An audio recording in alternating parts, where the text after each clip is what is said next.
हो भी कहूँ निभना से लगा जी।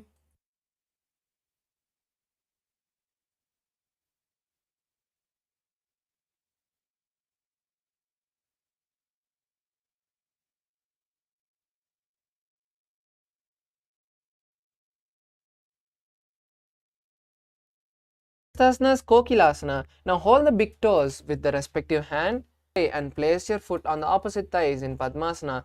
Lean forward and down, placing your elbows on the mat as you gaze to the floor. Visualize yourself as a bird. अन्यदासनं वक्ष्ये येन सिद्धो भवेन्नरः अकस्माद् वायुसञ्चारं कोकिलाख्यासनेन च। Next asana is Nithyananda. Now stand the legs and hold the opposite elbows.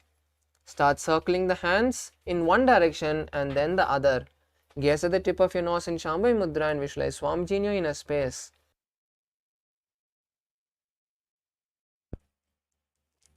घोड़ा बावां पाद की आशमा हिली सोजे दक्ष चरण को बार लौता परिकुल्भ समोज। Next asana is Gajasana. Now place your hands in front of you, flat on the mat, and slowly take your legs behind and bring your hips up towards the sky. Start scooping your head down slowly as you visualize yourself as an elephant. Gaze.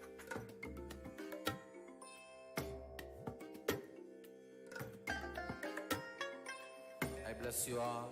Let you all open all your three eyes and manifest the powers of Mahasadashiva. Om Nithyananda Paramashivoham. Om Nithyananda Paramashivoham. Om Nithyananda. न्युब्जं पादाग्रे भूमौ कृत्वा लम्बी भूयामस्तकाग्रे निधाय नितम्बं मूर्धमुन्नमय्य नाभिलक्ष्यं भूमौ नासिकामानीय।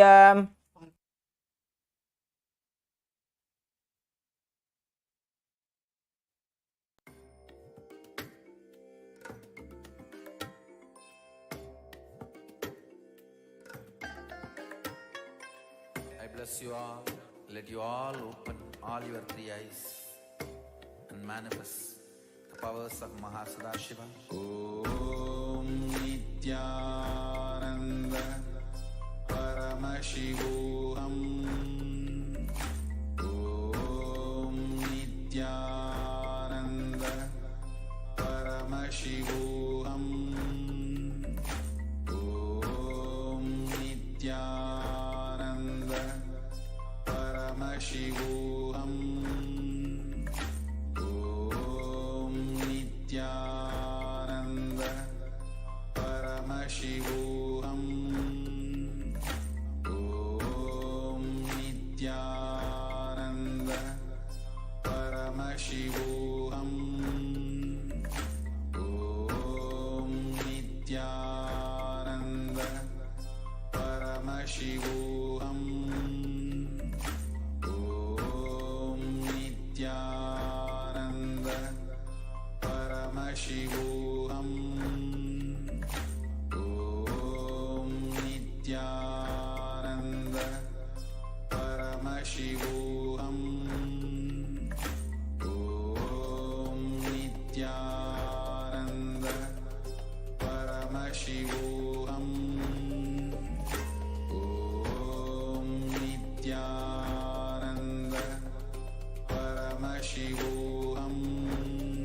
Paramashivoham.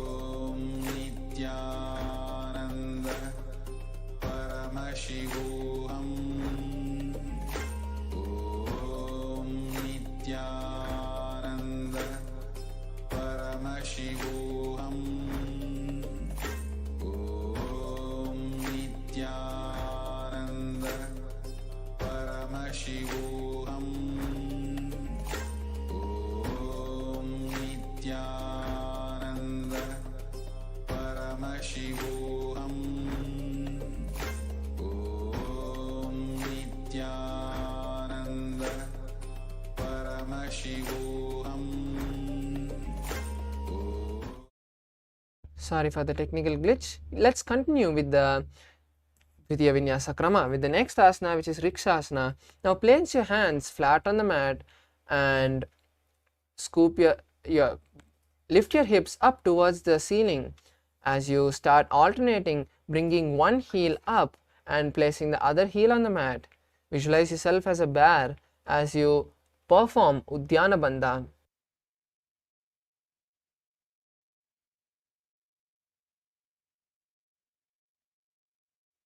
एकैकं पादमाकुञ्च गजासनं कुर्यात् वृक्षासनं भवति. Next asana is Vaishyasana. Now stand tall on your toes and try to lift all the toes except the big toe off the mat. Visualize Swamiji in your inner space as you place your index, middle and ring fingers in the heart center. Continue to perform Udyana Bandha.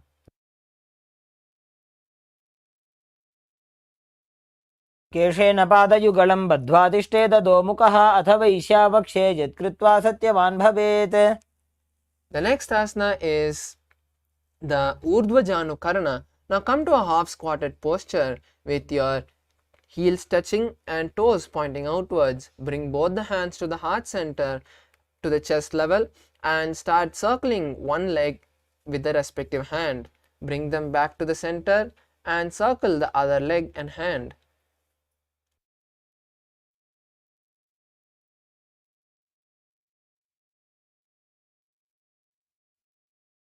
Next asana is Balalingasana. Now stand tall and interlace your hands from the inside out in Sarvavashankari Mudra.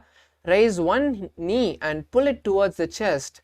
Visualize yourself caressing a baby as you perform Mahamudra Bandha. एकं जानुरसि आलिङ्ग्य स्थातव्यं बाललिङ्गनं भवति. The next asana is Padapidnasana. Now lift one leg towards the buttocks and hold it with both the hands, interlacing your fingers behind the leg. Visualize Swamiji in your inner space and perform Mahamudra Bandha. स्थित्वैकस्मिन् पादतले कराभ्यां वेष्टयेत्तनुं पृष्ठे संस्थाप्य यत्नेन पादपीडनमासनम्. Next asana is Natarajasana. Now stand tall and hold one leg with the respective hand from the inside.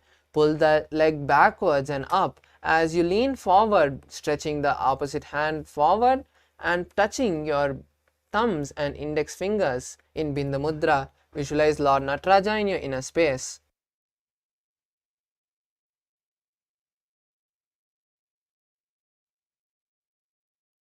उत्तानपादं क्रौञ्चं च मरीचिं वीरभद्रकं नटराजं त्रिकोणं च सुप्ताङ्गुष्ठप्रसारणे.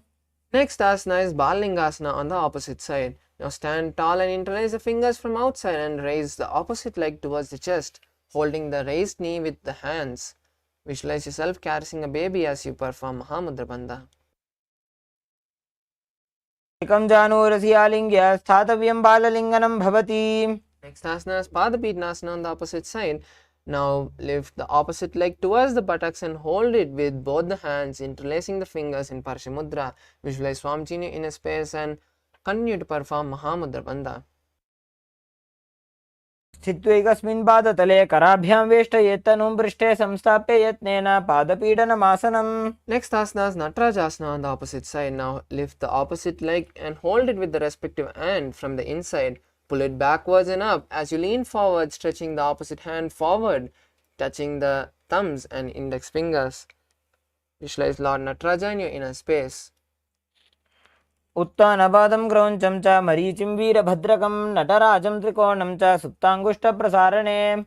Next asana is Ardharechita Karna. Now come back to the half squatted posture with your knees bent and heels touching with toes pointing outwards. Bring both the hands to the chest level.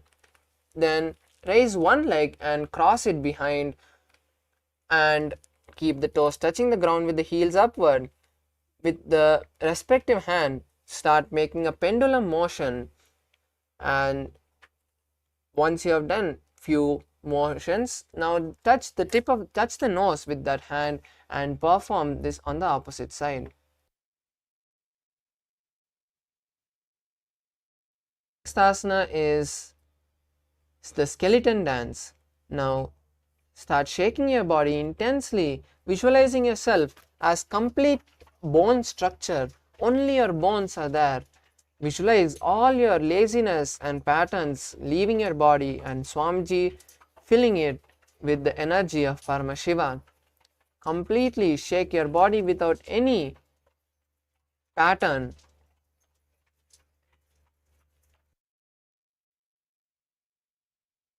The next asana is Katichinakarana. Now stand in the half squatted posture with your knees bent and your heels touching. Bring both the hands above your head, crossing the wrists and keeping the palms facing forward. Start opening it to turn to one side and open your palms wide as you come back to the center and perform this on the opposite side.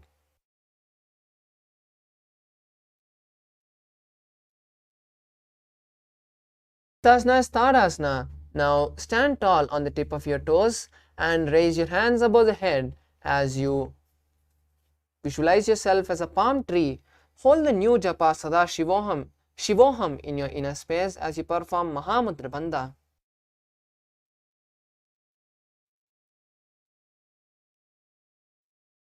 महामुद्राबद्ध कोनो ताड़ासन विभेदकान् विनोतानं सदा कुर्यादन्तर्वत्नीपति प्रिया. Next asana is Uttanasana. Now slowly lean forward, placing the hands by the side of your feet.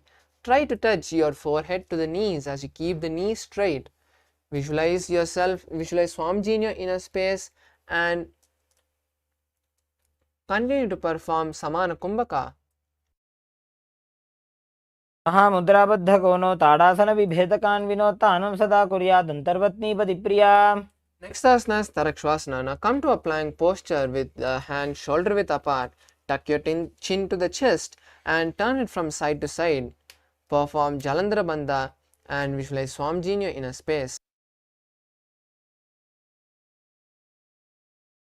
गजासनमस्थित्वा मस्तकं वारं वारं दक्षिणकुक्षिं सव्यकुक्षिं नजेत् तरक्ष्वासनं भवति. Next asana is Bhujangasana. Now lie down on your stomach and place the hands by your shoulders as you raise your upper body up with the strength of the lower back. Open your mouth wide as you inhale from the hollow of your throat as you visualize yourself as a snake.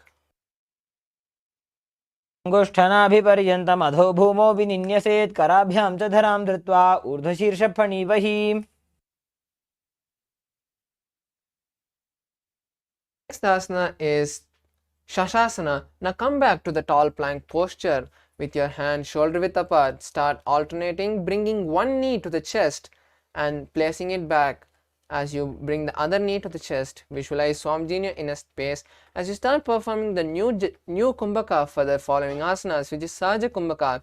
Inhaling, holding the breath comfortably and exhaling. गजासनसंस्थितो जानुद्वयमागुञ्च वारं वारं कर्तव्यं शशासनं भवति. Next asana is Rathasana. Now place one foot in between of the hands as you start alternating, bringing the opposite foot between the hands. Visualize yourself as a chariot. गजासनसंस्थितो एकैकं पादं पुरोमार्गेण भ्रामयित्वा कर्तव्यं रथासनं भवति. Next asana is Veerabhadrasana. Now place one foot forward and let the other foot back. Let the front foot be bent at the knee in a 90-degree angle and the back foot's toes pointing outwards. Raise your hands above your head with the elbows straight and the palms facing each other. Visualize Lord Veerabhadra in your inner space as you gaze at your third eye in Shambhavi Mudra and perform Uddiyana Bandha.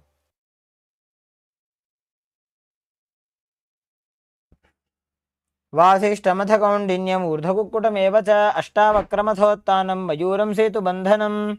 Next asana is Veerabhadrasana on the opposite side. Now switch the position of your feet and continue to visualize yourself as Lord Veerabhadra as you gaze at your third eye and perform Uddiyana Bandha.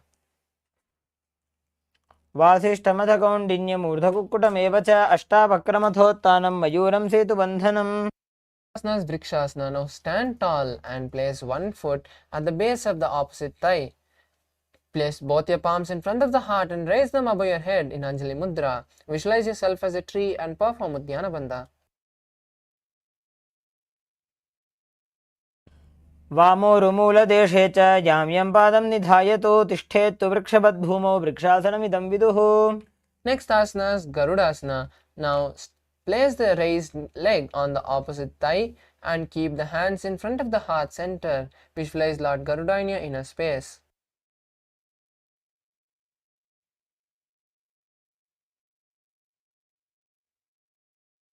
आसनमावक्ष्ये येन ध्यानं स्थिरं भवेत् सर्वदोषात् विनिर्मुक्तो भवतीह महाबली. Next asana is Vrikshasana on the opposite side. Now raise the opposite leg and place it at the inner thigh of the standing leg. Place both your hands in front of the heart and raise it above the head in Namaskar Mudra as you visualize yourself as a tree and perform Udyana Bandha. मूलदेशे च जाम्यं पादं निधायतो तिष्ठेत्तु वृक्षवद्भूमौ वृक्षासनमिदं विदुः. Next asana is Garuda Asana. Now place the raised leg on the opposite thigh as you place both the palms in front of the heart. Visualize yourself as Lord Garuda. गरुडासनमावक्ष्ये येन ध्यानं स्थिरं भवेत् सर्वदोषाद् विनिर्मुक्तो भवतीह महाबली. Next asana is Trikonasana. Now from the standing position, place one leg forward and the other leg back. Let the front leg's toes be pointed forward and the back leg's toes be pointed sideways. Place both the hands parallel to the ground and lean forward, placing the hand by the front foot. Turn upwards and gaze at the sky as you visualize yourself as a triangle. उत्तानपादं क्रौञ्चं च मरीचिं वीरभद्रकं नटराजं त्रिकोणं च सुप्ताङ्गुष्ठप्रसारणे. Next asana is Trikonasana on the opposite side. Now switch the position of your feet and continue to visualize yourself as a triangle. उत्तानपादं क्रौञ्चं च मरीचिं वीरभद्रकं नटराजं त्रिकोणं च सुप्ताङ्गुष्ठप्रसारणे. Next asana is the Nikutaka Karna. Now stand in a half squatted position with your heels touching and knees bent. Place both the hands parallel in the front of the heart and raise one heel off the ground. Now start switching the position of your hands and heels.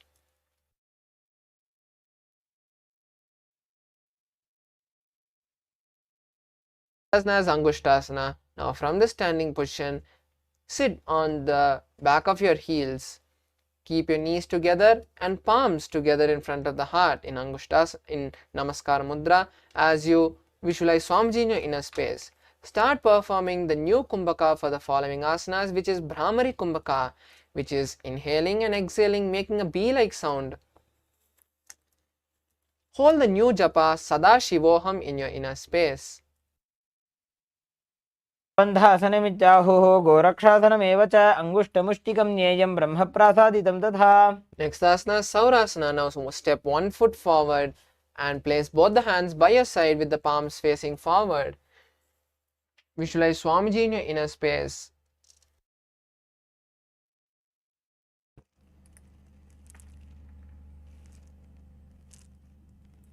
प्रसार्य एकं पादतलं संस्थाप्य एकपादकम्. Next asana is Vidurnasana. Now with the respective hand, hold the stretched foot with the index and middle fingers and the back foot's heel.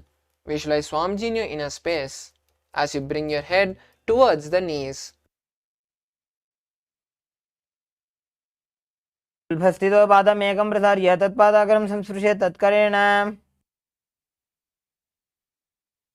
Asana Saurasana on the opposite side. Now switch the position of the stretched leg and place both your hands by your side as you keep the palms facing forward. Visualize Swamiji in your inner space.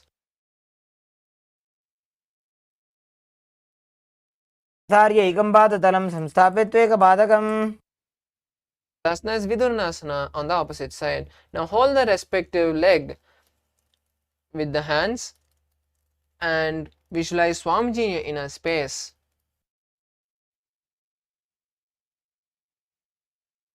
स्थितो पादमेकं प्रसार्य तत्पादाग्रं संस्पृश्य तत्करेण. Next asana is Brahmajarankushasana. Now bring both the legs under the buttocks as you place your back of the palm on the respective knee. Make a slight gap between the knees and gaze to the floor as you lock your chin to the chest in Jalandhara Bandha. Visualize Swamiji in your inner space.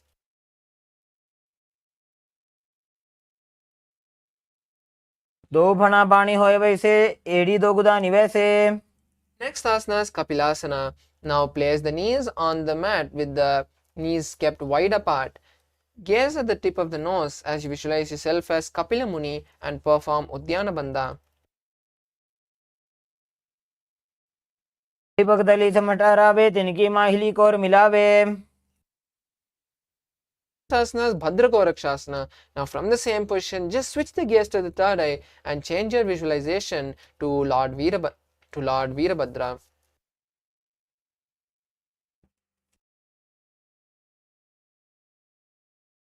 दो पगदली संपुट करे कोरवारली भूपर धरे. Next asana is Suryasana. Now continue to sit on your heels and raise the knees off the ground. Touch the thumbs and little fingers and open your palms wide like a lotus and raise them above your head. Visualize Lord Surya in your inner space and perform Uddiyana Bandha.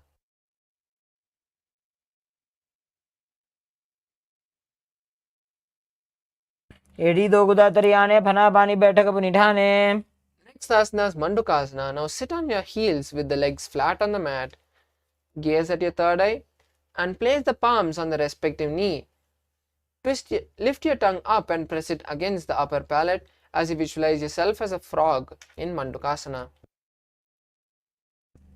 पादतलौ पृष्ठदेशे अंगुष्ठे द्वे च संस्पृशे जानुजुग्मं पुरस्कृत्य साधयन् मण्डूकासनम्.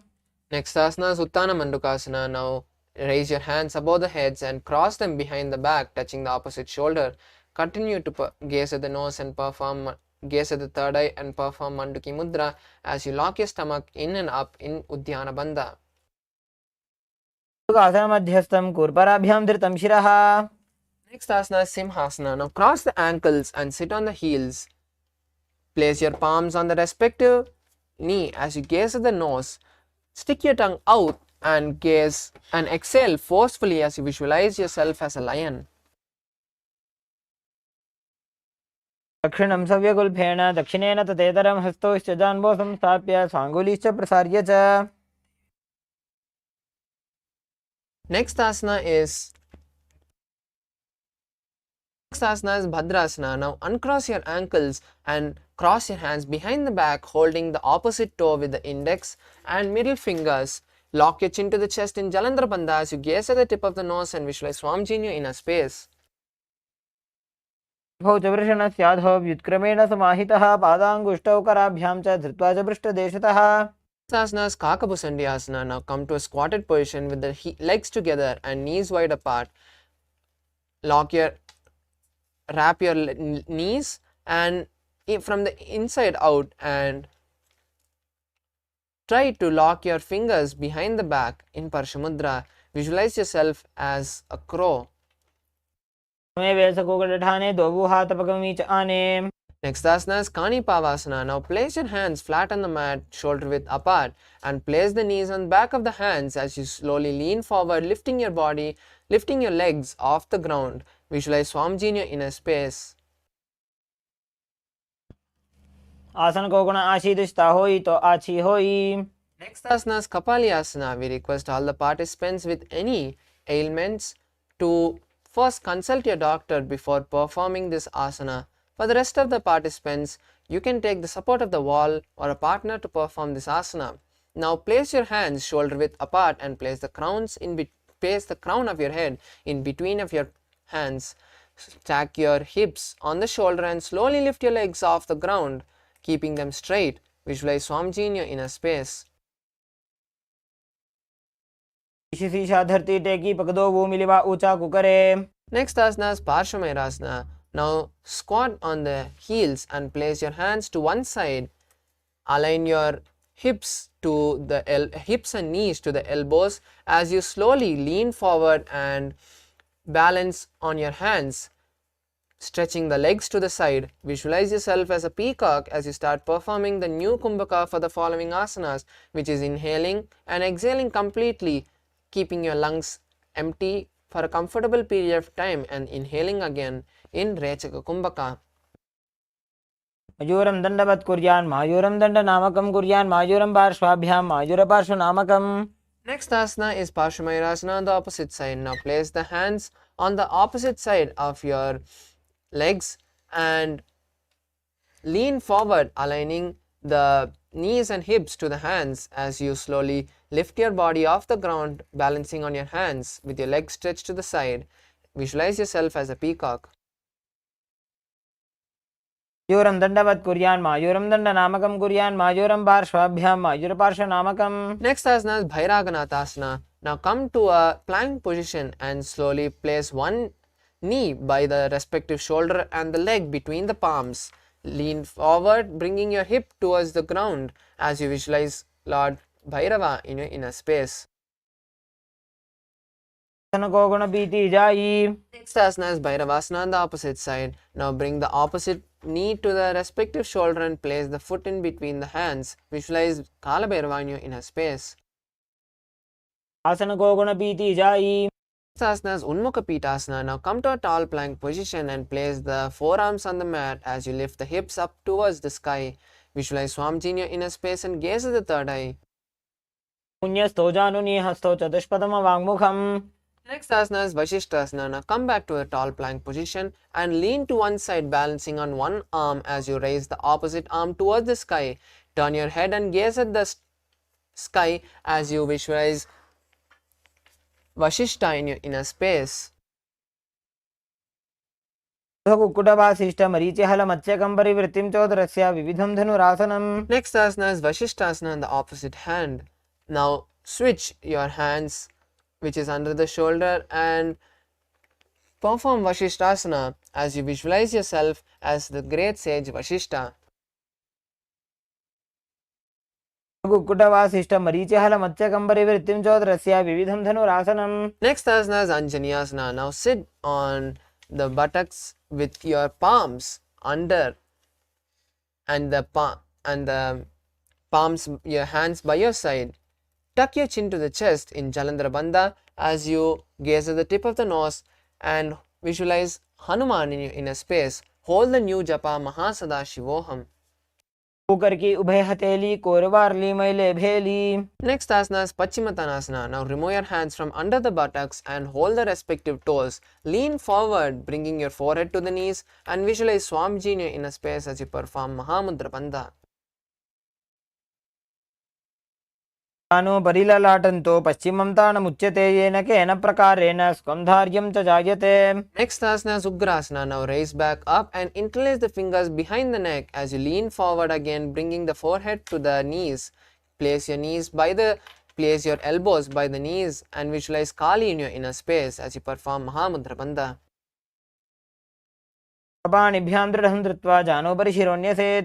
Next asana is Marichi Asana. Now raise back up and bring one heel to the perineum and keep the knee raised. Wrap the hands around the raised knee and lock it behind the back as you bring your forehead to the knees. Visualize Marichi, sage Marichi in your inner space. Next asana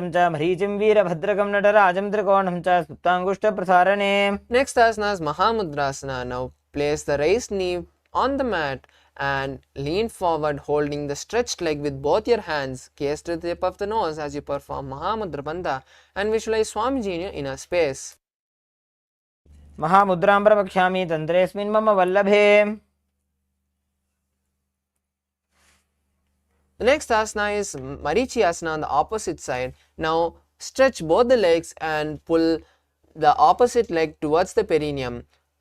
Wrap the leg and lock your hands behind the back as you lean forward, bringing your forehead to the knee. Visualize sage Marichi in your inner space.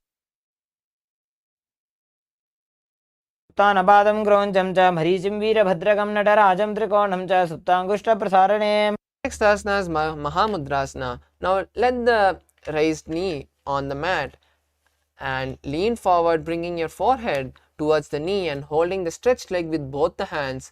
Perform Mahamudra Bandha as you visualize Swamiji in your inner space. Mudram pravakshami tantresmin mama vallabhe.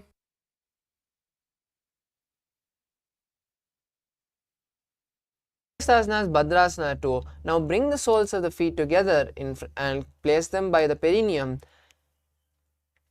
Place both the hands and hold the legs with the hands and visualize Swamiji in your inner space as you gaze at the third eye. उल्भौ तु वृषणस्यादः सीवन्त्याः पार्श्वयोः क्षिपेत पादपार्श्वे तु पाणिभ्यां दृढं बद्ध्वा निश्चलम्. Next asana is Gwalipavasana. Now pull the legs forward a little bit and place the hands on the respective knees. Lock your chin to the chest in Jalandhara Bandha as you gaze at the tip of the nose and visualize Swamiji in your inner space.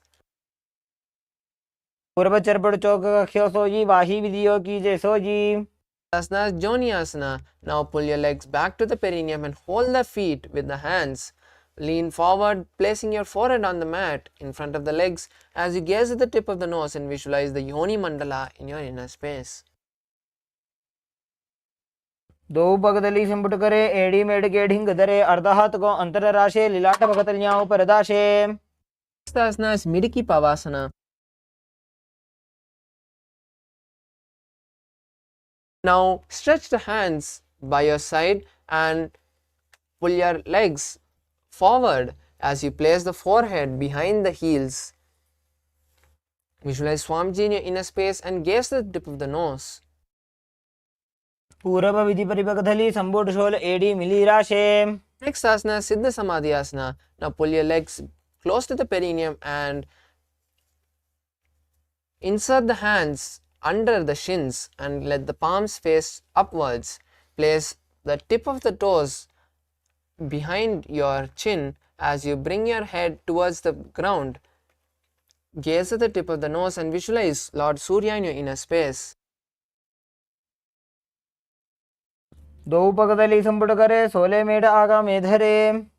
Next asana is Chinaki Pavasana. Now raise back up and hold the respective leg with the hand and open the legs like a book as you gaze at the tip of the nose and place your knees on elbows on the respective knee.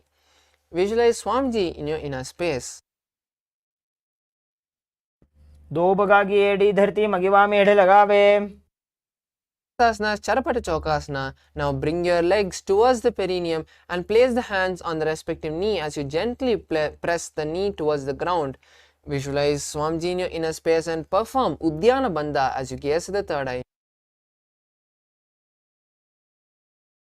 दो पगदली संपुट धारे आगा ने कर जा रे पसारे.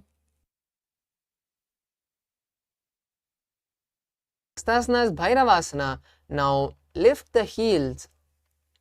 the legs off the ground as you tuck the toes towards the ground and lift the heel up. Place your hands on the respective knee in Bindu Mudra, which is touching the index and thumbs, and try to keep the knees on the mat as you visualize Swamiji in your inner space and gaze at the third eye.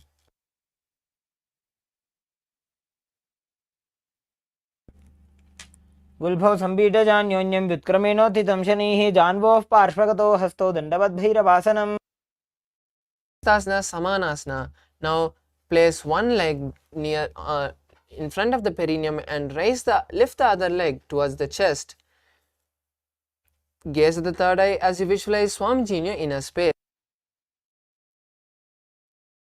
समानासनमावक्षे सिद्धमन्त्रादि साधनात्. Asana is Apanasana. Now raise the raised leg and place it on the respective shoulder as you stretch the opposite leg forward up towards the sky. Place both the hands by the side and visualize Swamiji in your inner space. केवलं पादमेकञ्च स्कन्धे चारोप्यतः एकपादेन गगने तिष्ठेत दण्डवत् प्रभो. Next asana is Samanasana on the opposite side. Now place the opposite leg at the perineum and lift the other leg towards the chest. Visualize Swamiji in your inner space as you gaze at your third eye. समानासनमावक्षे सिद्धमन्त्रादि साधनात्. Next asana is Apanasana. Now place the raised knee on the respective shoulder and stretch the opposite leg towards the sky as you visualize Swamiji in your inner space and continue to gaze at your third eye. पादमेकञ्च स्कन्धे चारोप्यतः Asana is Gomukhasana. Now cross both the legs and stack the knees in the center of the body as you place the heels by the hips. Place the hands, interlace the hands and place them on the raised knee as you visualize the face of a cow in your inner space. Start performing the following pranayama for the following asanas, which is Sitkari Kumbhaka. Inhaling through the clenched teeth as you keep the tongue touching the upper palate, and exhale through your nose. Perform the Sitkari Kumbhaka for the next following asanas as you visualize a cow in your inner space. सव्ये दक्षिणगुल्भं तु पृष्ठपार्श्वे नियोजयेत् दक्षिणे अपि तथा सव्यं गोमुखं गोमुखं यथा. Next asana is Anusuyasana. Continue to stay in the same position as you hold the opposite big toes with your index and middle fingers. Perform Uddiyana Bandha, pulling the stomach in and up as you visualize Rishika Anusuya in your inner space.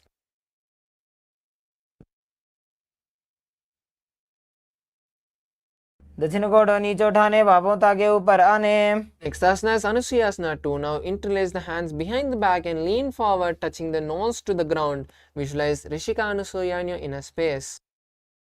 तीवणा गोदा की संधि ऊपरी डाबा गोड़ा की संधि. Next asana is Garudasana 2. Now sit with one heel by the perineum and the other leg straight with the knee to the chest. Place the hand on respective knees as you gaze at the nose and visualize Garuda in your inner space. डाबो पगमोडी एडी माहिला गुल्फमूल द्वारनी चैदे. Asana is Naradasana. Now sit on the place the perineum on one heel and interlace your hands behind the neck as you twist outside of the raised knee. Visualize Narada in your inner space. तुष्टिजवाम पगदली गेरी भूपरी ताहि लगा बेफेरी. Asana is Peacock. Now place the one leg on the opposite thigh and hold the respective leg with the hands as you place one hand on the shin of the bent leg and the other hand on the toe. Gaze at your nose and visualize Matsya, the fish avatar of Lord Vishnu. वामेन वामाङ्गुष्ठन्तो गृहीतं मत्स्य पीठकं योनि वामेन सम्पीड्य मेढ्रादुपरि दक्षिणम्. Next asana is Gomukhasana. Now stack the feet, aligning the knees to the center of the body and placing the heels by the hip. Place your hands on the raised knee as you visualize the face of a cow in your inner space and gaze at your nose. सव्ये दक्षिणगुल्भं तु पृष्ठपार्श्वे नियोजयेत्. Asana is Anusuyasana 2. Continue to stay in the same position as you hold the big toes of the opposite leg with your index and middle fingers. Perform Uddiyana Bandha as you visualize Rishika Anusuya in your inner space.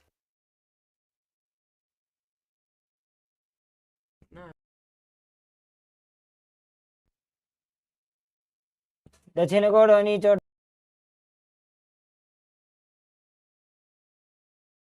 उठाने बाहों ताके ऊपर आने.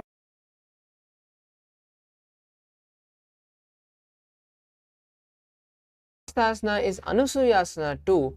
Now interlace the hands behind the back as you lean forward, touching the nose to the ground in front. Gaze at your nose and visualize Rishika Anusuya in your inner space. तीमणा गोदा की संधि ऊपरी डाबा गोड़ा की संधि. Next asana is Garudasana 2. Now place one leg by the chest with the feet flat on the mat and the other leg on the mat with the heel touching the perineum. Place your hands on the respective knee as you visualize Garuda in your inner space. डाबो पगमोडी एडी माहिला गुल्फमूल द्वारनी चैदे. Asana is Naradasana. Now sit on the heel which was next to the perineum and interlace your hands behind the back as you turn outside of the raised knee. Visualize the sage Narada in your inner space. विष्टिजवाम पगदली गेरी भूपरी ताहि लगा बेफेरी गोड़ा सुत पनो है जोजी जिबाश तीरा शे सोई. Next asana is Matsya Peacock. Now raise the leg which was under the perineum and place it on the opposite thigh. Now with the hand, with one hand hold the big toes, and with the other hand hold the shin of the leg. Visualize Matsya, the fish avatar of Lord Vishnu, as you gaze at your nose in Matsya Pitakasana.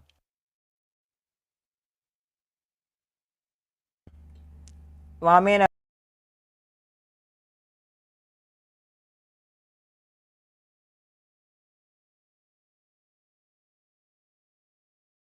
वामाङ्गुष्टन्तो गृहीतं मत्स्यपीठकं योनि वामेन सम्पीड्य मेढ्रादुपरि दक्षिणम्. Next asana is Matsyendrasana. Now place one foot on the thigh, on the opposite thigh, and place the opposite foot on the ground on the far side of the opposite thigh. Twist the body and bring the elbow outside of the raised knee as you keep the raised arm by the neck and turn the head backwards, gazing at the third eye. Visualize Matsyendranatha in your inner space as you hold the new japa Om Nithyanandoham in your inner space. उदरं पश्चिमाभासं कृत्वा तिष्ठति यत्ततः नम्राङ्गं वामपादं हि दक्षजानूपरिन्यसेत्. Asana is Kubhasana. Now stretch the hand which was touching the ear and hold the opposite leg. With the other hand, touch the respective ear as you continue to turn backward and visualize yourself as a camel. आसन को गुण झोलो जाए. Next asana is Matsyendrasana 2. Now place the hand which was touching the ear flat on the mat behind you as you continue to gaze backwards. Visualize Matsyendranatha in your inner space as you gaze at your third eye. मत्स्येन्द्रपीठं जलप्रदीप्तिं प्रचण्डरुक्मण्डलखण्डनास्त्रम्. Next asana is Matsyendrasana on the opposite side. Now place one foot on the opposite thigh and place the opposite foot on the ground beside the opposite thigh. Twist and bring the elbow outside of the raised knee as you keep the raised arm by the neck and turn the head backwards. Visualize Matsyendranatha in your inner space as you gaze at your third eye.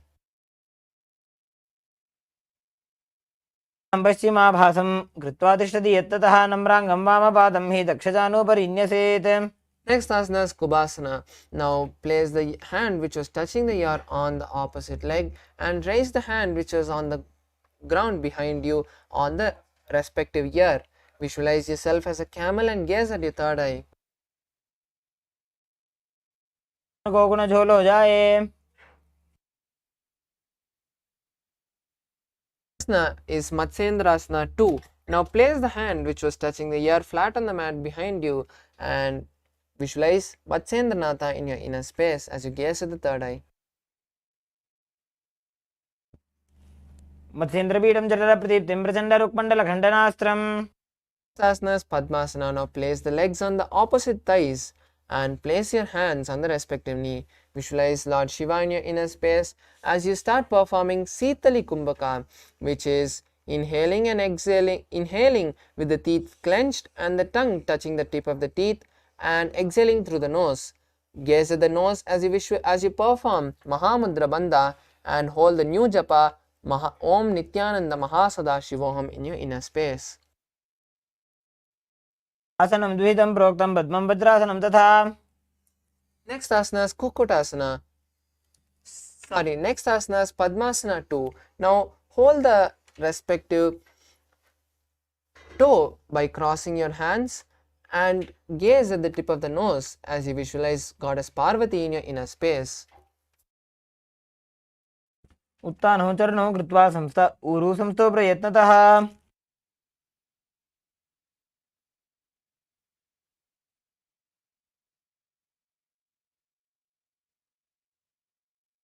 Kukutasana. Now insert the hand between the gap of the thighs and calves as you lift your body off the ground. Start performing Saja Kumbhaka, which is inhaling, holding the breath comfortably, and exhaling as you visualize a rooster in your inner space. पद्मासनं सुसंस्थाप्य नान्भोरोरन्तरे करो. Asana is Baddha Keki Asana. Now raise From Padmasana, raise onto the knees and place the hands close to each other. Lean forward and place your navel on the elbows as you slowly lift your knees off the ground, balancing on the hands. Visualize Swamiji in your inner space. रामोष्टभ्यकरत्वेन तत्कूर्परिस्थापितानाभिपार्श्वः Next asana is Mayurasana. Now, from a kneeling position, place the palms on the ground with the fingers pointing towards the body. Keep the elbows together and press the body against the elbows as you lift the body off the ground, balancing on your hands. Visualize a peacock in your inner space. पक्षे Mahadev मयूरासनमुत्तमम् Asana is Makarasana. Now lie on the belly with your legs pointed outwards and interlace your hands behind the neck. Visualize yourself as a crocodile. अध्यासशेते हृदयं निधाय भूमौ च पादौ च प्रसार्यमानो Next asana is Shalabhasana. Now place the hands by the chest and lift your legs off the ground, visualizing yourself as a locust. अध्यासशेते करयुग्मवक्षो भूमिमष्टभ्यकरयोस्तलाभ्याम् Asana is Ushtrasana. Now hold the respective leg from the outside and pull it down by the hip. Visualize a camel in your inner space as you continue to perform Saja Kumbhaka. अध्यासशेते पदयुग्मव्यस्तं पृष्ठे निधायापि धृतं कराभ्याम् Next asana is Dhanurasana. From Ushtrasana, hold the legs tight and lift them off the ground, simultaneously lifting the chest also. Gaze at your third eye in Shambhavi Mudra and visualize yourself as a bow of Paramashiva.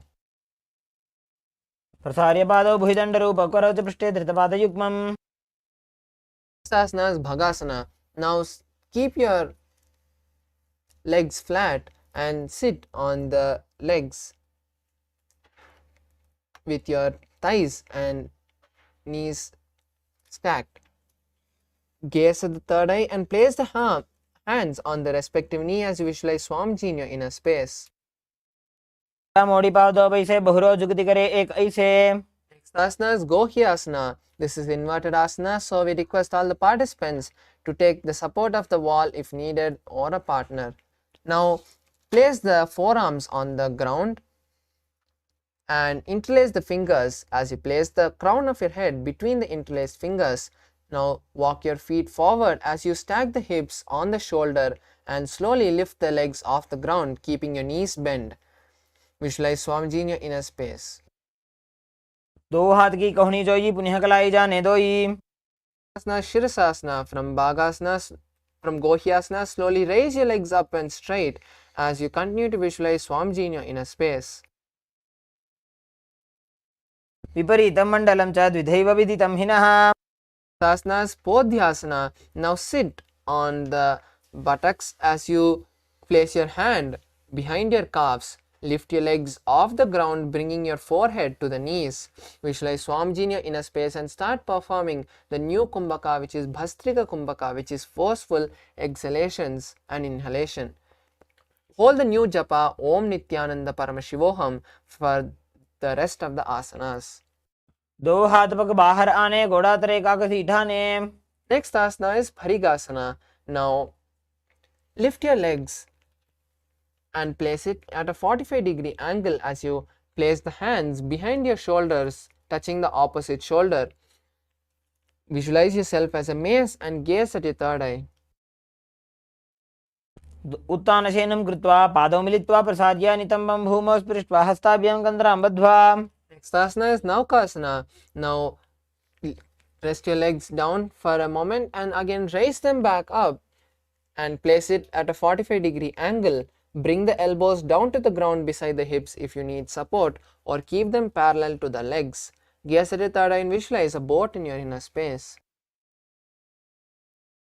उत्तानशयनं कूर्पराभ्यां भूमिं वष्टभ्य Next asana is Rudrasana. Now sit and lift the feet up, scooping the hands under the feet and pull your feet towards the chest. Keep your spine straight as you visualize Rudra in your inner space and gaze at the tip of your nose. पगदली संपुट करी हाथस्य पग ऊंचाई Asana is Unmukha Asana 2. Now lie down on your back and place your feet flat on the mat with the knees pointing upwards. Touch the back of your heel with the respective hand and lift the hips off the ground. Tuck your chin to the chest and perform Jalandhara Bandha and gaze to the nose as you visualize Swamiji in your inner space. ऊर्ध्वे च जानुनी कृत्वा शवित्वोर्ध्वमुखं तथा. The next asana is Shavasana. Now straighten your legs and place your hands by the leg with the palms facing upwards. Completely unclutch from your body and perform Shakti Chalana Mudra, which is visualizing the Kundalini going from the Mooladhara to the Sahasrara, which is from the root center to the crown center. Visualize Swamiji in your inner space and completely filling you as you unclutch from all the senses of your body. उत्तानं शववद्भूमौ शयनं तु शवासनं शवासनं श्रान्तिहरं चित्तविश्रान्तिकारकम्.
Start shaking your toes and fingers and moving your legs and hands as you lift your knees towards the chest.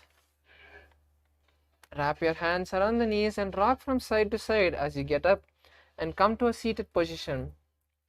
We have successfully now finished the first 108 asanas, which is the Prathama Vinyasa Krama. Let's continue and finish the another 208 asanas, 200 asanas which are left. Now be in a seated, comfortable seated position with your fingers, with your index and thumbs touching. Place your hands on the respective knee in Bindu Mudra. Visualize Swamiji in your inner space. Start performing the new pranayama for the following asanas, which is Samana Kumbhaka. Inhale, hold the breath, visualizing the intense digestive fire, and exhale.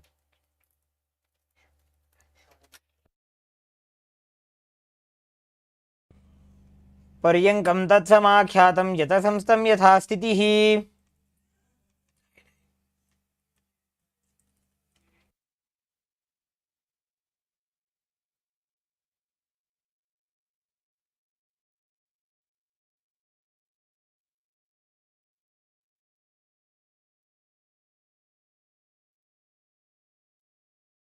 The next asana is Samasana. Now come to a cross-leg position and continue to keep your fingers in Bindu Mudra. As you place your hands on the respective knees, visualize Swamiji in your inner space and continue to perform Moola Bandha and Samana Kumbhaka. इदानीं गर्भिणीनां योगाभ्यासो यथा लघु. Next asana is Muktasana. Now place one leg on top of the opposite thigh and the other leg under the opposite thigh. Visualize yourself as a sage and gaze to the tip of the nose in Muktasana. सीविनीं सूक्ष्मां दक्षिणेतरगुल्पतः. Next asana is Siddhasana. Continue to maintain the same position as you visualize Swamiji in your inner space and switch the gaze to the third eye. स्थानुसंयमितेन्द्रियचलदृशा पश्यन् भ्रुवोरन्तरं चैतन्मोक्षकपातभेदजनकं सिद्धासनं प्रोच्यते. Next asana is Siddhyasana. Now maintain the same position and place your palms on the respective knee. Visualize Swamiji in your inner space as you switch the gaze to the ground in front of you. वामपादके इडीजानो सीवनिमधितासुकोठानो. Next asana is Rudrasana 2. Now roll your hands back up and place them in Bindu Mudra. Gaze at the third eye and visualize Lord Rudra in your inner space.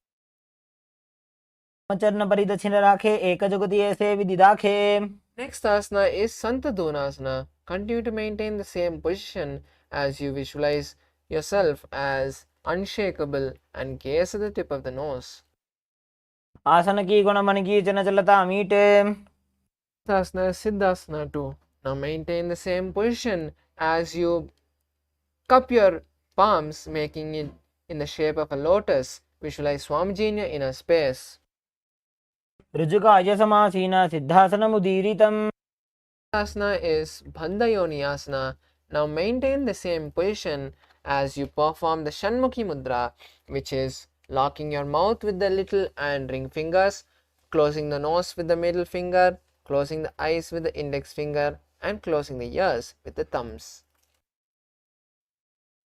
यत्र मध्ये महादेव बन्धयोन्यासने शृणु. Asana is Virasana. Now maintain the same position as you keep your hands in Bindu Mudra. Visualize the space of bravery. एकं पादमथैकस्मिन् विन्यस्योरुणि संस्थितः. Next asana is Valmikasana. Now continue to maintain the same position as you switch the gaze to the third eye and start visualizing Sage Valmiki in your inner space.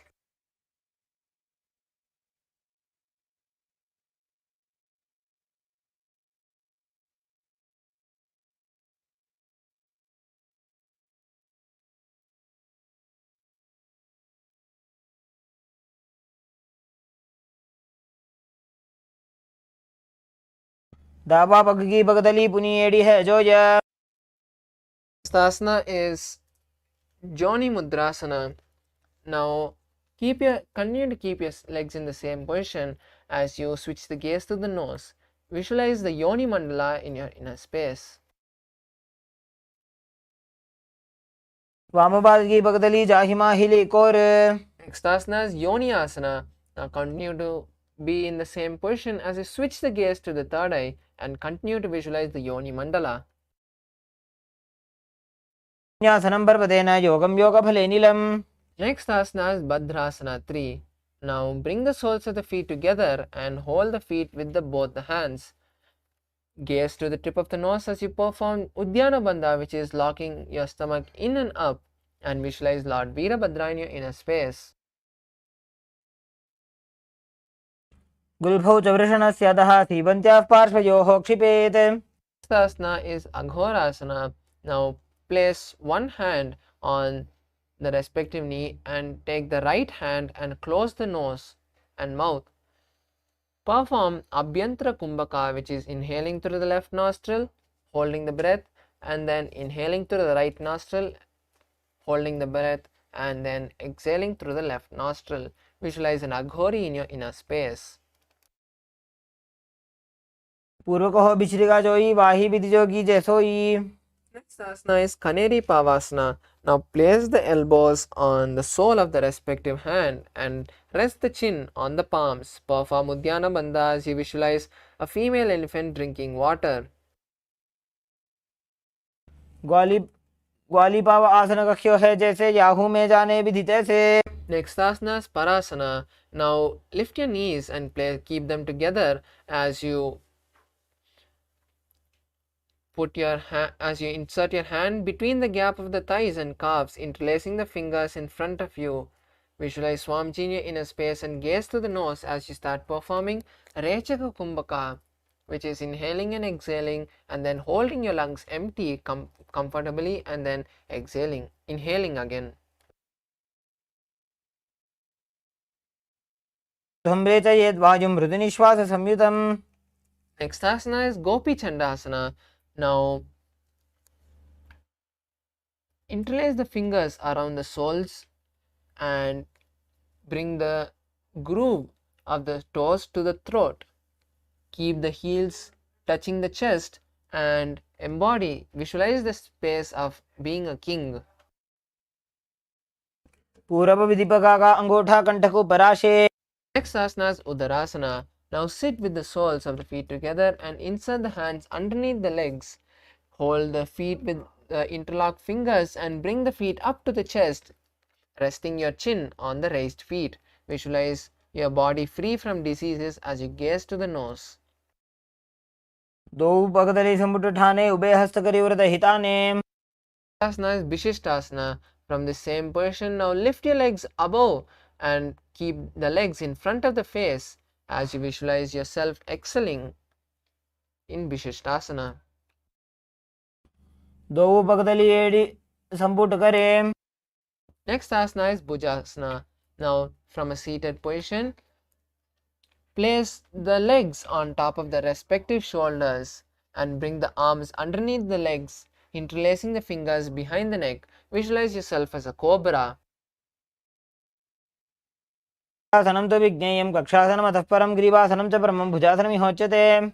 Next asana is Kalyanasana. From the same seated position, place your arms behind your back and try to interlace your fingers behind your back. Visualize a beautiful goddess in your inner space and gaze to the tip of the nose. दो हाथ पगम नीचे आने तिनको घोड़ा नीचे ठाने. Next asana is Sankatasana. Now place one heel underneath the perineum and the other leg over top this leg and place the heel by the hip. Visualize yourself as a swan as you hold the opposite knees and start performing the Ujjayi pranayama for the following asanas, which is inhaling and exhaling, making an ocean like sound.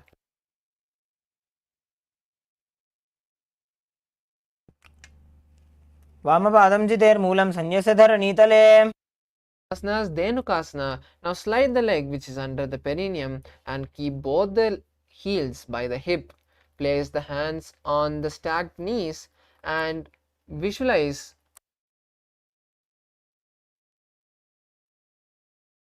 a cow in your inner space as you perform Uddiyana Bandha, which is the stomach lock. Anushaki Nagara Panchadam Prishilinda Galyamni. Next asana is Machandrasana. Now place the right leg on the left thigh and the left leg on the right knee.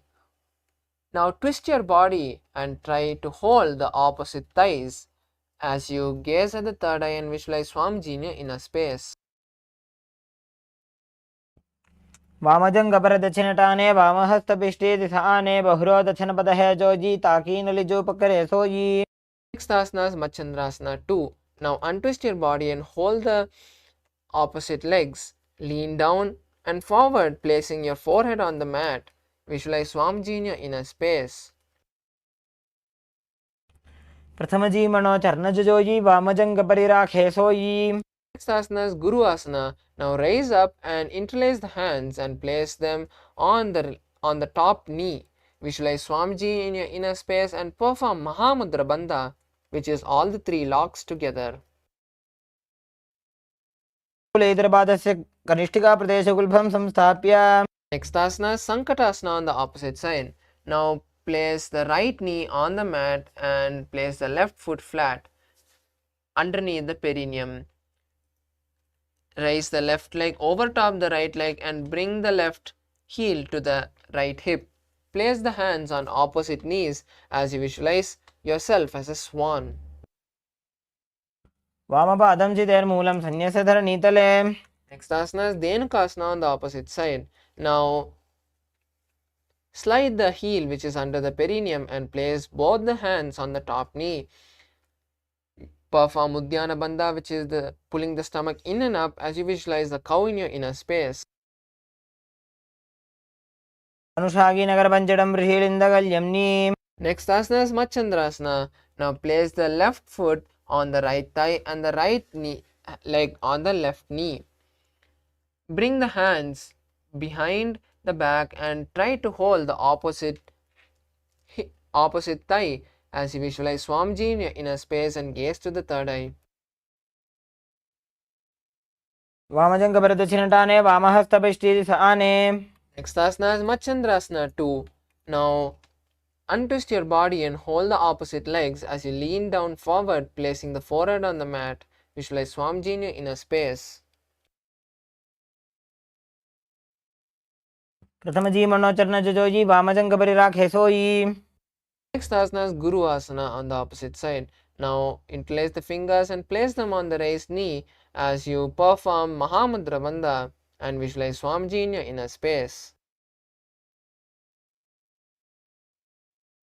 Urmuletrabadasya Ganishtika Pradeshagulbham Samsthapya.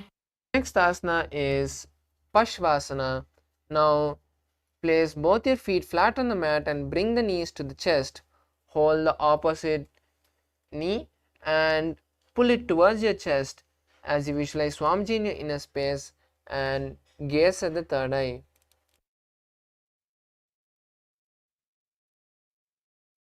Next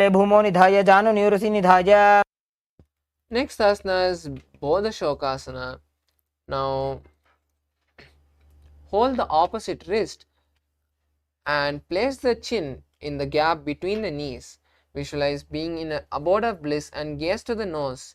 Perform Kechari Mudra, which is lifting the tongue and touching the back of the throat. Asana is Kurakatasana. Now from the same position, place your hands underneath the thighs and calves.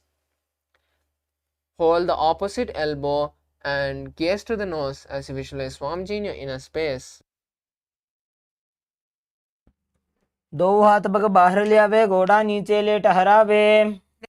is Sumati Asana. From the same position, now cross the feet and let the toes point upwards. Visualize the great sage Mari Sumati in your inner space and gaze at the nose. मूलद्वारी धरती परिठाने डावा पग परिदधपदाने. asana is Dandasana.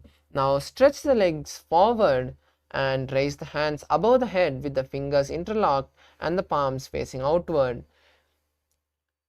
Visualize Swamiji in your inner space and gaze to the nose as you perform Mahamudra Bandha.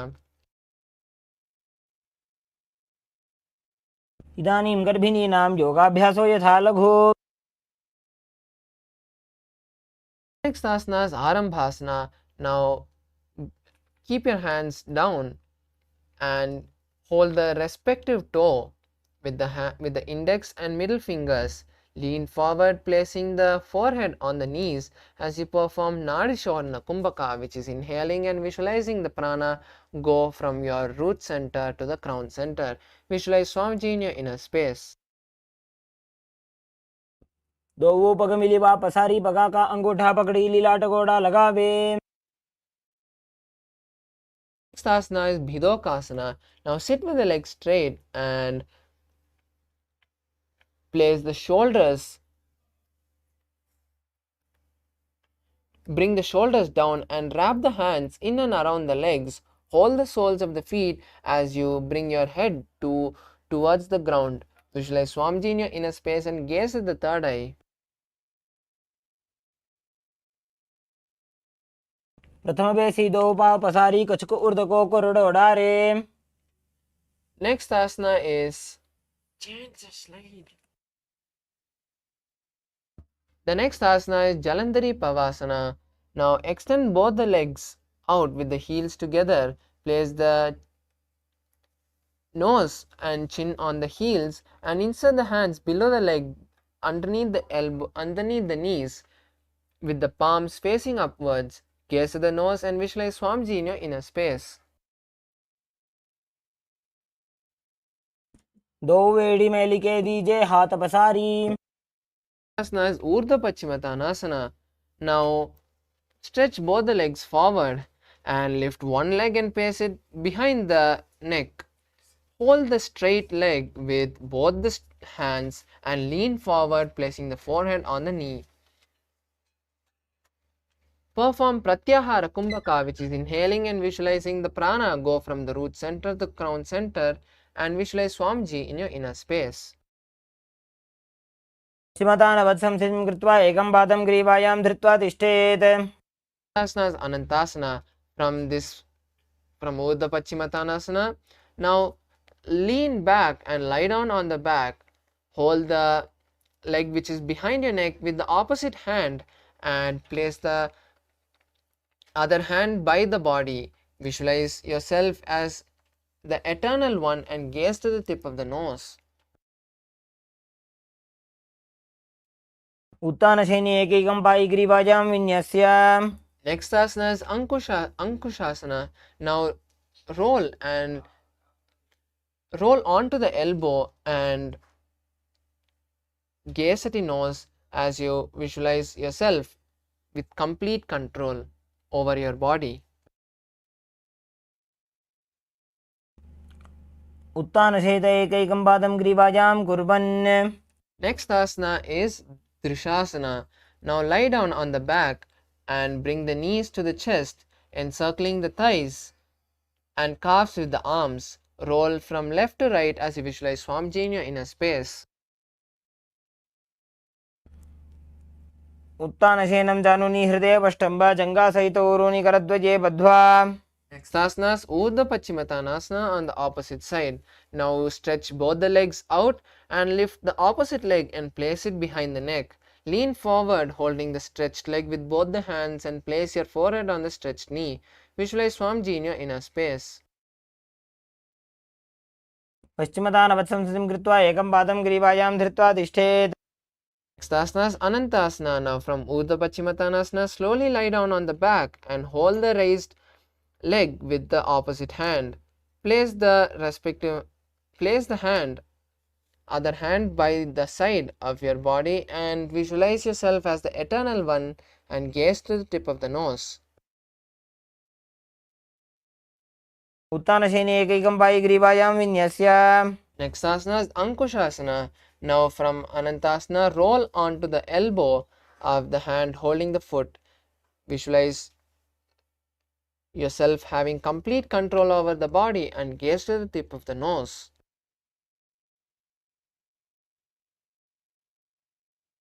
उत्तानशयित एकैकं पादं ग्रीवाजां कुर्वन् Next asana is Yoga Nidrasana. Now lie on the back and lift one leg at a time and place it behind the neck. Visualize Swamiji in your inner space and gaze to the tip of the nose. पादाभ्यां वेष्टयेत् कण्ठं हस्ताभ्यां पृष्ठबन्धनं तन्मध्ये शयनं कुर्यात् योगनिद्रा सुखप्रदा. Next asana is Atma Ramasana. Now while laying on the back, raise the legs towards the head and interlace the fingers behind the neck. Visualize Lord Vishnu in your inner space and gaze at the nose.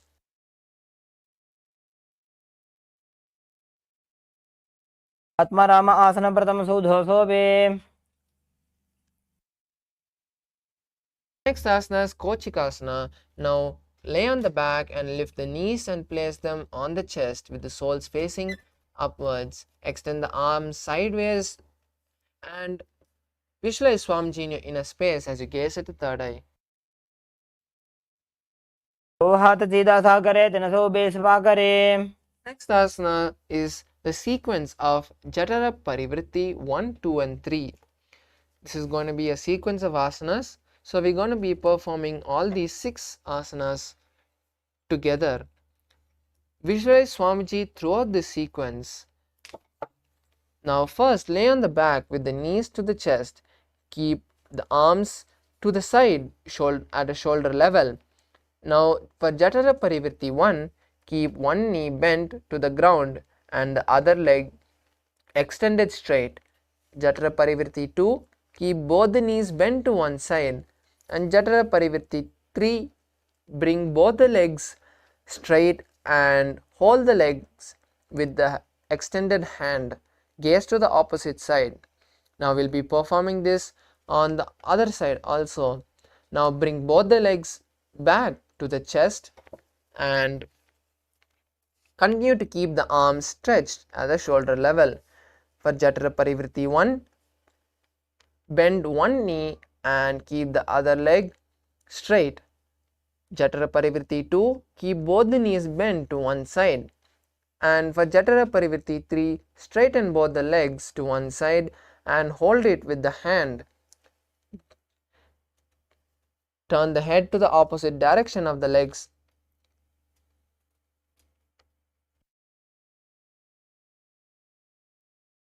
परिवृत्ति कुक्षि भागे त्रिधा हि परिकीर्तितः बद्धकोणं सुप्तकोणम् ऊर्ध्वकोणमथापि च. The next asana is Dvipada Pitam. Now lie on the back and bend the knees and place the feet flat on the ground. Hold the ankles and lift the hip up, locking your chin to the chest in Jalandhara Bandha. Perform Murcha Kumbhaka, which is inhaling, locking the chin to the chest in Jalandhara Bandha, and exhaling as you visualize yourself as a bridge. प्रतिक्रियायुतं द्वन्द्वपीठः सर्वबलप्रदं गर्भिणीनां दुर्बलानाम् इति Gargi जगादनु. The next asana is Paryankasana. Now lay on the back and place the feet flat on the mat. Bring the arms over the head and place the hands flat on the mat as well with the fingers pointed towards the feet. Lift the entire body and visualize yourself as a stone furniture. उत्तानशयनं हस्ततलाभ्यां भूमिं वष्टभ्यः पादतलाभ्यां भूमिं धृत्वा. Next asana is Shvotanasana. Now lie on your back and bring the knees to the chest and hold the respective shoulder. Start circling the feet as you visualize yourself as a playful dog. स्वच्छरीरं संस्थाप्य जानुनी सम्मील्य नाभो वाणिज्य. Next asana is Viparita Karani. Now lie on the back and raise the hips and legs up. You can keep the hand at the lower back if needed, or else keep the hand straight behind the back. Start circling the legs and visualize Swamiji in your inner space as you perform Jalandhara Bandha. भूतले सशिरो दत्त्वा खेनये चरणद्वयं विपरीतकृतिश्चैषा सर्वतन्त्रेषु गोपिता.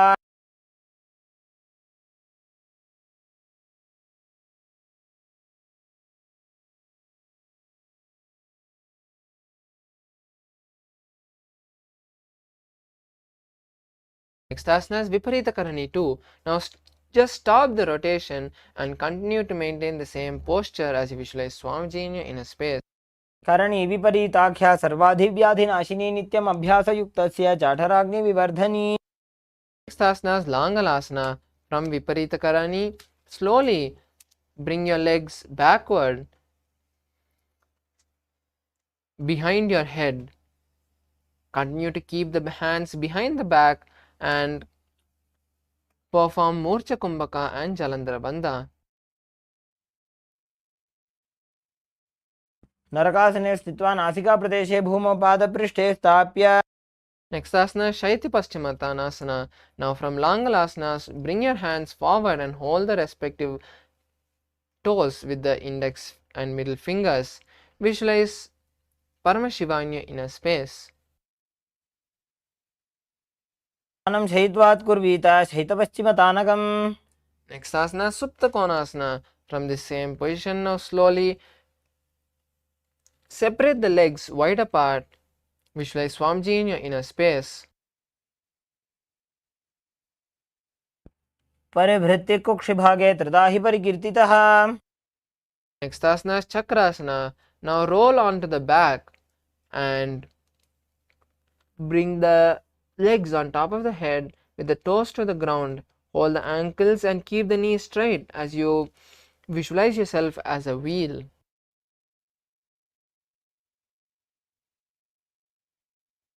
शवासनस्तद्वौ पादौ कुर्यान्मस्तकतः परो व्युत्क्रमेण ततः शीघ्रम् एतत् सर्वस्य साधनम्.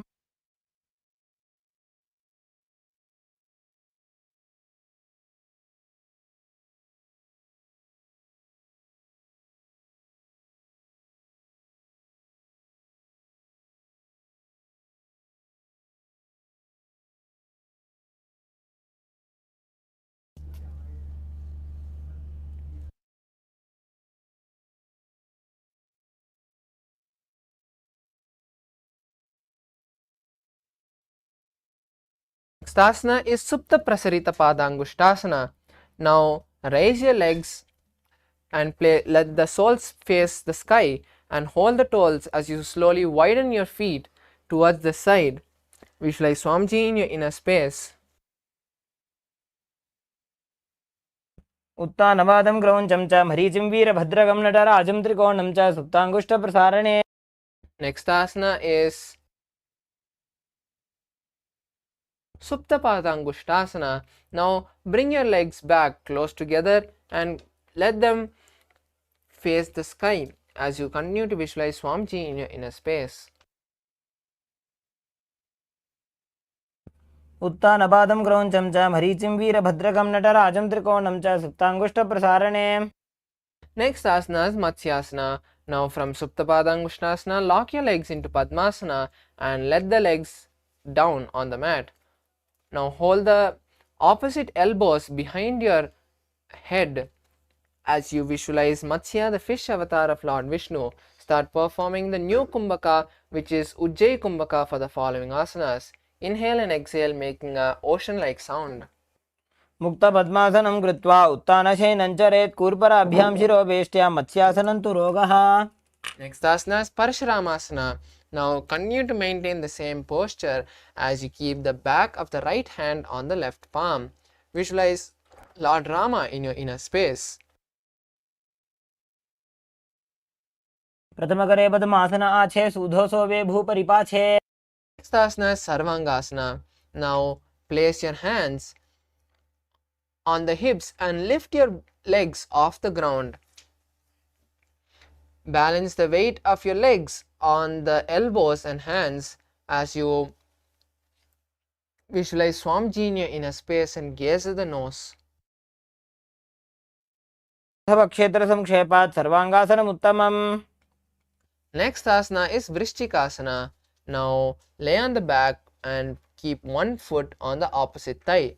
Lift the other knee and extend both the arms above the head, hooking the fingers forward. Visualize yourself as a scorpion as you start to perform Murcha Kumbhaka for the following asanas, which is inhaling, holding the breath in Jalandhara Bandha and exhaling.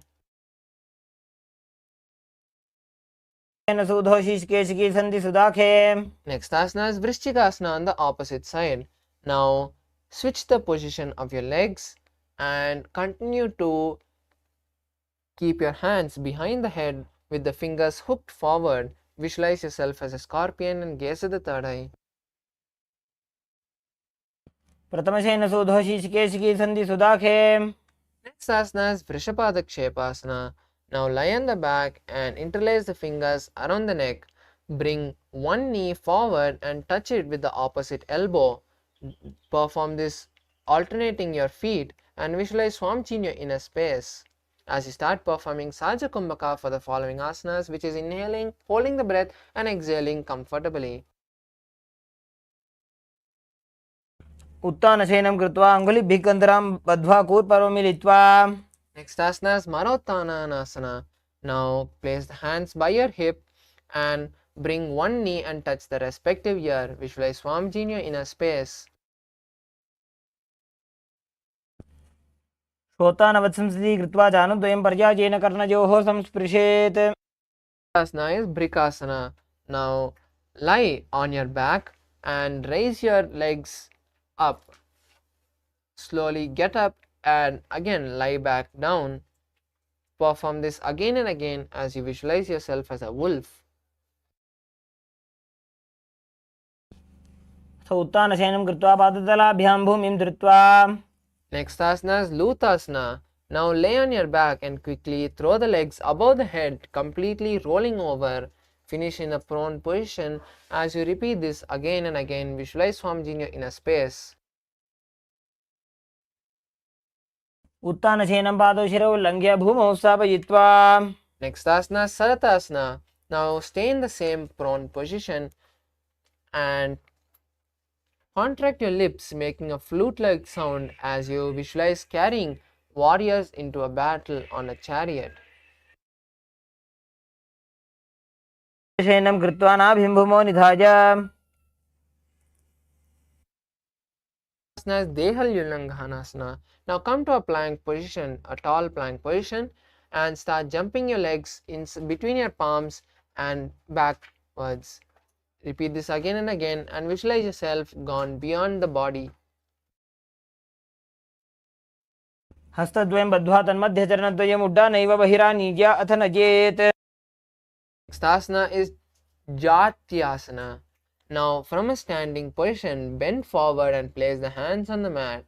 Walk on all the four as you visualize yourself as a 60-year-old elephant.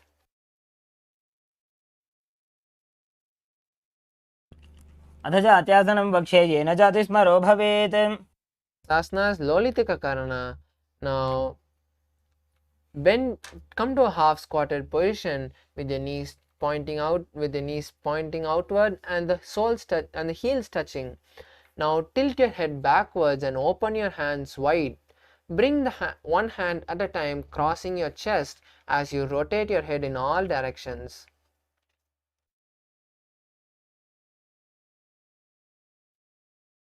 Relax. The next asana is Sarpasana. Now stand tall on the feet. If you have a rope, tie your feet together or else just continue to stand tall and place the hands by your side. Visualize yourself as the Kundalini going from the root center to the crown center.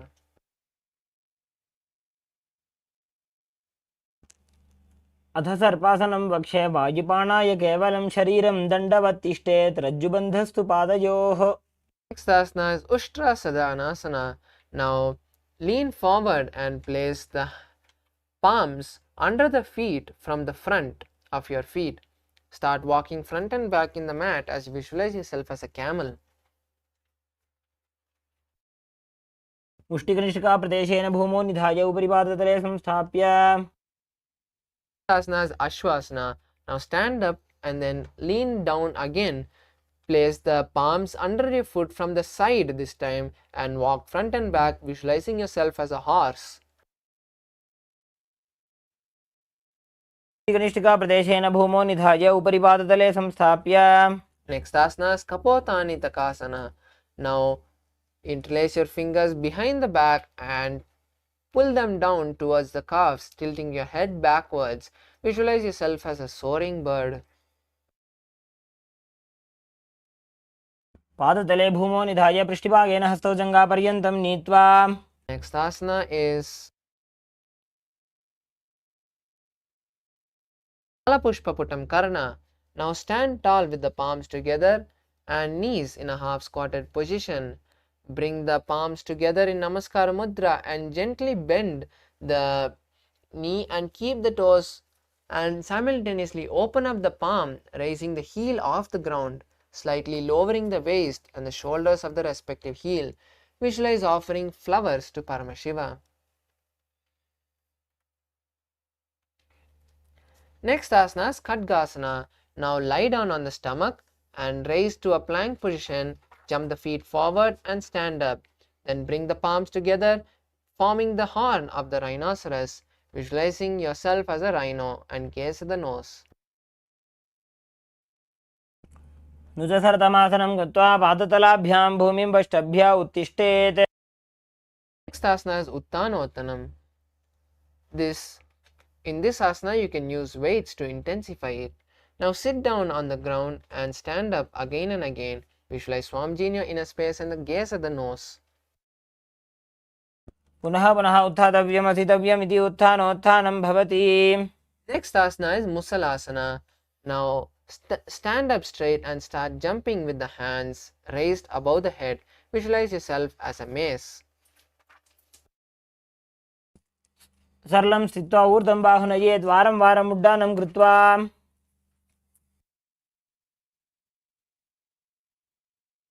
Asana is Utchirshakasana.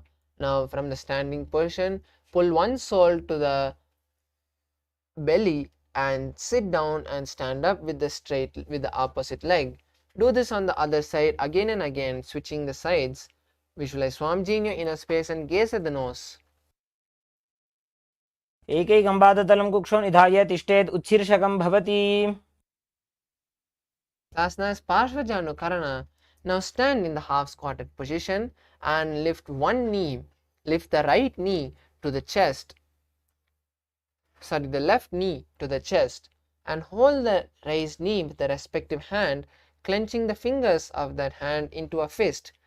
Place the opposite hand on the respective hip with the fingers pointing towards the body. Visualize Paramashiva in your inner space.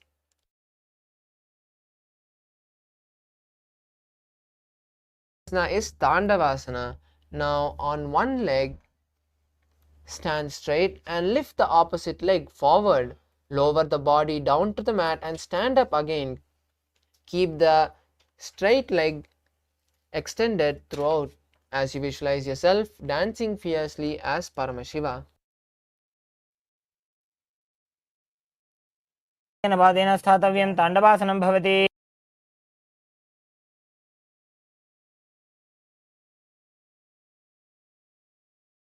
Next asana is Brahmanasana. Now place the left foot on the opposite thigh, on the root of the opposite thigh, and stand on the mat like a rod. Place the hands by the side as you visualize Lord Brahma in your inner space. ब्राह्मणासनमावक्ष्य यत्कृत्वा ब्राह्मणो भवेत्. Is Garudasana 3. Now stand tall and wrap the left leg over the right knee and tuck the left toes on the other side of the right calf. Simultaneously cross the left arm below the right arm and touch the palms together, visualizing yourself as Lord Garuda. उत्तानकूर्मपीठं च संहस्गारुडमेव च वातायनं गोमुखं च भारद्वाजं त्रिविक्रमम्. Next asana is Ekapadasana. Now stand straight on the right leg. Keep the left foot on the opposite thigh. Let the hands be relaxed by the knee as you visualize Swamiji in your inner space. Continue to perform Saja Kumbhaka and Mula Bandha.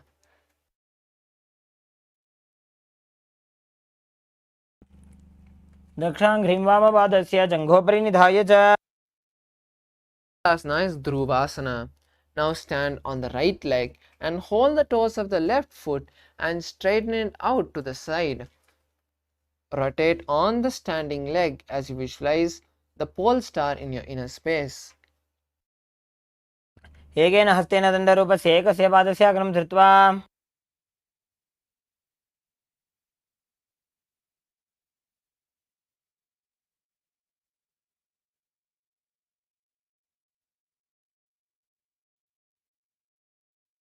Next asana is Trivikramasana.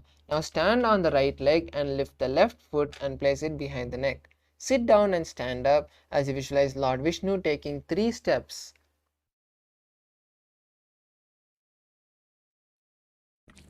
एक ग्रीवायां पादं संस्थाप्य स्थातव्यम् उत्थातव्यं त्रिविक्रमासनं भवति. Next asana is Parshvajanukarana on the opposite side. Now stand with your knees bent and the heels touching. Lift the right leg towards the chest and hold the right leg with the respective hand, clenching the fingers into a fist. Place the opposite hand on the hip with the fingers pointed towards the body.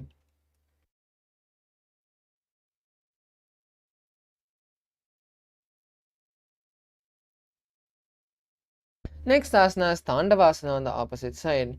Now stand straight and lift one leg straight and forward. Sit down and stand up on the opposite leg as you maintain the stretched leg straight throughout. Visualize yourself as Lord Shiva dancing fiercely. एकेन पादेन स्थातव्यं ताण्डवासनं भवति. Next asana is Brahmanasana. Now place on the opposite side. Now place the right foot in the inner left thigh and stand erect on the mat like a rod. Place the hands by the side as you visualize Brahma in your inner space. ब्राह्मणासनम् आवक्षे यत् कृत्वा ब्राह्मणो भवेत्. Next asana is Garudasana 3. Now stand tall and wrap the right leg over and across the left knee. Tuck the right toes on the other side of the left calf as you simultaneously cross the right arm below the left arm. Visualize yourself as Lord Garuda. नगोर्मपीठं च संहस्गारुडमेव च वातायनं गोमुखं च भारद्वाजं त्रिविक्रमम्. Asana is Ekapadasana. Now stand on the left leg and place the right foot in the front of the opposite thigh. Place the hands by the knees, relax and visualize Swamiji in your inner space. दक्षाङ्घ्रिं वामपादस्य जङ्घोपरि निधाय च. Asana is Dhruvasana. Now stand on the left leg and hold the toe of the right foot and straighten it out to the side. Rotate your body quickly on the standing leg as you visualize yourself as the pole star. हस्तेन दण्डरूपस्य एकस्य पादस्य अग्रं धृत्वा. Next asana is Trivikramasana. Now stand on the right leg and lift the left foot behind the neck. Stand tall and alternate standing and sitting as you visualize Lord Vishnu taking 3 steps. ग्रीवायां पादं संस्थाप्य स्थातव्यम् उत्थातव्यं त्रिविक्रमासनं भवति. Next asana is Samanakakarana. Now stand tall on the feet and let the heels touch and the toes point outward. Place the hands by your side.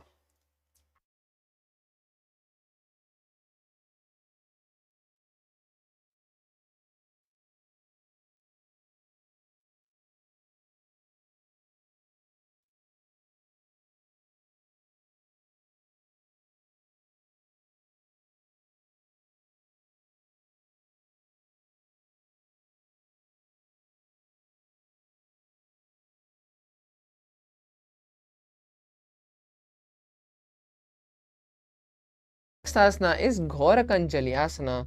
Now stand tall and then bend forward, bringing both the hands underneath the knees. Make a finger lock and sit in a squatting posture and let the interlocked fingers touch the navel. Visualize Goraknatha in your inner space and start performing Jivachala Kumbhaka, which is inhaling and holding the breath, visualizing the prana spreading all over your body and exhaling. प्रथमहि बोहो ये बाहुरी नीचो पुनिहोवे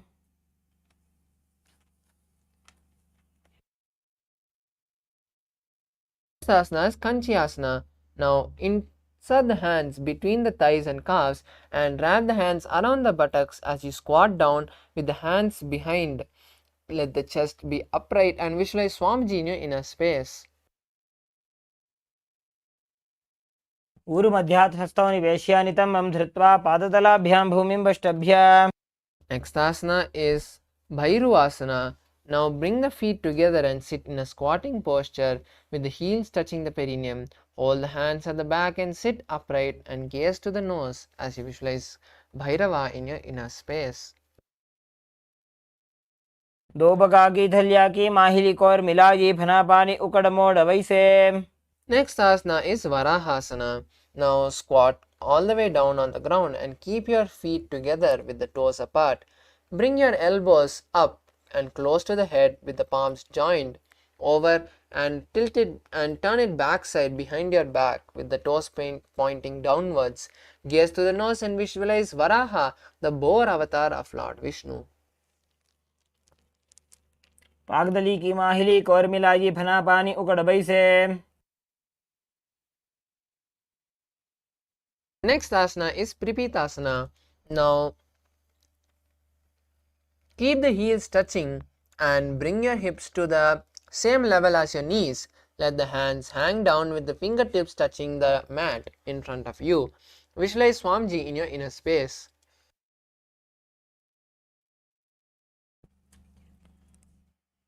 पार्श्वद्वयसम्मील्या स्थित्वा नितम्बं जानुप्रदेश आनीज्य तिष्ठेत् प्रपीठासनं भवेत्.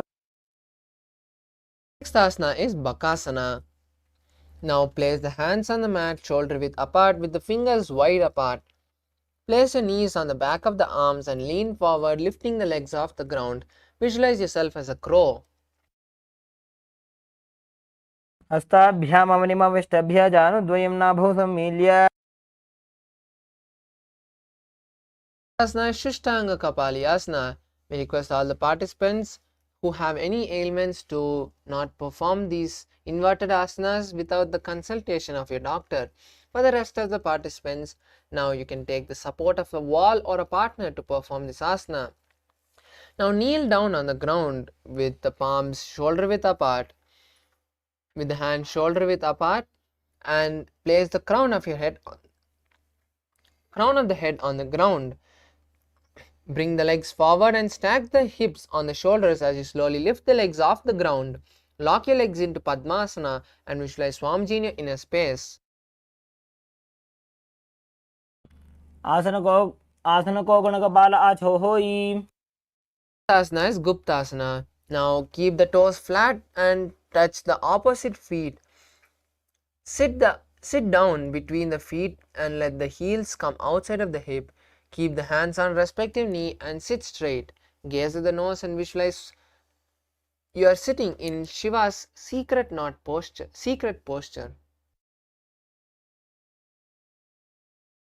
धनुर्भोरन्तरे पादौ कृत्वा पादौ च गोपयेत्. Next asana is Vrikshasana 2. This is an inverted asana. So we request the participants or everyone to take the support of a wall or partner if needed. Now place the hands on the ground, shoulder width apart with the fingers wide. Stack the hips on the shoulders and slowly kick the legs up.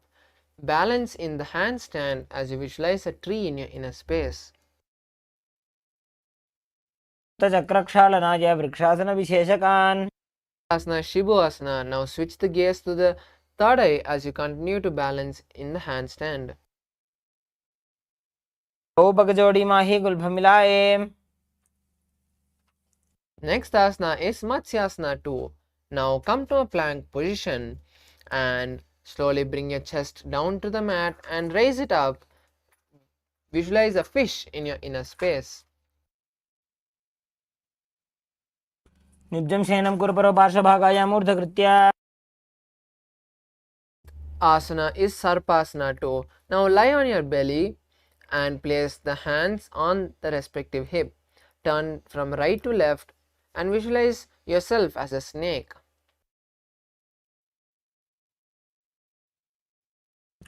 युज्यं शयनं कृत्वा हस्तौ नितम्बं संस्थाप्य पादोदीघीकृत्य. Next asana is Niralambhanasana. Now continue to lie down on the belly and place the elbows next to the chest and rest the chin on the palms. Visualize yourself being completely supported. ह्यां पङ्कजं कृत्वा तिष्ठेत्कुर्परया सुधीः मुखमुन्नमनुच्चायी निरालम्बनमासनम्. Next asana is Chatrasana. Now place your hands in front of you and lift the chest up. Bend the knees and try touching the back of the head to the toes. Visualize yourself as an umbrella protecting your guru. ध्यासनं स्थित्वा हस्ततलाभ्यां भूमिं वष्टभ्य. Next asana is Vajrasana. Now sit on the knees, on the heels, with the top of the feet flat on the mat. Stretch the arms in front of you and place the forehead on the mat. Visualize yourself as the weapon of Lord Indra. इदानीं गर्भिणीनां योगाभ्यासो यथा लघु सुखप्रसवलाभाय प्रोच्यते प्राक्तनेपथि. Next asana is Meshasana. Now place the arms flat on the mat as you lift the hips up towards the sky. Start alternating lifting one hand and forcefully placing it on the mat. Visualize yourself as a powerful ram. गजासनसंस्थितो एकैकं बाहुं भूमौ ताडयेत्. The next asana is Ajasana. Now place your palms flat on the mat, shoulder width apart, and slowly walk your feet towards and stacking your hips on the shoulder. Kick your legs off the ground and come to a handstand as you slowly bring your forehead to the mat. Visualize Swamiji in your inner space. गजासनसंस्थितो पादद्वयमन्तराळे कृत्य मस्तकेन भूमिं स्पृशेत्. The next asana is Dhanantarasana. Now sit on the heels and with the legs together, interlace the fingers around the toes and pull the feet upward towards the perineum, and then place the hands on the respective knees. Keep the spine straight and visualize Swamiji in your inner space.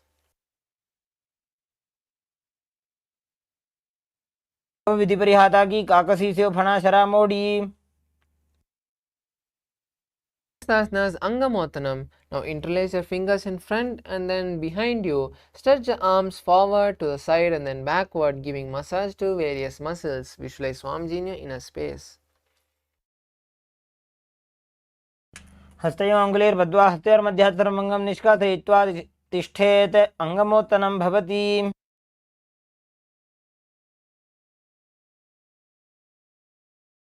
Next asana is Garudasana 4. Now sit on the heels in Vajrasana and turn the feet towards the side.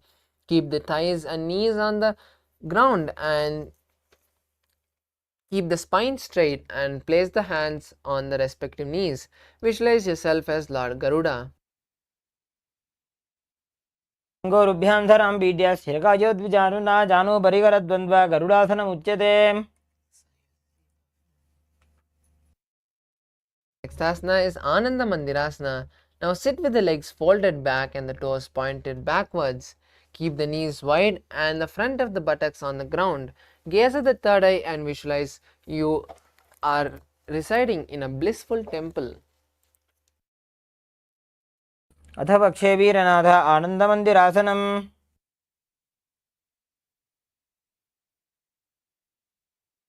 Next asana is Mandukasana 2. Now sit with the knees wide and the feet overlapping on the ankles. Keep the hands underneath the knees and gaze to the nose. Visualize yourself as a frog.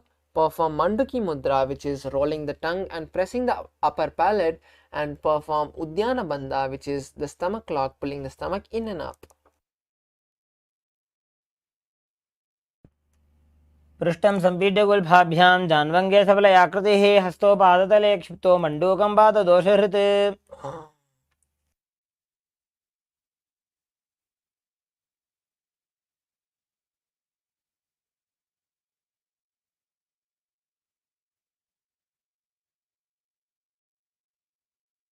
Next asana is Narasimhasana. Now keep your toes on the mat with the heels up and together. Place the perineum on the heels and place your palms on the ground with the fingers spread wide apart. Touch the thumbs and the base of the hand on the ground. Gaze to the nose and stick your tongue out with an exhale forcefully. Visualize Narasimha, the lion avatar of Lord Vishnu. Gaze at the nose. दोवो फणा पाणी होए वैसे AD mail रघुदारी वैसे समशरीरनी काट हरावे NASA अग्र दृष्टि को ल्यावे. Next asana is Bishrikasana. Now sit on the toes and place the perineum on the heels. Separate the knees sideways and place them on the ground. Make a hollow with your palms and place it on the mouth. Keep the thumbs of both the hands underneath the teeth and close the lips. Gaze at the nose and perform Vishrika Kumbhaka, which is inhaling through the left nostril and exhaling through the mouth. Visualize Devi, Lord Durga, Goddess Durga in your inner space and gaze to the nose in Shambhavi Mudra. दो बगा की AD जोई गोड़ा फनो बान पुनि होई. Asana is Makarasana. Now sit with the soles together and on top of the feet. Keep the heels bent and the elbows. Sit on the heels and bend the elbows, bringing the fingers to the armpit. Scratch your body as you imitate a monkey. Visualize yourself as a playful monkey and gaze at your third eye. दोबू बगदली संपुट आने तिनकी पिष्टि भूमि परिटाने मूलद्वार ईड्यां परिन्यावे मूड़ा हाथ ऊंचा टहरावे.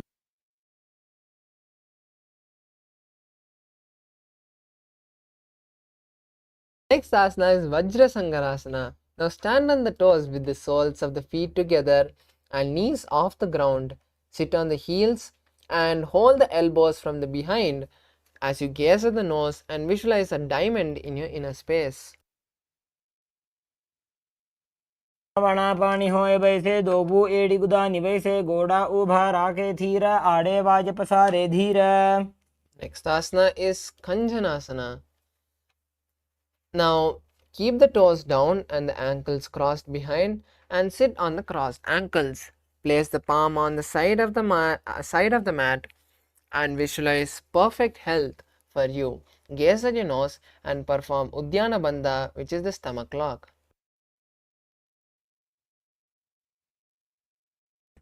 खञ्जनासनमावक्षे यत्कृत्वा सुस्थिरो भवेत् पृष्ठे पादद्वयं बद्ध्वा हस्तौ भूमौ प्रधारयेत्.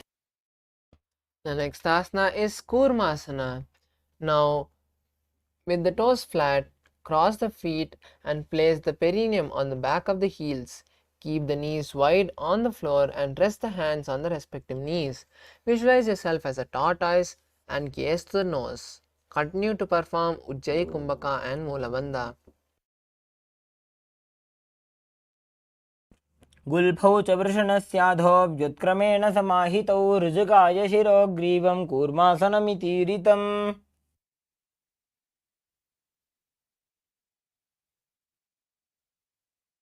Asana is Yogasana. Now sit with the toes flat and cross the feet and place the perineum on the back of the heels. Gaze at the nose and visualize Swamiji in your inner space as you gaze at the nose. उदं नियम्य गुल्फाभ्यां व्युत्क्रमेण समाहितः योगासनं भवेदेतदिति योगविदो विदुः. Next asana is Vijogasana. Stand on the knees and cross the ankles behind with the feet near the opposite knees. Hold the calf with the fingers and keep the thumbs outside. Gaze at the third eye and visualize oneness with your Guru. गोड़ा वामो उबो होजी गोड़ा आड़ा राखे दो जी दछि पाकड़ी पानी रहावे फनो वाम गोड़ा ढिलियावे. The next asana is Ushtrasana too. Now in the kneeling position, bend backward and hold the respective ankle with the hands. Keep the arms straight and push the hip forward, tilting the head backwards. Visualize yourself as a camel as you continue to perform Ujjayi Kumbhaka and Mulabandha. मेरुदण्डग्रन्थिदाढ्य संविवादयिषु पुमान् कपोतोष्ट्रासनाभ्यासं कुर्यान्वितहिताशनः. Next asana is Jatyasana. Now, with the heels together and the hands on the sole of the feet, slowly lean back, bringing the elbow down to the mat. Place the back of the hand on the mat, head on the back of the mat, and gaze to the nose. Visualize yourself as a blooming lotus. दो AD संपुट करे सोले मूलद्वारित रिधरे.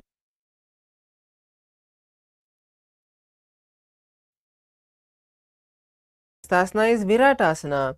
Now use the hands to support the body if needed. Otherwise, you can sit on the knees with the thighs and calf together. Lean back and touch your head to the back, touch your back to the ground and then rise up. Do this again and again and visualize your body healing and gaze to the nose. जङ्घापृष्ठभूमो निधाय जङ्घोत्रयोः ऊरुनी संस्थाप्य. Next asana is Kapotasana. Now from Virasana, raise the hips higher and bring the forearms on the mat and hold the back of the heels. Bring your head between the feet. Visualize yourself as a dove which is flying. मेरुदण्डग्रन्थिदाढ्य संविवादयिषु पुमान् कपोतोष्ट्रासनाभ्यासं कुर्यान्वितहिताशनः. Next asana is Varasana. Now stand on the knees with the toes tucked. Hold the arms of the opposite hand. Hold the elbows of the opposite hand. And visualize getting a boon from Paramashiva. Gaze to the nose in Shambhavi Mudra. भूमौ संस्थाप्य हस्ताभ्यां बाहु परस्परं धृत्वा सरलं तिष्ठेत्. Next asana is Asana 2. Now from the kneeling position, keep your knees together and toes tucked. Lean forward and bring the elbows to the mat. Hold the head with both the hands and rest the hands on the side of the elbows. Rest the hand on the side of the knees. Visualize yourself as Varaha, the boar avatar of Lord Vishnu. सूर्यं चन्द्रं भेदनानि आसनानि निकथ्यते कूर्परौ भूमौ स्थापयित्वा जानुभ्यामवनिमवष्टभ्य. Next asana is Mundasana. This is an inverted asana. So we request all the participants to take the support of a wall or partner if needed. Now kneel down and place your elbows on the mat, shoulder width apart. Interlace your fingers and place your head on the mat. Support your head with the hands and walk your knees forward, lifting the hips and then raising your legs straight. Visualize yourself as a loped tree.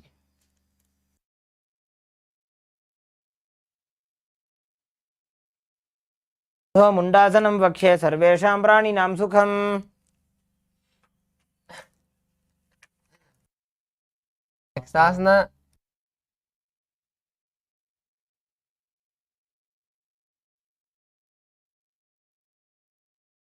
asana is Andasana. Now kneel down with the head between the knees and keep your elbow adjacent to the knees.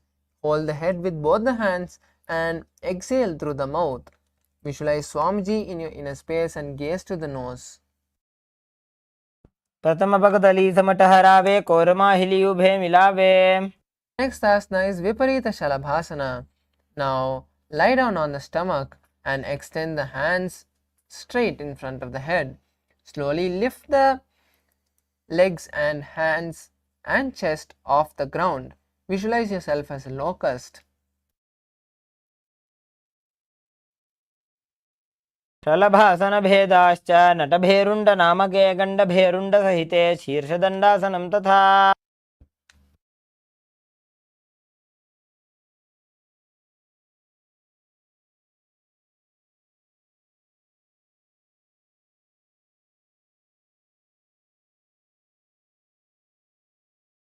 Next asana is Kapalasana. Now lie on the belly with the arms by the side and keep your forehead on the ground.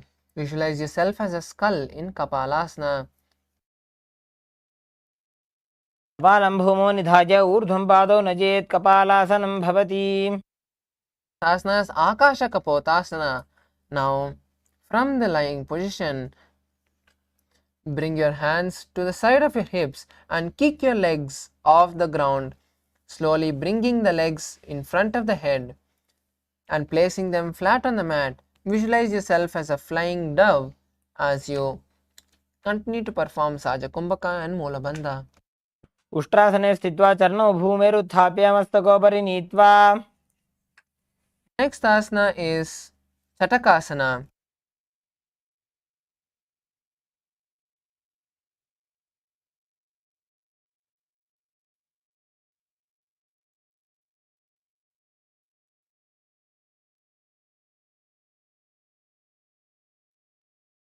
Now sit on the knees and bring the chest down to the navel touches the knees. Keep the hands flat on the mat and the forearms on the ground. Visualize yourself as a sparrow. परपर्यन्तौ हस्तौ धरामोष्टभ्य. Next asana is Vrishchikasana 2. Now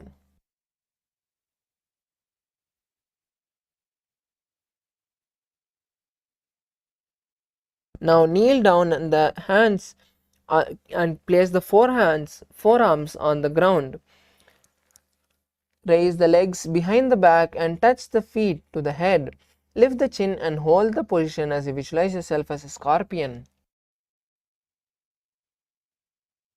शिवपुच्छप्रतिमाङ्घ्रिभाष्णे धृत्वा स्वशीर्षे चिबुकं विधार्यको. Asana is Vrishasana. Now place the perineum down on the right heel and keep the left foot outside of the hip with the ankle to the side. Place the hands on the mat and visualize yourself as a bull. Start performing the Antaranga Kumbhaka for the following asanas, which is forceful exhalations, inhalations and exhalations. जाम्यगुल्भे पादमूले वामभागे पदेतरम्. Next asana is Lolasana. Now from a kneeling position, place the hands flat on the mat in front, lift the knees off the ground and cross the toes of the left foot over top the right. Balance on your hands and visualize Swamiji in your inner space. आसनं सदा कुर्यात् वायुलोलापघातनात्.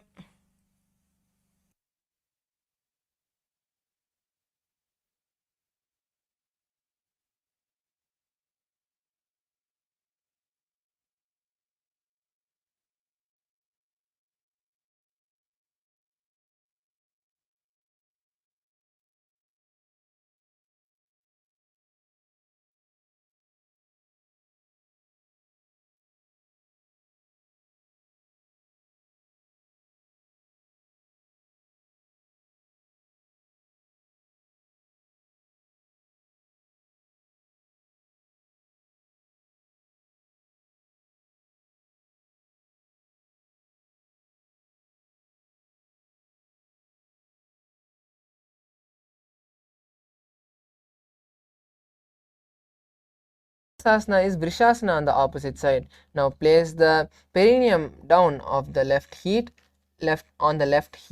and keep the left foot outside of the hip. Place the right foot outside of the hip with the ankle to the side. Place the hands on the side of the mat resembling a bull. Visualize a bull in your inner space. जाम्यगुल्भे पादमूले वामभागे पदेतरं विपरीतं स्पृशेत् भूमिं वृषासनमिदं भवेत्. Next asana is Balagunasana.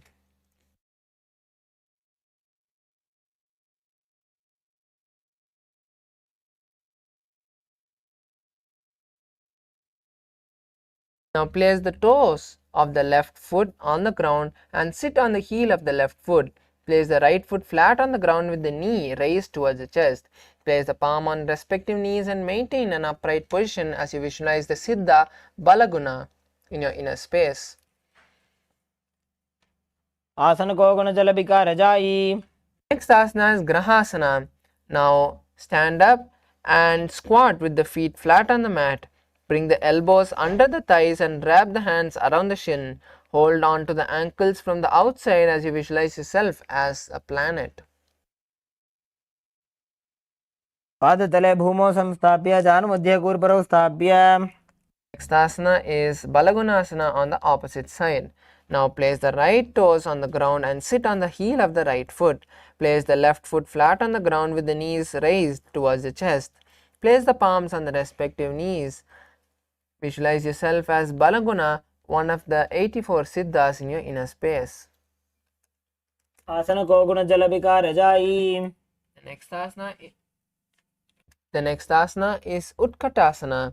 Now squat on the toes with the heels up and the knees off the mat. Place the perineum on the heels and the hands on the respective knee. Keep the spine straight and visualize Swamiji in your inner space. युजास्पिजोस्ति यत ऊर्ध्वजानु यत्रासने पादतलद्वयोपरि. Next asana is Vajrasankharasana 2. Now sit on the toes with the perineum on the heels and the soles together. Keep the knees wide and off the ground. Hold the opposite elbow behind the back. Visualize Swamiji in the inner space and continue to perform Antaranga Kumbhaka and Mulabandha. प्रथम बना पानी होए जैसे दो वो एड़ी गुदा निवेश है घोड़ा उभा राखे थी आड़े वाय पसारे धीर. The next asana is Anilasana. Now squat with the feet hip width apart. Keep the hands under the soles of the feet from inside and place the palms down under the feet.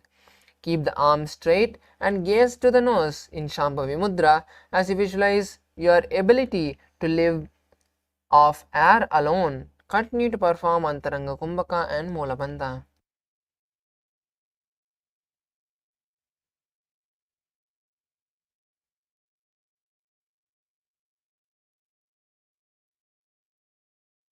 Next asana is Padukasana. Now stand tall and lean forward and place your hands on the mat with the palms underneath the feet.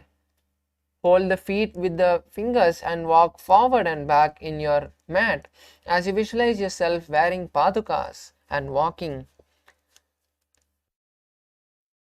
हस्ततलयोः पादतले कृत्वा तिष्ठेत् गच्छेत् पादुकासनं भवति.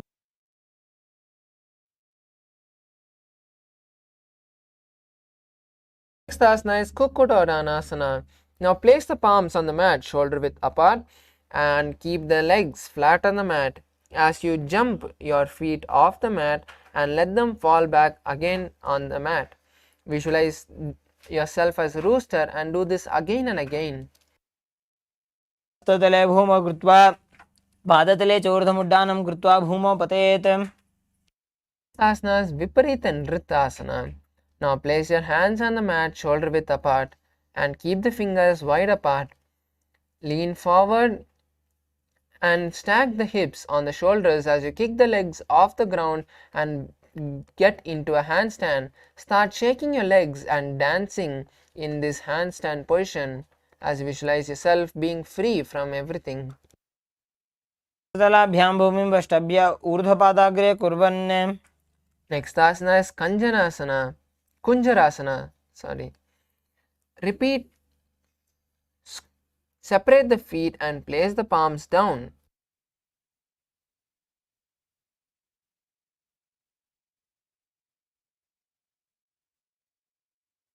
Spread the feet and place one palm down on the mat and the other palm touching the respective ear.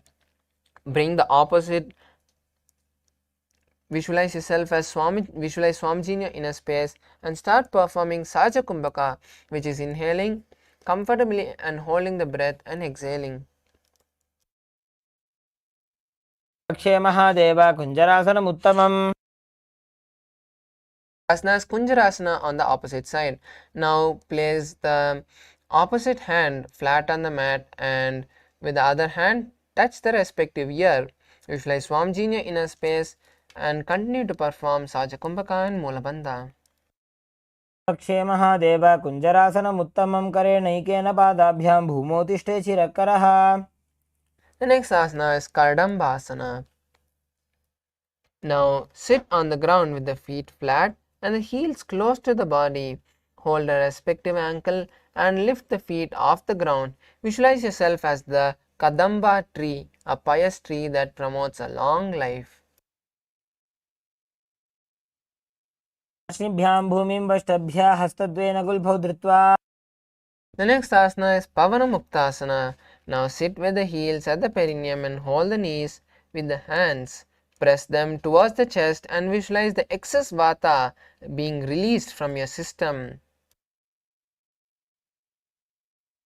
द्वयोस्तु पादयोः पाणिं लात्वा स्वस्वनितम्बके जानुनि वक्षसि साधुर्बभ्रतीकरबन्धनैः. The next asana is Chakorasana. Sit with one leg placed, sit with both your legs stretched forward and lift one leg and place it behind your neck. Place both your hands by the side and lift the entire body off the ground, balancing there. Visualize yourself as a powerful source of energy. पूर्वतानं चतुष्पादपीठं वज्रासनं तथा. Next asana is Dhanurasana 2. Now place both the legs straight and hold the respective legs with the hands. Hold the big toe of the respective leg with the index and middle fingers. Pull the right leg towards the ear and visualize yourself as the bow of Paramashiva. ताङ्गुष्टौ तु पाणिभ्यां गृहीत्वा श्रवणावधि धनुराकर्षकाकृष्टं धनुरासनमीरितम्. Next asana is Ashtavakrasana. Now lift the left leg and place it over top the left shoulder. Bring the right foot across and hook it on top of the left foot. Lean forward and down while you extend the legs towards the side and lift the entire body and balance on the hand. Visualize yourself as a flying crane. वासिष्ठमथ कौण्डिन्यमूर्धकुक्कुटमेव च अष्टावक्रमथोत्थानं मयूरं सेतुबन्धनम्.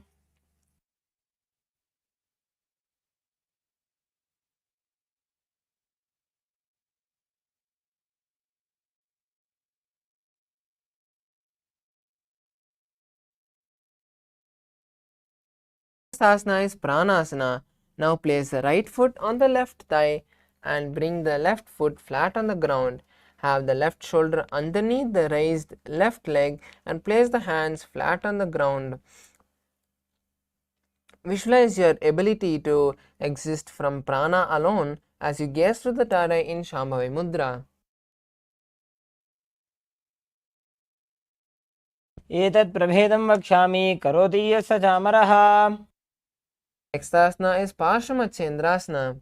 Now place the right foot at the root of the left thigh and the left leg by the side of the right knee. Hold the left hand by the right hand and twist the body. Gaze at the third eye in Shambhavi Mudra and visualize the great sage Matsyendranatha in your inner space. वामोरुमूलार्पितदक्षपादो जान्वो बहिर्वेष्टितदक्षदोष्णा.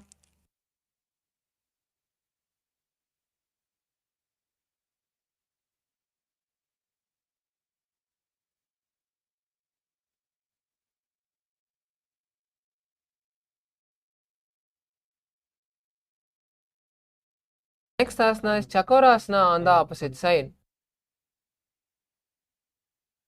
Sit with the both legs extended forward and lift the opposite leg and place it behind the neck. Place both the hands flat on the mat and lift the stretched leg forward.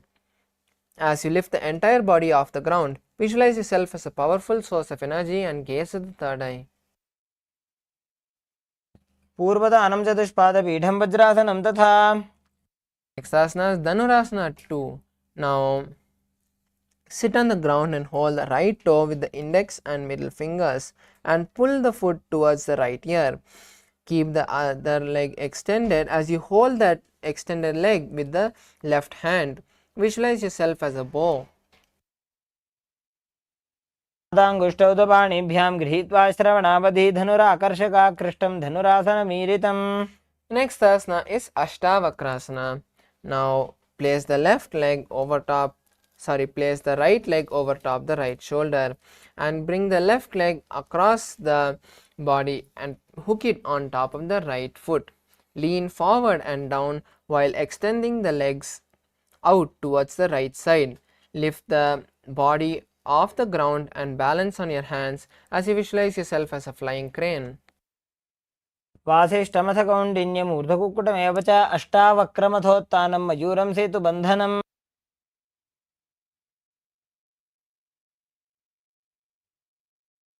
Next asana is Pranasana. Now place the right foot on the left thigh and bring the left foot flat on the ground. Have the left shoulder underneath the raised left leg and place the hands flat on the ground. Visualize your ability to live solely from prana as you gaze at the third eye in Shambhavi Mudra. एतत् प्रभेदं वक्ष्यामि करोति यत् स चामरः. Next asana is Parsvamatsendrasana. Now place the right foot at the root of the left thigh and the left leg by the side of the right knee. Hold the left leg by the right hand and twist the body, remaining steady. Gaze at the third eye in Shambhavi Mudra and visualize the great sage Matsyendranatha in your inner space. पार्श्वाभ्यां धृत्य तेजास्तु पार्श्वमत्स्येन्द्रम् उत्तमम्. The next asana is Paschimottanasana. Now extend both your legs straight and bend the left leg towards the perineum. Lean forward, bringing the chest and head towards the leg as you place your forehead on the knee. Hold the stretched leg with both the hands and visualize Swamiji in your inner space. Perform Jivachala Kumbhaka, which is inhaling and visualizing the prana spread all over your body. एकं पादं प्रसार्य एकं पादस्य पार्श्वनाथीवने सम्पीड्य. Asana is Kraunchasana. Now place your left ankle outside of the hip and hold the sole of the right foot and lift the leg up towards the forehead. Keep the knee straight and gaze to the nose as you visualize yourself as a crane. उत्तानपादं क्रौञ्चं च मरीचिं वीरभद्रकं नटराजं त्रिकोणं च सुप्ताङ्गुष्ठप्रसारणे.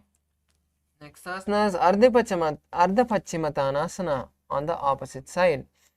Now keep the both legs stretched and bring the right leg towards the perineum. Lean forward and hold the stretched left leg with both the hands as you place your forehead on the knees. Visualize Swamiji in your inner space. एकं पादं प्रसार्य एकं पादस्य पार्श्वनाथीवने सम्पीड्य.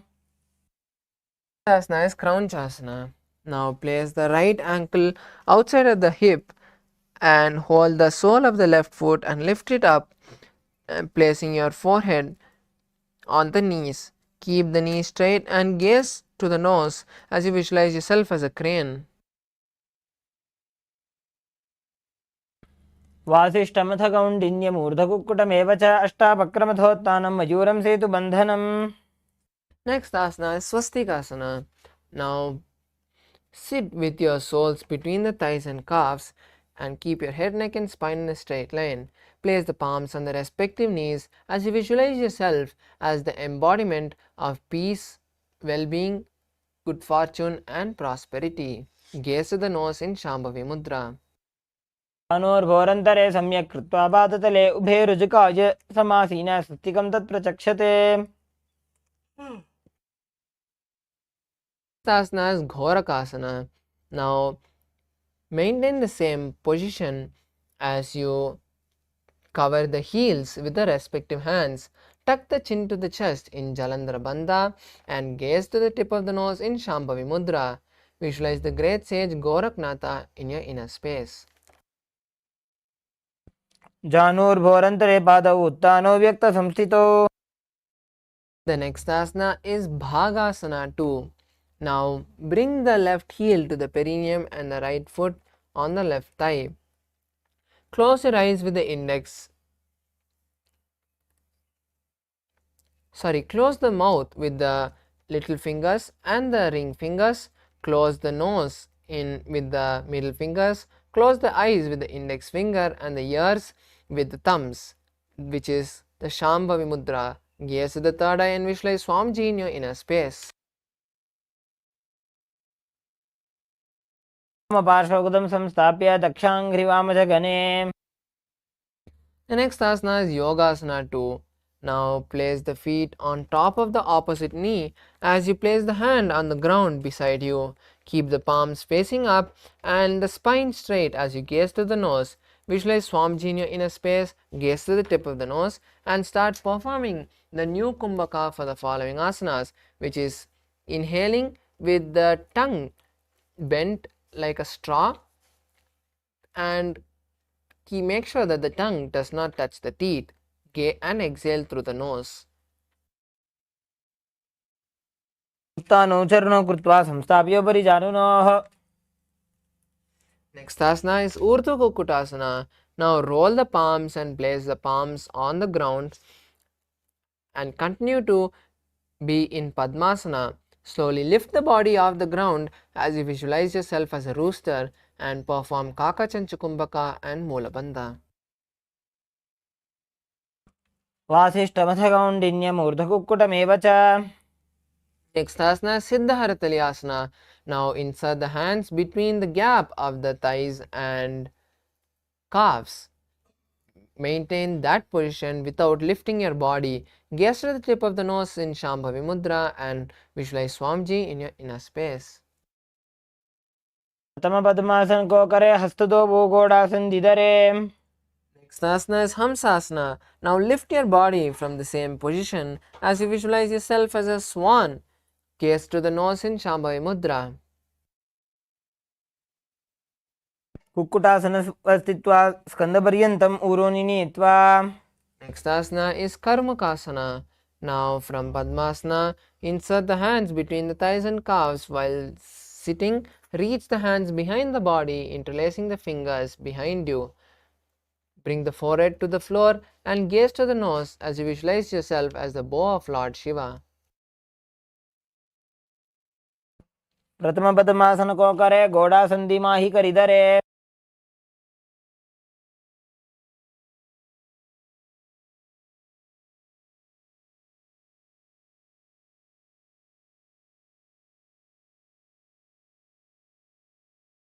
Asana is Kurmasana 2. Now from Padmasana, insert the hands between the gap of the thighs and calves. Lift your hands and place it on the shoulders of the respective hand. Balance as you visualize yourself as a tortoise. Continue to perform Kakachanchukumbhaka. दाइजंग वरदक्षिण Pawa दाइजंग परिपाइल्यावा. The next asana is Granthi Bedasana. Continue to maintain the same position as you lock your chin to the chest in Jalandhara Bandha. Visualize yourself in Shiva's secret knot posture. Gaze to the nose. पक्षे नीलकण्ठः ग्रन्थिभेदासनं शुभम्. Next asana is Uttana Kurmasana. Now slowly roll onto the back as you continue to hold the respective shoulder with the hand. Visualize yourself as a tortoise and gaze to the nose. आसनबन्धस्थं कराभ्यां धृतकन्धरम्.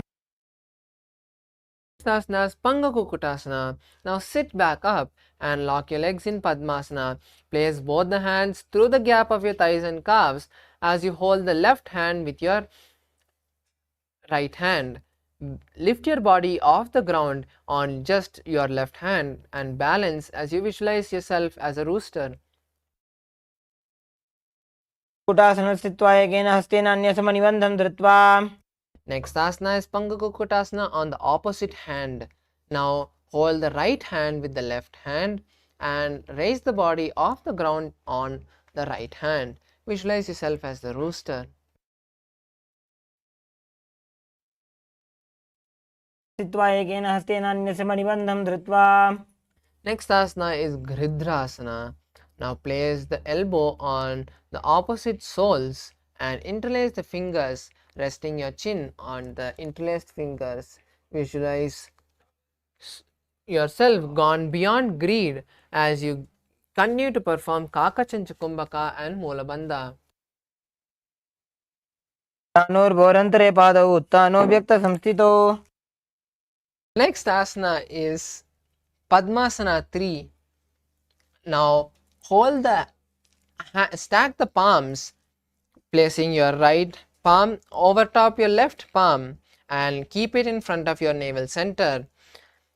Gaze to the tip of your nose in Shambhavi Mudra. Visualize Swamiji in your inner space and perform Mahamudra Bandha, which is performing all the three bandhas together. उत्थानौ चरणौ विधाय विधिवत् शक्तिस्थितौ योगिरात्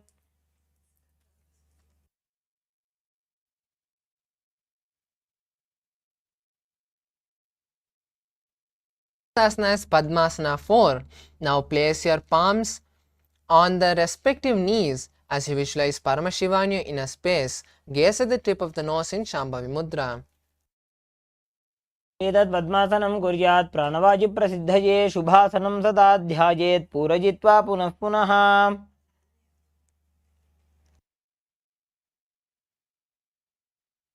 Asana is Karmukasana 2. From Padmasana, hook the right hand, index and middle fingers around the right toe from the bottom of the foot and pull it like a bow back and forth. Place the left hand on the respective knee and repeat this on the opposite side, visualizing yourself as Paramashiva's bow. अथान्यासनमावक्षे योगपूरकरक्षणात् कृत्वा पद्मासनं पाद अङ्गुष्ठजङ्घयोस्थितम्. The next asana is Karmukasana 3. Now push your Padmasana even deeper as you place each foot on the inner part of both the thighs. Now cross your hands behind the back and try to hold the respective foot. Visualize yourself as Paramashiva's bow and gaze to the nose as you perform Mahamudra Bandha and Kaka Chanchakumbhaka. कार्मुकासनमाक्षित्य उदरे पूरयेत् सुखं तदवायुर्वसो जाति कालेन सूक्ष्मवायुना कृत्वा पद्मासनं मन्त्रे वेष्टयित्वा प्रधारयेत् करेण दक्षिणो नैव वामपादान्तिकं ततम्.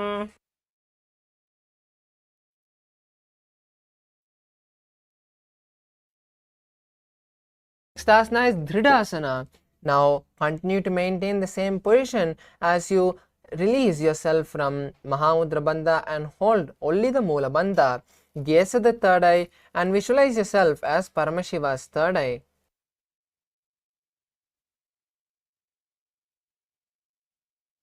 गुरुभ्यामुपरि स्थाप्य पादयुग्मं प्रयत्नतः दक्षिणं सव्यदेशे च सव्यं दक्षिणदेशके.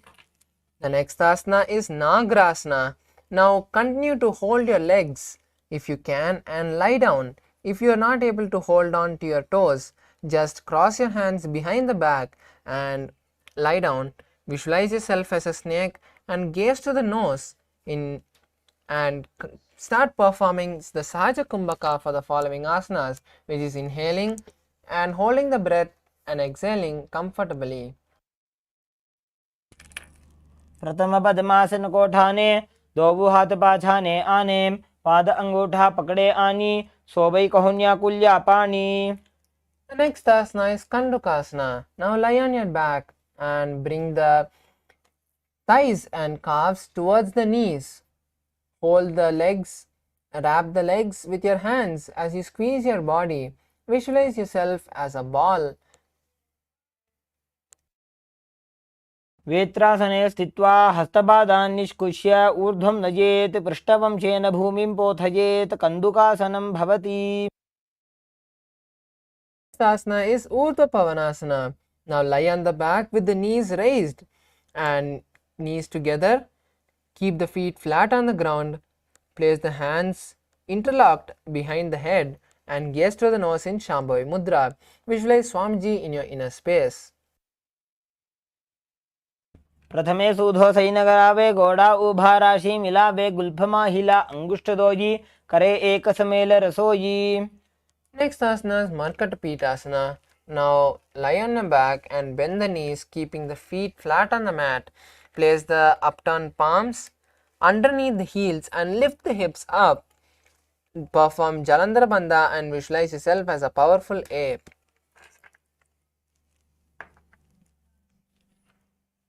उत्तानशयनं पादतले उत्तानहस्तयोः स्थापयेत् पृष्ठभागमुत्तरमयेत् मरकटपीठं भवति. Next asana is Uttana Shikihi Pitakasana. Now lie on your back and raise the hips up with the support of your hands. Place the elbows on the ground to bear the weight of your body. Lock the chin to the chest in Jalandhara Bandha. Visualize Swamiji in your inner space and gaze to the nose in Shambhavi Mudra. जङ्घोरुबलहीनश्चेत् उत्तानशिखिपीठकम् अप्रमत्तः प्रकुर्वीत भुक्तेः प्राग्विजितेन्द्रियः. The next asana is Gangadhara's not changing the slide. Narakasana. Now lie on your back and raise the hips off the ground with the legs pointing towards the ceiling. Bring the hands to the back, lower back for support if needed, or else let the elbows and hands be extended on the mat below. Balance on in this position as you visualize yourself blissfully traveling through hell. Perform Murcha Kumbhaka and Jalandhara Bandha. ईवाकण्ठेन भूमिं विष्टम्भ पादाग्रद्वयम् ऊर्ध्वमुत्त्रजेत् नरकासनं भवति. The next asana is Tiryanavakasana. Now slowly bring the hands towards the lower back as you slowly angle your legs forward. Visualize yourself as a boat and continue to perform Morcha Kumbhaka and Jalandhara Bandha. नौकावत् स्थित्वात् ऊर्ध्वं पादाग्रद्वयं नयेत् तिर्यन्नौकासनं भवति. The next asana is Dvajasana. Now slowly lower the hands and keep it flat on the mat behind and continue to balance in this upturned position as you visualize yourself as the Kailasa flag, which is respected across all nations, and perform Morcha Kumbhaka and Jalandhara Bandha. तिर्यन्नौकावते ग्रीवापृष्ठकोर्परैः भूमिं वष्टभ्यां मस्तकलाख्येन पादाग्रद्वयमूर्ध्वनयेत् ध्वजासनं भवति. Relax. Now slowly place your legs on the mat and place the palms by your side. Completely unclutch from your body as you visualize Swamiji blessing you and perform the Mula. As you perform the Shakti Chalana Mudra, which is visualizing your prana go from your Mooladhara to the Sahasrara, which is your root center to the crown center. Completely unclutch from all the senses and just intensely visualize Swamiji in your inner space. उत्तानं शववद्भूमौ शयनं तु शवासनं शवासनं श्रमहरं चित्तविश्रान्तिकारणम्.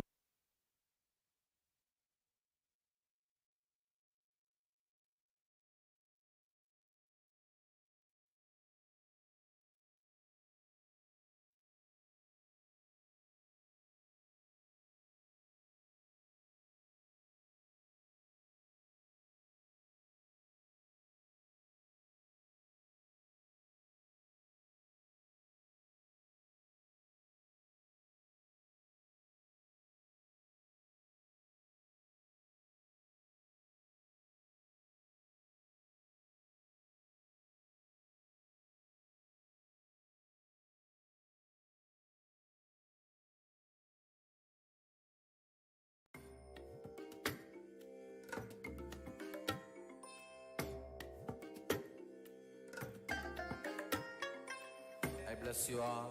Let you all open all your three eyes and manifest the powers of Mahasadashiva. Om Nithyananda Paramashivoham. Om Nithyananda Paramashivoham. Om Nithyananda Paramashivoham. Om Nithyananda Paramashivoham.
Now slowly come back to your body. Start shaking the toes and your fingers, your knees and elbows, and bend your knees to the chest and wrap your legs with your hands as you roll from side to side for a few moments. Now slowly come to a comfortable seated position. Let's now first congratulate ourselves that we have successfully finished the 308 asana sequence, the most authentic yoga available, which has been directly revealed by the Supreme Pontiff of Hinduism, who is the incarnation of Paramashiva. Now that we have performed this asana sequence, we need to bolt this Kundalini energy into our nervous system to make sure that we manifest all the realities that we want. We have the energy and the power to manifest all the realities that we want. To do that, we need to bolt the Kundalini which we have awakened now by this intense 3-hour yoga sequence. And to do that, we have to perform the power manifestation, which is the most best way to bolt this energy into our nervous system. Immediately after this yoga session, we are going to be having the intense 21 minutes of power manifestation, where the Acharya will be conducting the power of third eye reading. So immediately after we end the yoga session, we request all the participants to continue to stay and just quickly grab a eye band to perform this third eye reading after the yoga. So now let's finish with the Purna Mantra. Sit straight with your head, neck and spine in a straight line. Bring your hands together in front of your heart center. As you close your eyes and take a deep breath, visualize Swamiji in your inner space and let's chant the Purna Mantra. Om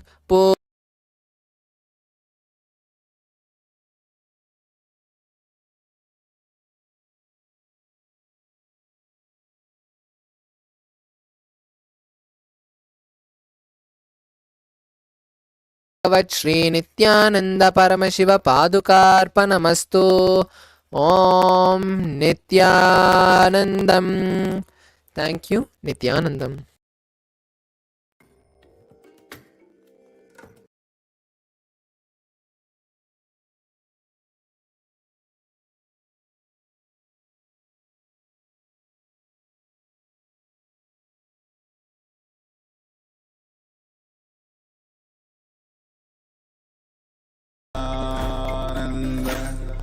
Paramashivoham.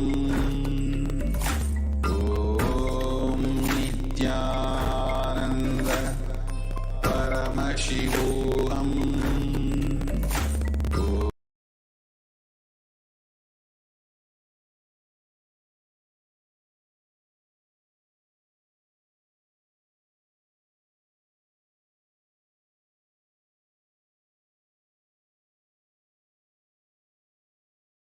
Om Nithyananda Paramashivoham.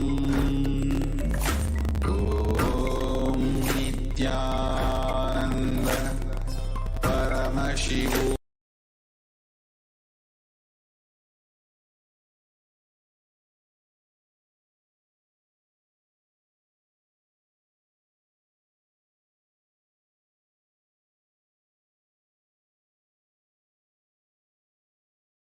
Om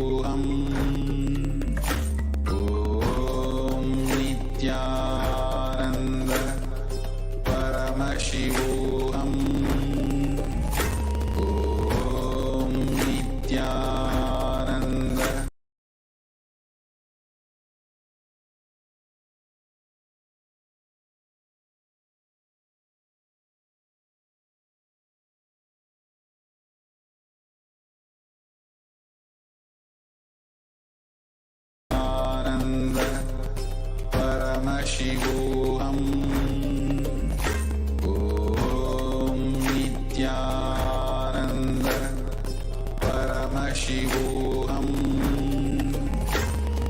Om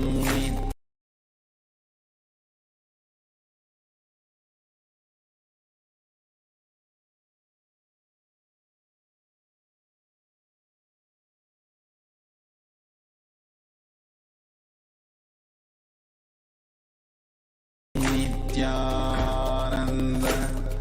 Paramashivoham. Om Nithyananda Paramashivoham.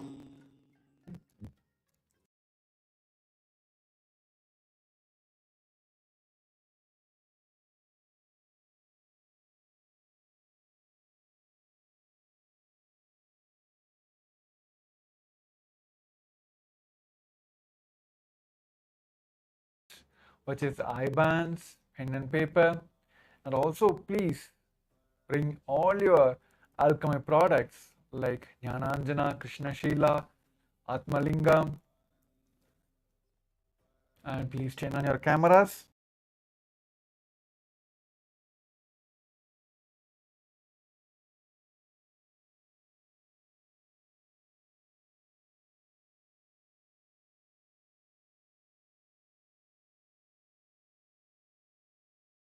Om Nithyananda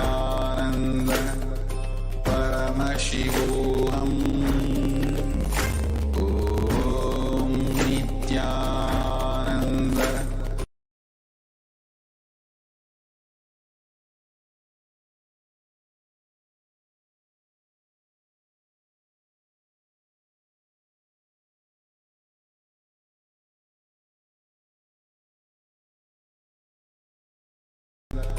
Paramashivoham.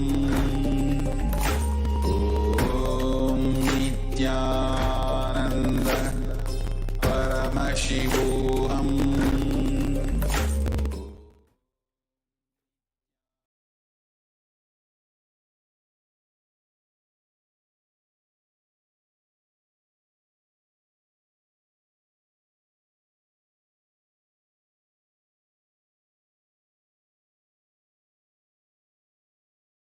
Alamachalam Sarvadeshakshibhudam Bhavasidam Trigunaragidam Sadgurum Tam Namami. Yes, Nithyananda everyone.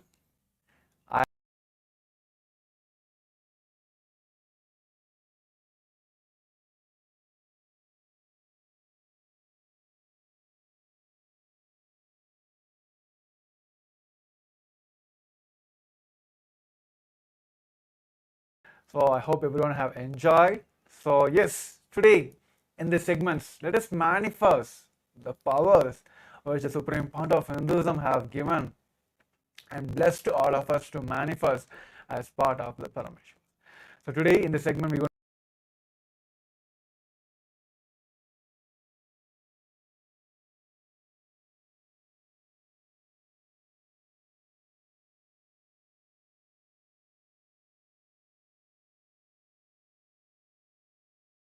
with random images for you to manifest the power of third eye.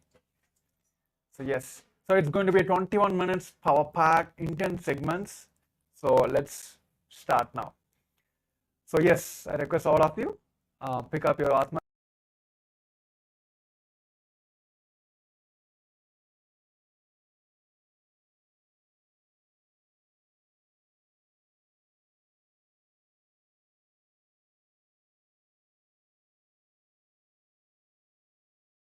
We request all the participants to please turn on your cameras and be seated in front of the cameras.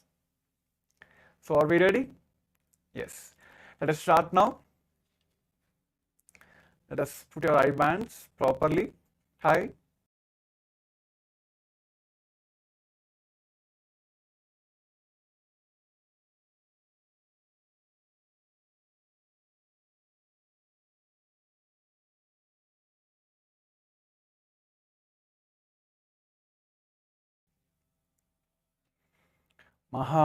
Paramashivam with 25 heads 50 hands and 75 eyes, just intensely manifesting.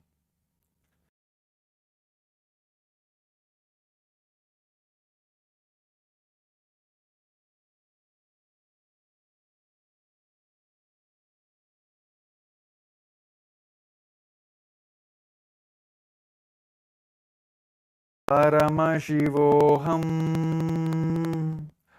Om Nithyananda. Paramashivoham. Om Nithyananda.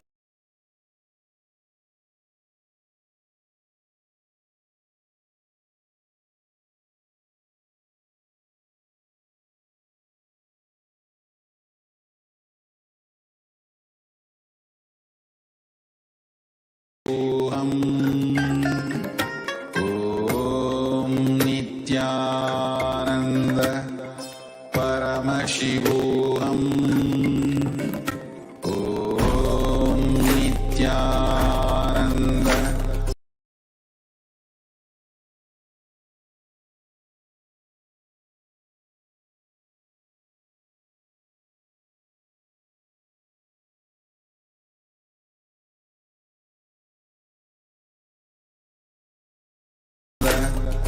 Paramashivoham.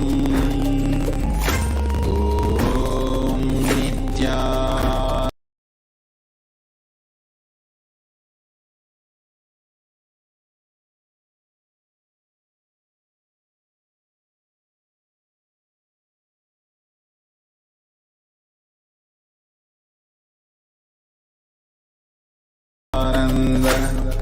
Paramashivoham. Om Nithyananda Paramashivoham.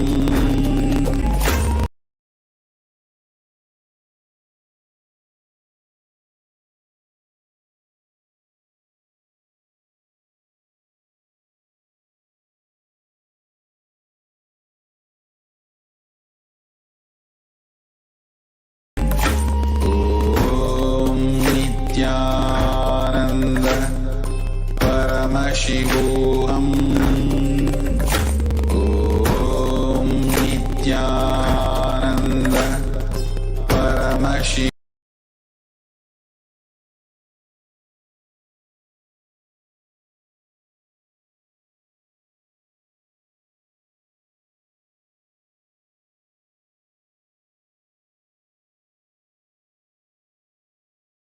Paramashivoham. Om Nithyananda Paramashivoham. Om Nithyananda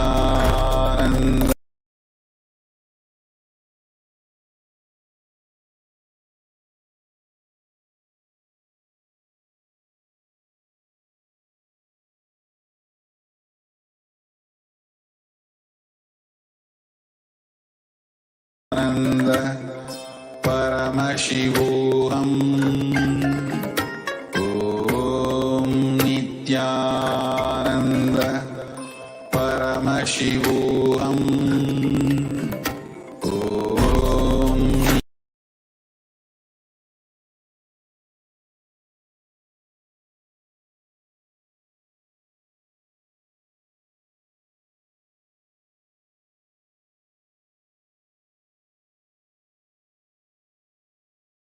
Om Nithyananda Paramashivoham. Om Nithyananda Paramashivoham.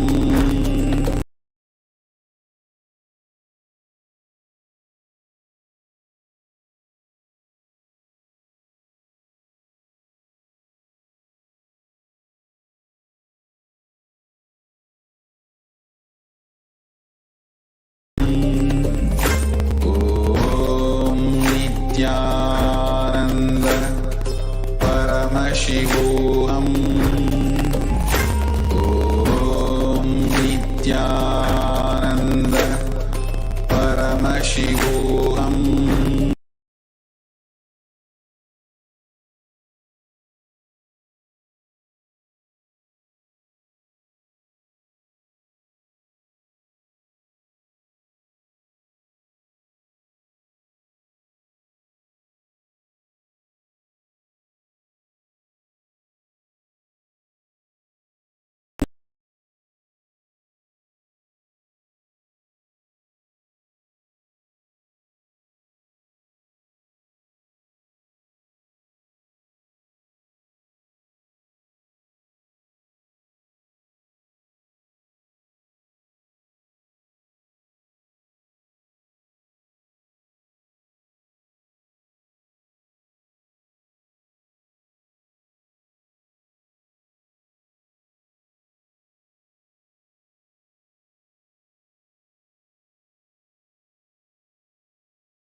Please chant the Mahavakya.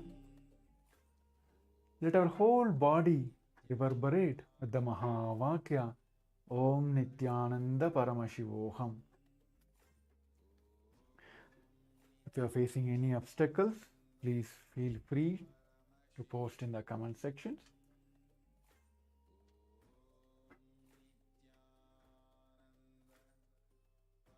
Let us drop everything. Just do the surrender and chant the Mahavakya. Om Nithyananda Paramashivoham. Let's continue chanting the Mahavakya.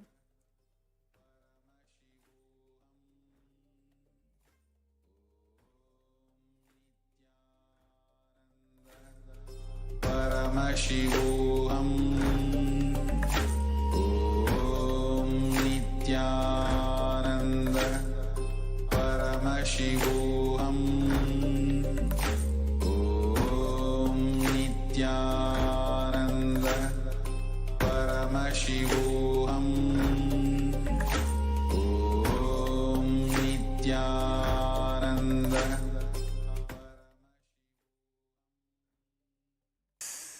Nithyanandam. Now, all of you can relax and slowly open your eyes. You can remove your eye bands and slowly open your eyes.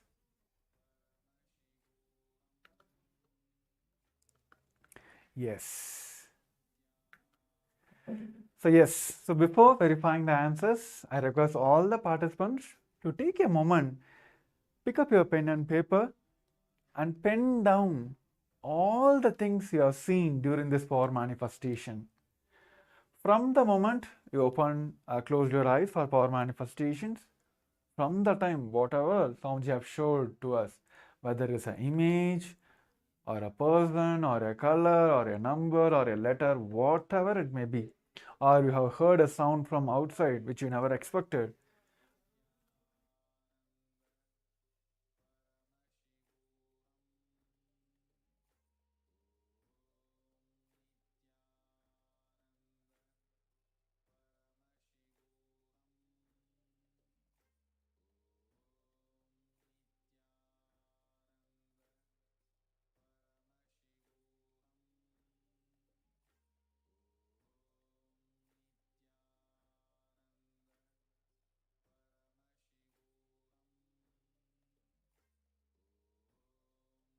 yes.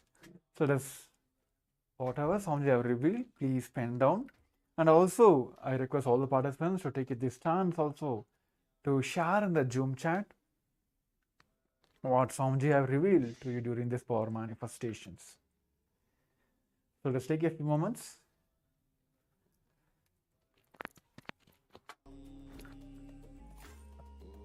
Now let's verify your answers now.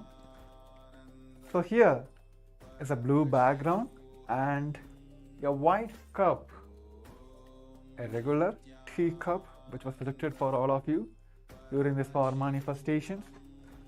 I know now many of you might have very interested about, oh, I saw a white color, blue color, all that. Or you might have remembered a person who likes tea, who likes having coffee every day. So Paramashiva will start revealing to you in multiple ways. So what we have to do is just enjoy the way he is playing this game, Leela with you, that's all. This whole power manifestation is manifesting more and more oneness with Paramashiva and Swamiji. So now, I request all of you, you can use the Zoom chat also, or if you wish to do the social media, please go ahead and share. How many of you are able to manifest? It's a white color, the coffee mug, which was selected for all of you during this power manifestation, which has a dark blue background as well. So if you have manifested, please take a moment and share how you are able to manifest. Let's even take a moment to record yourself, and you can also post it in your social medias. So this gives you a kind of a vatavarana that later, whenever you are struggling to manifest these powers, your own videos will help you to align to that oneness moments which you cherish during this power manifestation, which helps you manifest more and more powers. So yes, thank you, and we will be with this. We're coming to the end of the day 10, the first segment of power manifestations. I appreciate all your participants. Now I'll be moving on to the next segment very shortly. So I request all of you to take this moment to share in your social media. Thank you. Nithyananda. Paramashivoham. Om Nithyananda. Paramashivoham.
Nithyananda to all the participants that are here with us. Nithyanandam, so wonderful to have all of you here. Nithyanandam, Ma Yoga Jnana Rupini, Ma Anandeshwari, Ma Herishlak, Nithyanandam, Ma Istak, Ma Christine Hart, YM, and Ma Donna, Nithyanandam. Nithyanandam to every single participant that is here with us. Vijay Fang and Shane Dennis, Nithyanandam, Nithyanandam, Subramanyamaya, Kian, you, Nithyanandam. Okay, wonderful. Lovely to have all of you here today. Actually, today is a very important day because we are going to learn a formula for how to be successful in every endeavor that we enter into. And we're also going to be working on a very deep layer, almost to the layer of the very DNA. So, because today is the day where we are all going to be understanding about a various different things. First one being how to not get stuck in anything in life. we are going to be understanding the Mukti Tattva of Nataraja, because today's lesson is going to be Bhagavan Sada Nritya Bhagavan Nataraja, who is the form of Paramashiva performing the cosmic dance. So that is the very darshan that all of us are going to be having today. And I'm so excited for it. I know so many of you here are also eagerly waiting. I mean, all of us are like literally waiting every day for the day's session, right? To just see Swamiji in what form he is coming and enjoying the whole experience. So one thing, today to have the best experience, please make sure you're attending every single session. And this is even for all the viewers that are here with us from YouTube and all other social media platforms, Facebook, Twitter, Instagram. I request all of you attend as much as possible and interact. You can post your questions to us. You can ask your questions. You can be very, very, very interactive. Only when you understand everything, you would know what exactly you're receiving. You would know how to use what you're receiving. And it's very important that the internalization exercises are being done. See, Swamiji has literally condensed a 21-day program into just 2 days. Same way, like a 10-day program into 1 day. Like Swamiji has taken all the programs that have been done so far, literally squeezed it and given us like a crash course of all those programs and made it available completely for free. So please make the best use of this. Make sure you are here fully involving yourself. And those who are really sincere in looking to manifest the power and really sincere about having this experience, one of the best things we recommend for all of you to do is invite people, enrich people, giving them the context of why they need to be attending the program, enrich and transform their life. Shane Dennis posted, I feel a significant change that did not go away after sleeping. Wow, wonderful. So lovely to know. And I also see that you've been very sincere in attending the sessions and you internalize. That is one of the important reasons why the experiences are becoming more and more deeper. Now, actually, Shane Dennis, I highly recommend you to, because I do see you very sincere, I recommend you to take it to the next level. Choose any 5 of your friends and invite them, give them the right understanding. I know it might be sometimes even weird for you because people might not be spiritual. They might not even be interested in spirituality or Hinduism. But take it up as a challenge. That, like the questions they're going to ask you, they might ask you, hey, why do you want to go and waste 16 hours of your time? You know, you could be doing something else. Why not go watch a movie or better do your work? But understand this time that you're spending for yourself, it's literally earning conscious currency because it's not just going to be useful now, but even after you leave the body. But here the challenge is, now the cognitions that have entered into you so deeply and beautifully transforming you, now you're going to be using that to enrich others, enrich their lives. Don't just talk to them, but really see what they are looking for in their life and help them.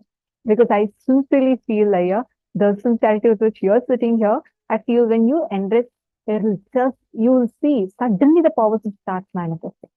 This is for everyone.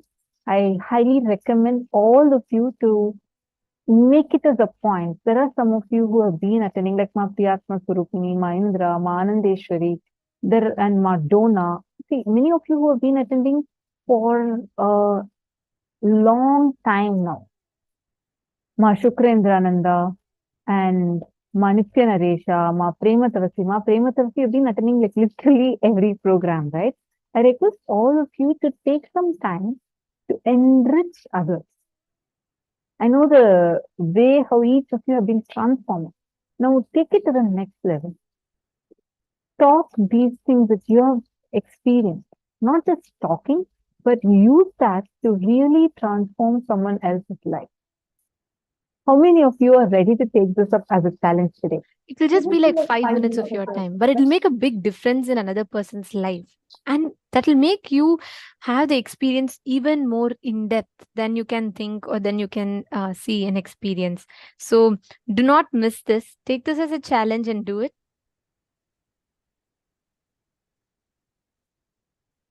All right. So I see Ma Priyatma Surupini who is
sorry for that. We had a small technical glitch. Now I hope you all are able to hear. Okay. So I saw that Ma Priyatma Surupini had said, okay, I'm now waiting. Who else is going to be inviting your friends? Come on. You taking one step, you sharing this with others. Many times, all like this very beautiful term in Hinduism, the learning that happens in Hinduism happens as per Shravana, Manana, and Nididhyasana, means living. So the 25% of all our learning happens through listening. The next 25% of all the learning happens through internalizing. The next 25% of all the learning happens through discussing, enriching, debating on it. And the last 25% of it happens through living. So all of us do the Shravana and Manana here. We all do the first 50%, but the rest 50% is in your hands, which means when you discuss about it, when you talk about it to others, when you discuss on this subject, and then when you enrich others and when you live it, living it means what? Naturally you enrich. So only then the complete learning happens. Only then the complete learning is enabled in all of our inner space. Understanding? So all, if you take a few minutes, make it a point to enrich others, to share with others, to welcome others so that your own experience of the program deepens even further. Now, the question. Since you have to be Handstand, We are going to first be learning about Swarga Loka. This is the abode where Bhagavān Nataraja exists.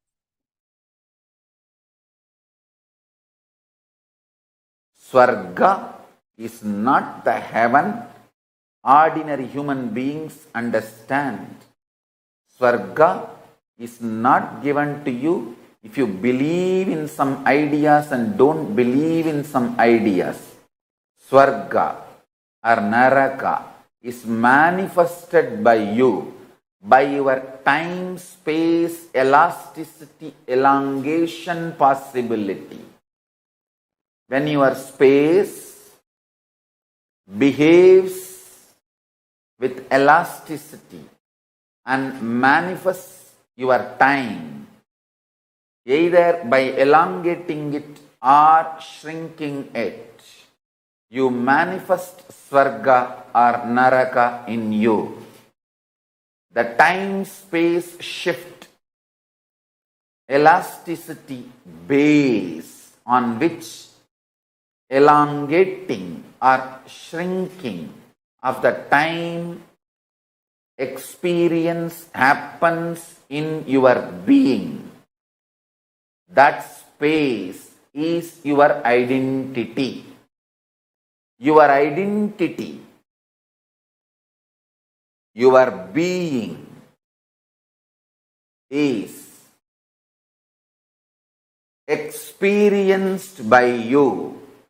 It is rooted in your ability to elongate the time or shrink the time. That is where you experience personal freedom.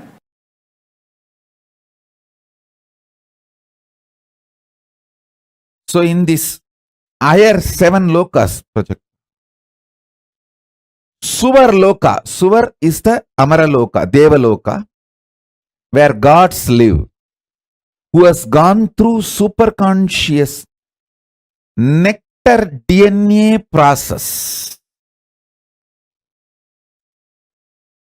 So now you are getting the visa, I can say permanent residency for Amara Loka, Suvar Loka. I am breathing the nectar DNA into you. The nectar DNA breathed into you makes your complications legitimized. The legitimized complications become complements or multi-dimensions of you.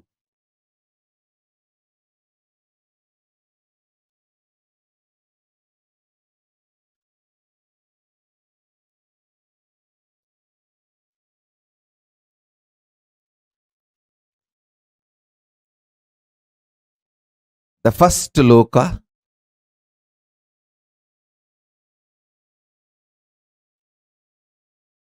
see, Jambudvipa is the known world where we all exist now. Everything science knows as the universe, and even what science can imagine as the universe is Jambudvipa. And above this is Swarloka. A new kind of intelligence will be awakened in you, where your pleasure, making money, making relationships, health, all will be absolutely aligned. They will not be conflicting each other, complicating each other. They will just be complementing each other. You will go to gym and do yoga and gym and have your health and find your girlfriend, boyfriend there and make few millions there. You don't need to do something separately for millions, something separately to find boyfriend, girlfriend, something separately to keep you healthy and active. It will all suddenly get more and more complementing each other. Conflicts and complications drop when your consciousness is raised. Legitimizing your complications into multi-dimensions of you and making them as part of or complements of your very being. You will just seamlessly exist with all the core aspects of you. Absolute unclutching and extreme romance. Absolute health and extreme sensual enjoyments. Absolute completion and powerful way of dealing with all conflicts. when the superconscious DNA is infused into you, not just diseases disappears, the health in the different level happens. Amrita, nectar, is the superconscious principle with which the mutation, superconscious mutation will be done today. Listen. The first vertical time zone, Swarga Loka, it's called Amara Loka, where people who had superconscious mutation with the nectar lives. I'll define nectar. Listen.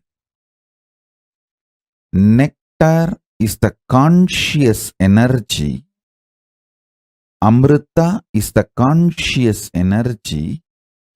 When infused into you, makes all your complications legitimized. Listen to this word. Your complications are complications as long as you treat them illegitimate and you fight with them. Your complications will become your dimensions. When you decide to infuse consciousness into you, I know what I am talking. I'll give you an example. You may be deeply interested in your health. You may also deeply interested in enjoying food. These two are complications, conflicts. If you don't find conscious solution for both. But if nectar principle, consciousness is infused into you, you will find the knack of eating left, right, center well and keeping you so healthy, alive, active. Your complications will become complements to each other when nectar is infused in you. Listen, nectar is a superconscious DNA principle. I am repeating it so that you will all internalize it. Nectar is a superconscious principle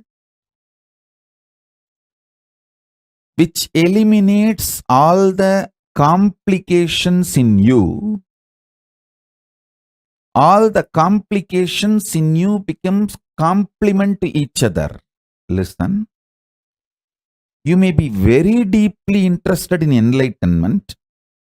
You may be beautifully, intensely enjoying sexual, sensual experiences of life. If you are unconscious about these both aspects of you, it can become complication. If Amaratva, nectar principle, consciousness, the nectar DNA, Amrita DNA, if it is infused in you, suddenly you know both are not your intense seeking of enlightenment and your intense ability to enjoy the sex and sensual pleasures are not complicating each other. They just different dimensions of you actually complementing each other. Listen.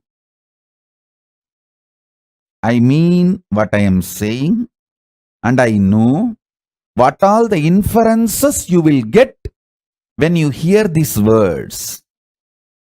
I am talking with that clarity and responsibility. None of your core aspects complicate each other. Your fears don't complicate your desires. Your desires don't complicate your inspiration.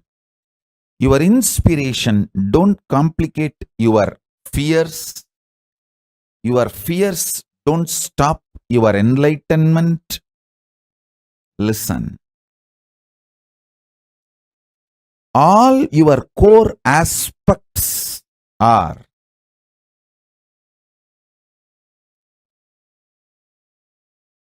actually complementing each other.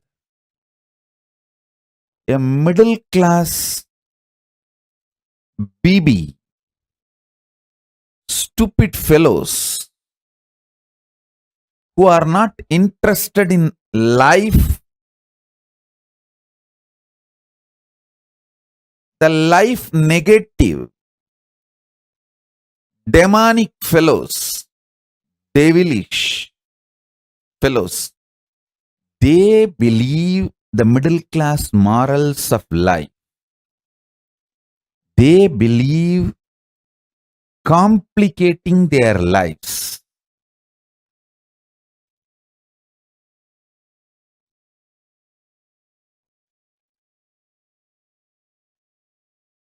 When nectar DNA, Amrita DNA is infused in you, you will realize everything in you is immortal. Your ability to manifest power is immortal. Your ability to seek enlightenment is immortal. Your ability to seek Paramashivoham is immortal. Your ability to enjoy sexual pleasure is immortal. Your ability to live forever is immortal. Your deep desire for your bonda vadai is immortal.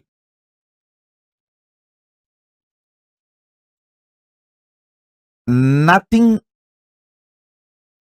need to be eliminated or complicated in your existence. Listen, what I am telling you is Deva Ragasya. What I am telling you is the Deva Ragasya. This is the principle of Amrita DNA. When Amrita DNA enters into you, you are allowed into Swarga Loka. Swarga Loka does not allow cheap slum dogs. It's like you enter into a grand 7-star casino in Las Vegas and ask, oh, is gambling moral? Is it not sin? Hey, if you know it is sin, why did you come all the way to Las Vegas and get into this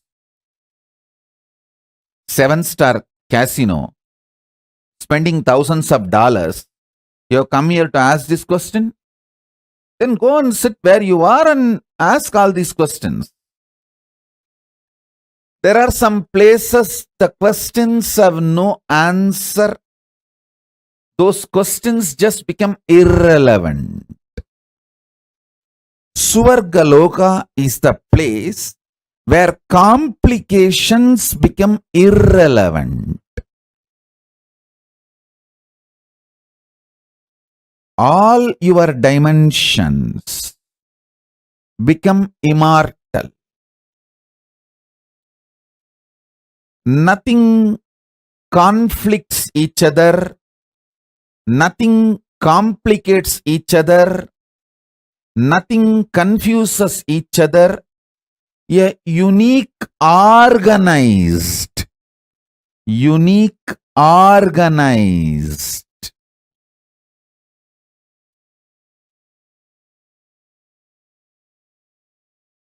multidimensional being starts opening up in you when the conscious DNA, Amrita DNA, is breathed into you. Listen, this Amrita DNA superconscious mutation suddenly will take away a lot of your complications. Don't be afraid of life.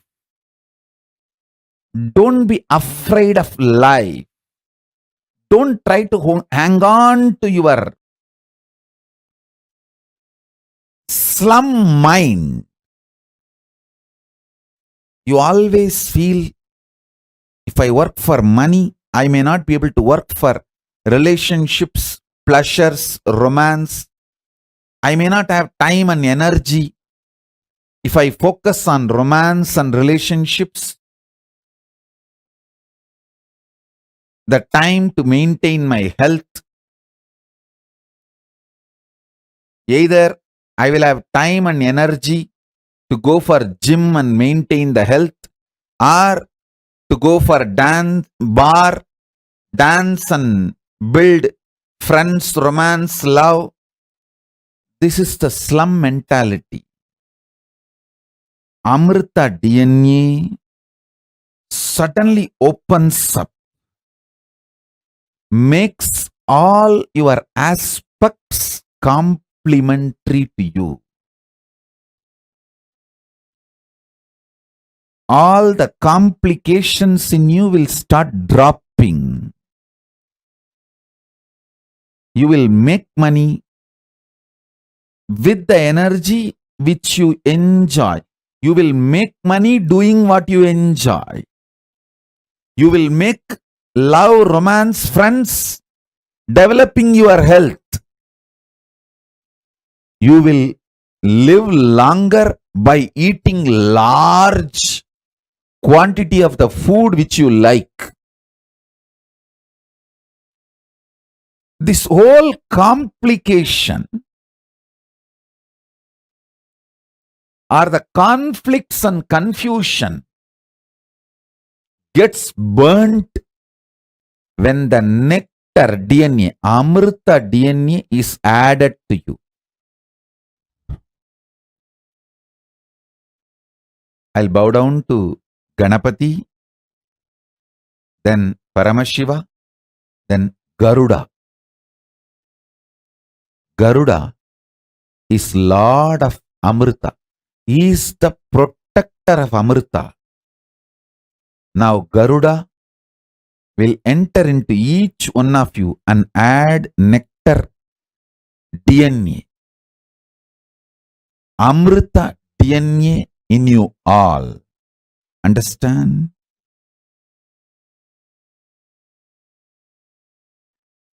Amrita gives entry into Amara Loka, which is Swarga Loka, the first vertical time zone. All the devatas are called Amaras in Sanskrit because the Amrita superconscious DNA process is done inside you. Listen. The process now going to be done is eternal. Nectar principle, Amrita principle infuses such vast consciousness in you. The inner space goes through such explosive understanding. The right, wrong, good, bad, sin, merit, all this idea gets organized with a larger picture of the cosmos and enormous energy to handle all the complications and manifest it as compliments starts happening.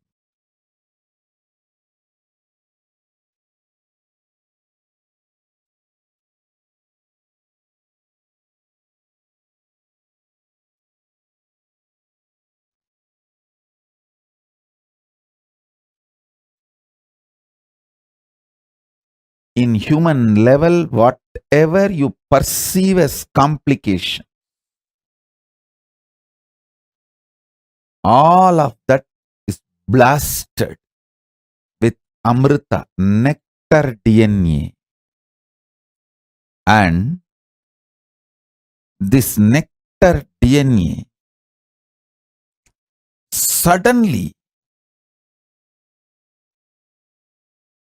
makes each of your complication immortal, and that becomes complement dimensions of you. No more complication.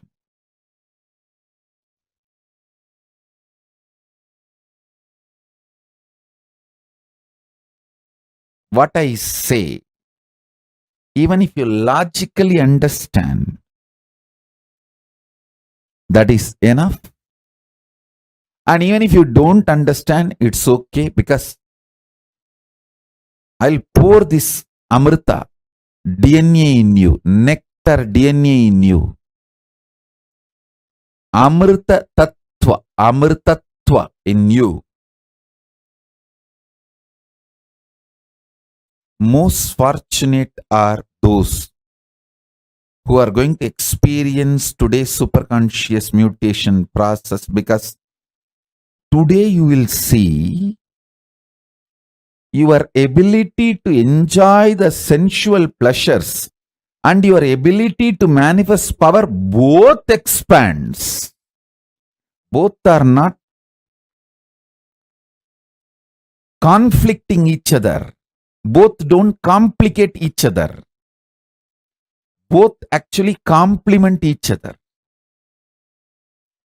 Your inner conflicts and complications will get legitimized by your own experience as Amara, nectar DNA.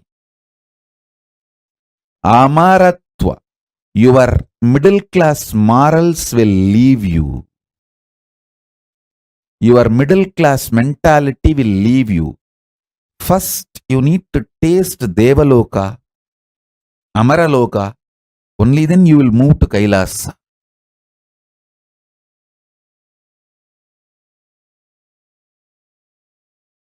Listen.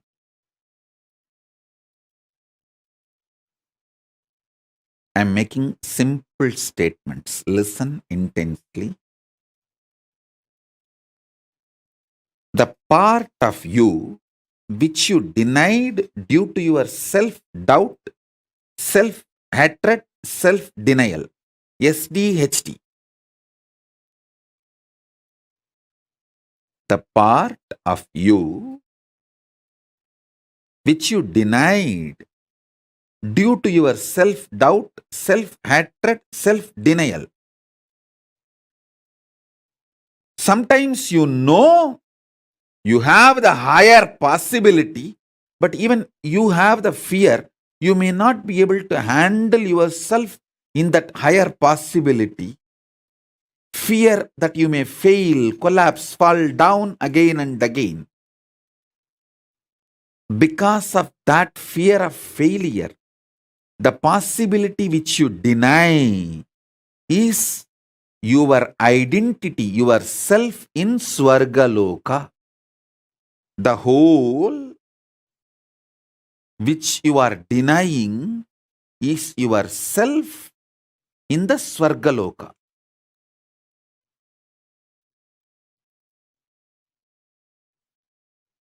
When you decide to live that whole,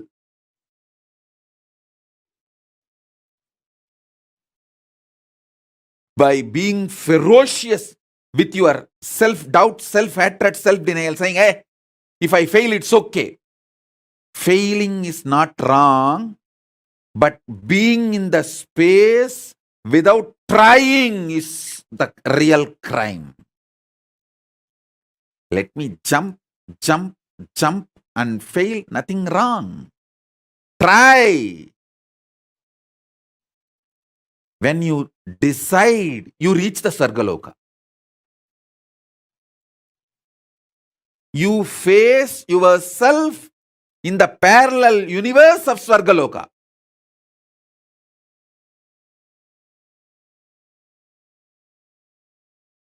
When you are frustrated, angry, I tell you. Highest renunciation, greatest tyaga is renouncing your self-hatred. See, Paramashiva worshipped in Devaloka, in Indraloka. He is called as Tyagaraja. I was wondering, Paramashiva worshipped in Swarga should be called as the Raja of the pleasure, king of pleasure. Why is he called as Tyagaraja? Musukunda Chakravarti, the Chola king of Tiruvarur, when he went to Swarga, Indraloka, understand, Hindus had a regular communication and travel to other dimensions. It was a lifestyle for us. It is a lifestyle even now for us. We used to go and come to other dimensions. It used to be very usual, regular. Till we were invaded and all the science was destroyed and demonized. Much was destroyed. The remaining left over was demonized. The Musukunda Chakravarti went to Swarga Loka and he even helped Devatas in their war with Rakshasas. Because he helped and they won the war, the Devatas head of the gods, Indra, wanted to gift him something. He asked, "Oh Musukunda, you are such an amazing help and support and friend for me. Please ask what do you want."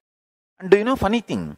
Musukunda Chakravarti did not ask, "I want to stay in Swarga." No. He said, "My Chola kingdom is much more amazing than Swarga. There is nothing you can give me. There is nothing you can give me. I have everything more than Swarga." I looked around. It looks too poor. There is nothing which is not there in Chola Samrajya, Chola kingdom in Swarga. Indra was very ashamed. He said, "Please, please, please ask something because I need to keep my pride and I need to save my face. I have to gift you something. You came all the way from Buloka and helped me and I won the war because of your strategies and support. Please ask something and take. So it will give me a feeling fulfilled." And I showed my gratitude. Then Musukunda Chakravarti said, "All right. One thing I liked in your Devaloka, Indraloka, the beautiful deity of Paramashiva you are worshipping. In Tiruvarur we have a great temple, but our main deity, Paramashiva, is Swayambhu Murti. The deity you are worshipping is an amazing deity. I wanted to take this deity as a Utsav Murti for my Tiruvarur temple." Indra was first, he was shocked that because his own Atma Murti, the worshipping deity, he is asking. Then finally he felt, all right. Anyhow, he asked for some gift, so I should not say no. And he gives the deity to him. That deity is called Tyagaraja Swami. So the god of Devaloka is Tyagaraja. It should be Bhogaraja. If you see logically, Mahadeva's version who gives all the Bhogas, like either it should be Swarnagarshana Bhairava or Bhoga Raja, something like that, who gives all the pleasures. But surprisingly, god of Indraloka is called Tyagaraja. I tell you,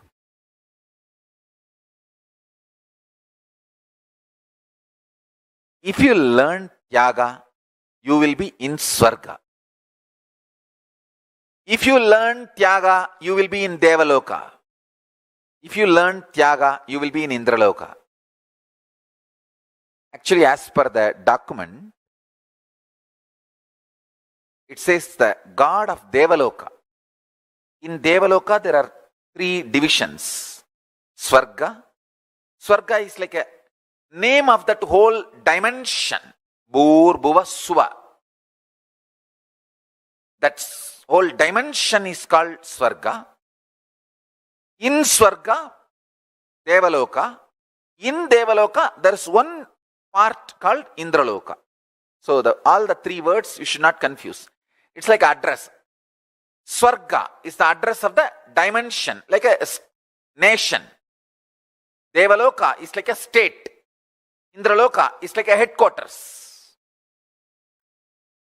Understand? Hindus had a clear communication, traveling,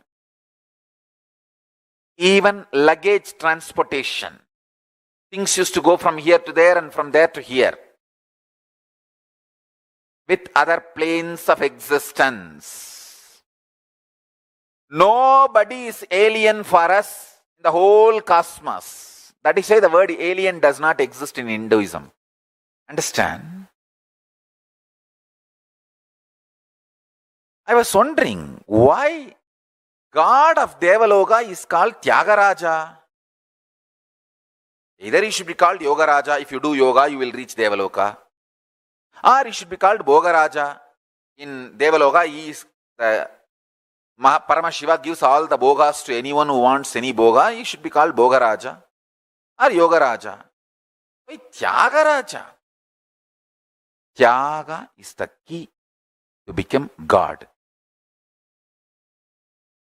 The most difficult Tyaga is renouncing self-hatred, because the society teaches you self-hatred is great.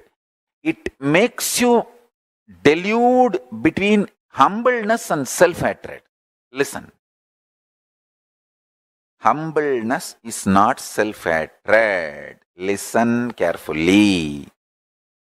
Self-hatred is thinking you are less. Humbleness is thinking about you less. Less self-remembrance is humbleness.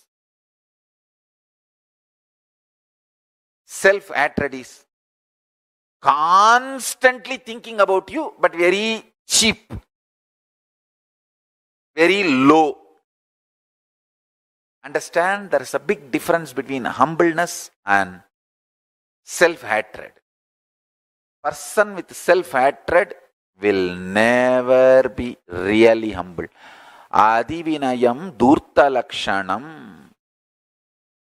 He will show himself very humble. But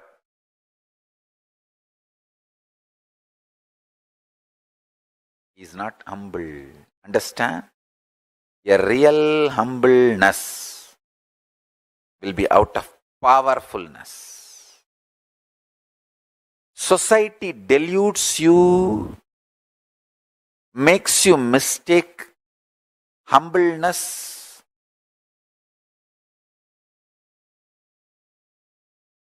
your humbleness as self-hatred, and as you always in the state of self-hatred, so that you will be humble.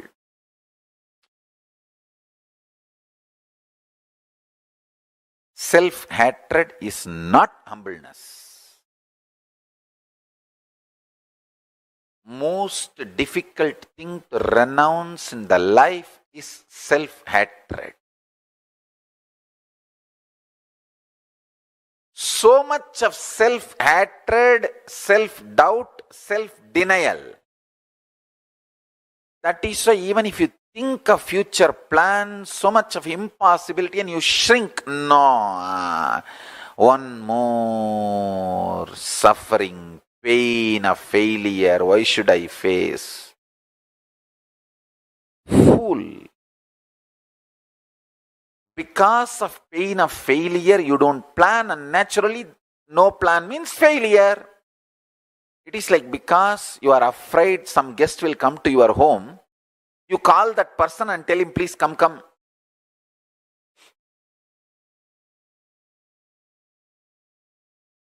You are afraid failure will come to your life, and you stop planning and force the failure to come to your life. Self-hatred, self-denial, self-doubt. Most difficult thing to renounce in your life is SDHD. Renounce that. Dhira, courage is moving the SDHD out and having the vision for your future.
So beautifully, Swamiji explained to all of us about how the parallel universe travel exists in Hinduism and how Muchukunda Chakravarti traveled to Swarga Loka. What are the qualities in Swarga Loka? How we exist, like even the conflicting dimensions of us, the complicating, contradicting, conflicting dimensions of us get completely, like Hamza said, it gets legitimized. And because of that, the conflicts, complications disappear and they become complementing each other. So that is the way how Swarga Loka you can achieve Swarga Loka through that. No, it was like a very, very, very powerful one. Literally, you're learning. It's like, you before you go to another country, you learn the do's and don'ts, right? Like you Google up about it, you see what all are allowed, what all are not allowed. Like for a simple example, like just let's say that you're traveling to Singapore. So you first know, okay, so I must not chew gum over there. So let me avoid it. So you learn how it works. So you learn how each country functions, and then you go to that country. Am I right? Now, Swamiji is talking to us not just about moving to a different horizontal time zone, but to go to a different vertical plane, vertical time zone, where you are traveling from Bhuloka to Swarga Loka. The Amritattva DNA being awakened in you. That's secret Swamiji just revealed to us. It takes some time. You need to actually contemplate more and more, deeper and deeper about it. What does it mean? How can our conflicting dimensions be complementing each other? Like Swamiji said, when you infuse consciousness into it. What did each of you understand? Take a few minutes and please share that.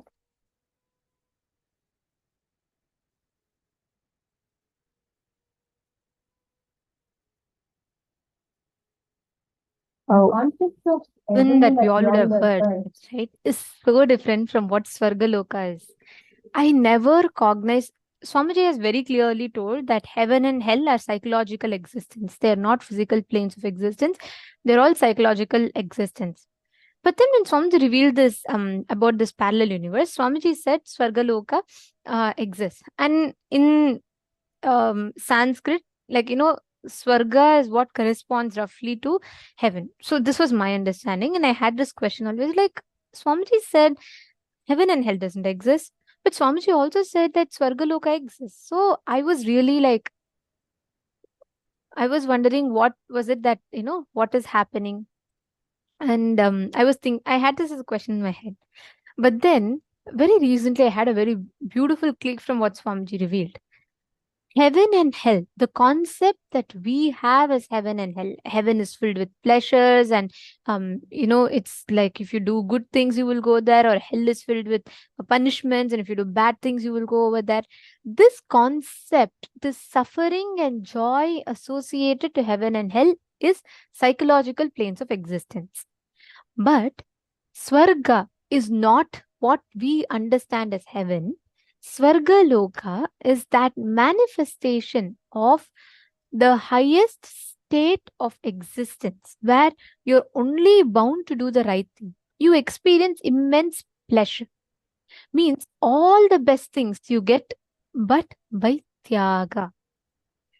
It's a very beautiful verse. Tyage naike amritatvama nashuhu. Only by tyaga can one experience that higher states or amritattva, that immortality. Our understanding of Swarga, what is heaven, what is hell, all of that is so different.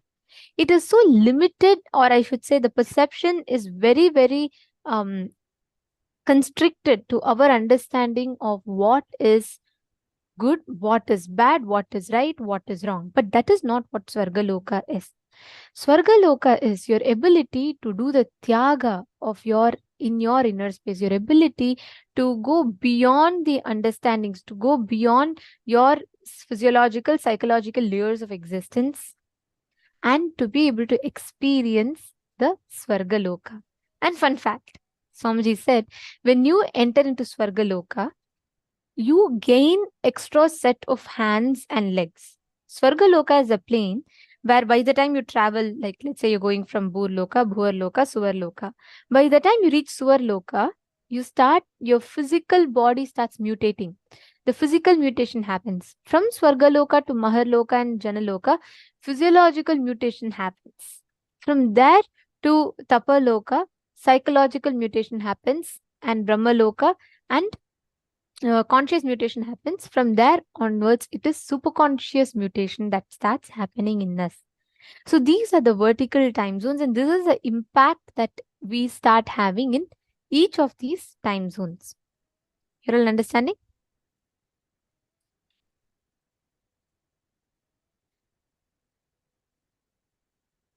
Now, what is the space of Swarga Loka like? What does it mean for us to experience that Swarga Loka? What does that space of Swarga Loka mean? Please understand, every time the thought currents you cherish, based on those thought currents, you strengthen your identity in each of these lokas, the higher dimensions.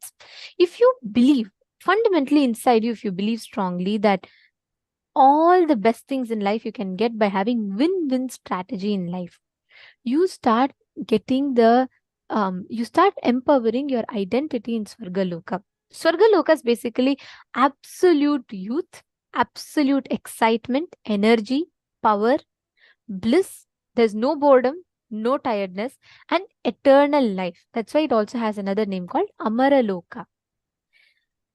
In Swarga Loka, time acts on you very differently. Time does not tire you. Frustration does not bore you. Failures does not age you. That is why in Swarga Loka, you are Amara, you're eternal. Because all these does not exist in Swarga Loka. So the parallel universe existence of you in Swarga Loka is empowered by you not denying life as it happens to you. Many times we tend to deny our existence, life. We tend to start constantly denying the possibility of life happening to us. How many of you are able to understand? At different points in time, we all deny the possibility of life as it happens to us. We say, oh, no, I don't think this is possible for me. I don't think this is needed for me. I don't think I would want this. I don't think this is needed, that is needed. We start denying life, our own possibilities of life, before even we start experiencing it. Nithyanandam, Datod Sri Dr. Bharani Ayya. Nithyanandam, nice to see you here. Thank you for joining. And how are you enjoying the program so far? And I also want to tell you that you can feel free to ask any questions that you have. And you can also make sure that, share your clicks, engage with even more, like, any questions you have or your ideas, your understandings. That way your experience will be even more, as opposed to just listening. So thank you for being here, and you can feel free to ask questions. Yes. And all the others as well. Shane Dennis Aya and Sanjay Ori Aya are all very participative. I appreciate all the other participants interacting, sharing your doubts, questions, everything, so that we'll be able to have a discussion. Beautiful. So now listen very carefully. Look back into your life. Identify at least 5 situations where you deny life. 5 situations where you deny life. Okay, let's do this in a very simple way. See, pen down some realities that you want to manifest inside of you. You want to get a job. Currently, you do not have a job. Or you want to manifest money. Or you want to manifest a very good relationship in life. Please pen down what are the ways in which you are denying possibility of life. Just pen that down.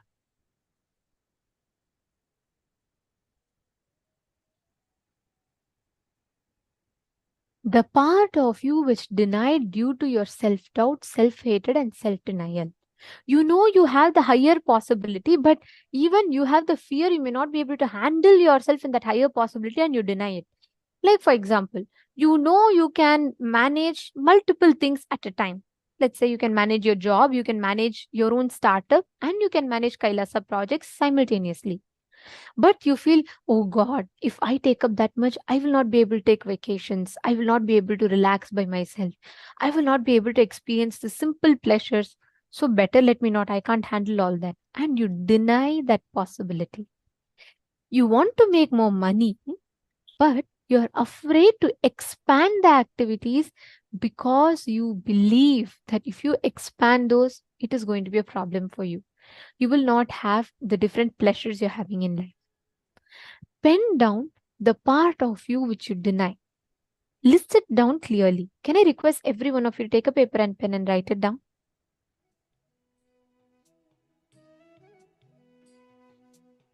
Deny the parts of you which you deny. The self-doubt, self-hatred inside of you. Please pen them down.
Understand in all that you have listed down, listen very carefully. The fear that you may fail, you may collapse, you may fall down again and again. Because of that fear of failure, the possibility which you deny is your identity, yourself in Swarga Loka.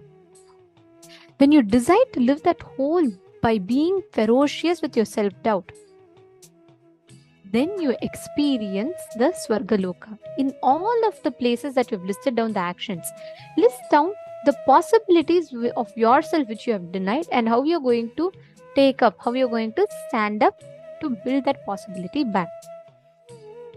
Are you all understanding? See, many times what you label as failure is not a failure.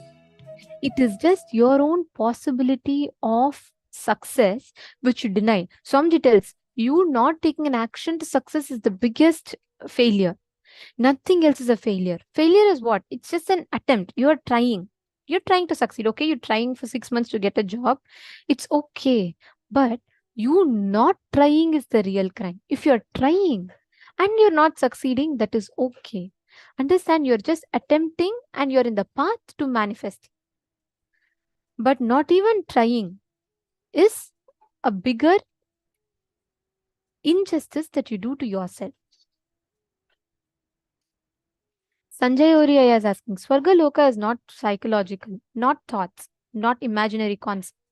Does it mean that Swarga Loka can be experienced only in Samadhi? Okay, that's a very beautiful question. I'll answer that to you.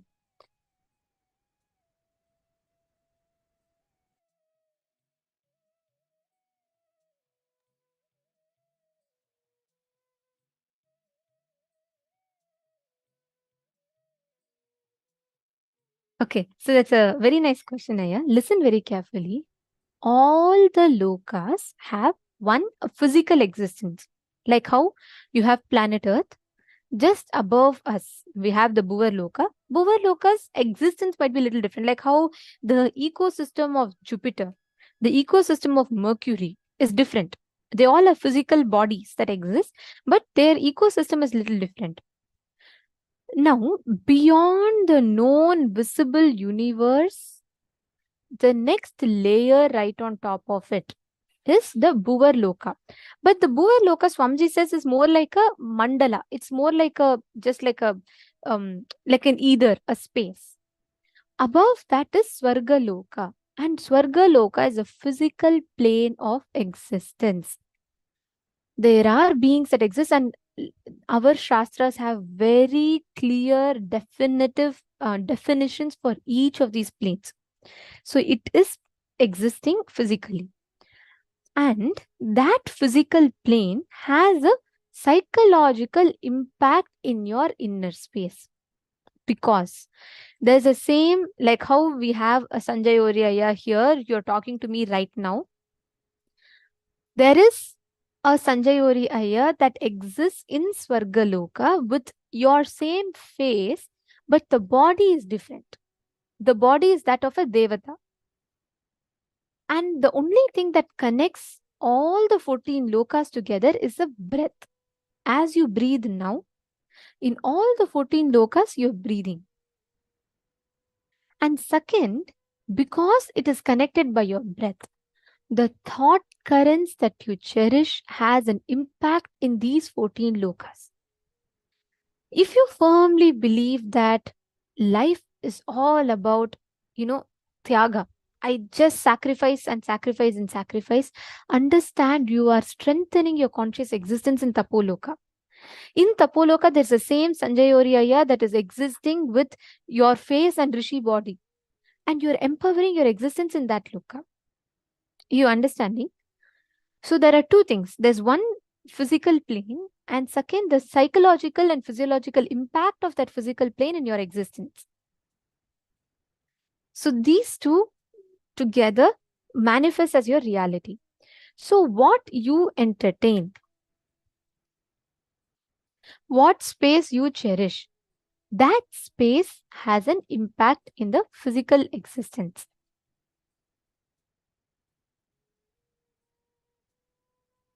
So does this answer your question, Aya?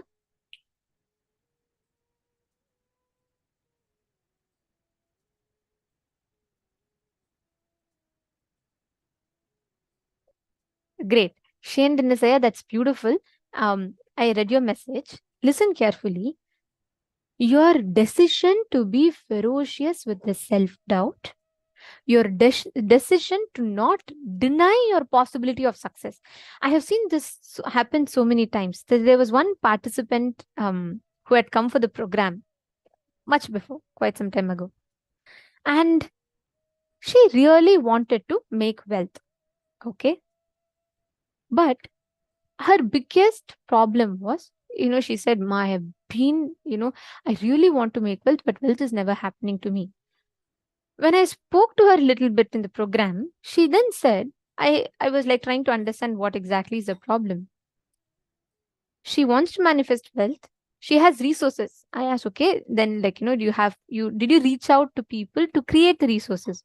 She said, yes, there are people to support. Then I asked, okay, then what else is the problem? Did you try, taking the help and do it? She said, I have resources, I have ideas, but I am afraid that I will fail. I don't know what I should decide because I'm afraid if I make this decision, I'll fail like this. If I make this decision, I'll fail like this. She sent a huge list of things. What if she decides what will be the failure? When we spoke, the conversation was about 7 or 8 minutes. By the end of it, it melted down to there is actually no physical problem. All of you look at your fear of failures. Actually, there is no problem other than the imaginary projected failure that you carry, because of which you deny your possibility. That exact denial is what is self-denial, self-doubt. So, Shane Dinazaya, every moment of your decision, either to succeed or either to fail, both ways, just look back. Identify what exactly, which part of you are you denying? Because every time when you make a decision saying, I am afraid I will fail, because of your fear of failure, you not taking a step, that is the real failure. Because if you are attempting, at some point you are going to manifest what you want. So it is only an attempt. It is not a failure. So listen to this very carefully. Every one of you that have written down, go back and identify the exact part of you which you are denying when you have a failure. By the end of that conversation, that Ma said, oh God, I never thought, I've not tried. See, she herself had a fear, if she tries this, this will happen, this will fail. If she tries this, this will fail. But actually she never tried. But because she was afraid she will fail, she never took a step. But in her head, she felt, I have no place to make money. Because she had her imaginary projections in each place. I will fail, I will fail, I will fail. This is the exact conflict that most of us are stuck in. Shante, Ma Shante, okay, I read your message. Listen, that guilt, criticism that you're saying, that is what is called as self-hatred. List down, write down what caused that self-hatred in you. See, all of you need to understand, writing down has a power. You're going to do it to yourself, but it has tremendous power, because unless you put it down on pen, on paper, your mind will constantly, you will be so distracted with the thoughts. So you will never be able to take your incompletions to logical conclusions. So write it down and analyze it. Mas Sabina, that's right. And I'm happy that you have started identifying. Do the completion, you will be able to experience that breakthrough in that. Anna Schmidt is asking, does it mean that our visible universe is only Bhuloka? Absolutely, yes. And you should know, Swamiji said, the entire perceivable universe is Bhumandala, Bhuloka. The whole universe, I'm not just talking about Milky Way galaxy. All the different, like Andromeda galaxies and the multi different universes that we see, that science understands. Swamiji said, humanity has not even crossed half of what is a visible universe, and even this entirety of what is visible is not it is not the Swarga Loka or the other lokas. Typically in movies and all, they show they travel like, they travel horizontally, they'll try to go to Swarga Loka or Vaikunta and all of that. But actually you need to travel vertically up, and it's several billions of light years away from us. There's a precise calculation how many yojanas or how many light years away from us is each of these higher planes. And there are wormholes, magnetic wormholes, through which you can immediately enter into certain parallel universes. So it exists. Have you seen these, the Interstellar movie? Swamiji had spoken about it in Sadashivoham time, 2016. What you exist, they show that time frame, right? Like he gets stuck in one to another to another. That whole thing, see, they show it only in the human, in the known universe level. Like he sees his own self into, doing the same action in another parallel universe. But Sanjay Ore, you can roughly correspond our existence to this, but in a much higher level. Here, it is the same patterns, the same man getting stuck and trying to interact, but actually you exist in parallel universes. Your existence is there, but it is with different superconscious mutations that is happening. And each being has its individual progression in life. And all of them have an impact on each other through breath and through the thought currents.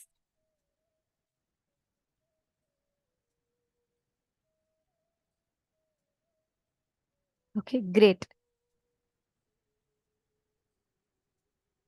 Okay, so I think all of you got it. Nice to see all of you sharing the clicks. Now, let us enter into the Kylie. Okay, Kylie Hills is asking, what are the thought currents of each loka? I think we did an elaborate session on this. It's a whole, on the day of Lingodbhava Murti, we did an elaborate session on this.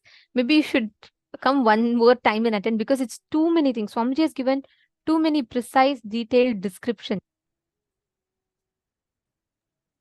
Yes, and actually, like Swamiji has given a clear map through which you will be able to literally navigate to all those lokas. So this is available. We have it on each program. This day 2 of the program, usually we learn this, because Swamiji gives us step-by-step understanding. And also we start, and once you start understanding, you will know what exact thought currents you need to cherish, what are you already cherishing, etc. So you can come and you need to learn the parallel universe, how it exists, etc. Kylie says, so definitely do come for the upcoming program and make sure you attend the day 2 and get this as a gift. If you have already attended, it will be there in your gift email. So every day you're actually getting an email of all the things you've learned in the session, as well as you're getting an email with the gifts for that day. So definitely do check it out, and that you would be able to get it if you had attended the day 2 of the program. Right. So now with this understanding, with this same understanding in an inner space, let us enter into the power manifestation session. Today, the powers we are going to be manifesting are connecting with the nature, connecting with the 5 elements. Understand, today we are going to be experiencing the Akasha Tattva. Nataraja represents that space dimension, and he represents the whole universe, the base of the whole universe, the atoms, and he represents too many things, the unit dimensions of the universe. Today, we are going to be experiencing not just our space dimension, we are going to be manifesting the powers of the 5 elements of nature, connecting with the 5 elements of existence. Are we all ready? Okay. So now let us understand what exactly is this power. We are going to be manifesting the Vayu Shakti and Bhuta Jaya, the power of oneness over all the elements. And you're going to be experiencing, understand your space, your words has the power to impact the elements of nature in front of you. Your thoughts have the power to create an impact in the nature in front of you. So we're going to be experiencing that power right now. So let us all enter into the power manifestation.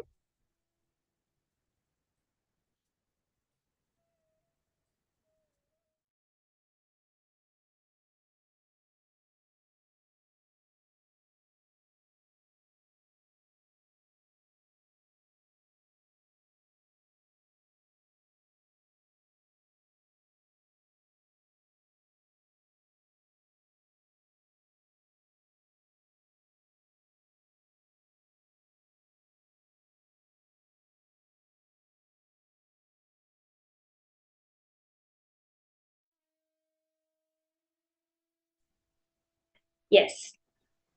Now, we'll be starting off with the power of Vayu Shakti, which is the power of oneness over the entire wind element. So we know Vayu Deva as that physical embodiment of the energy that we see as air, as wind. And the whole thing is Swamiji's revealed that all of these 5 elements are present within our own body.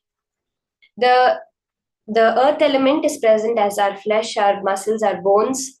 The water element, as you know, we're made out of 70% water, our blood flow, all of this.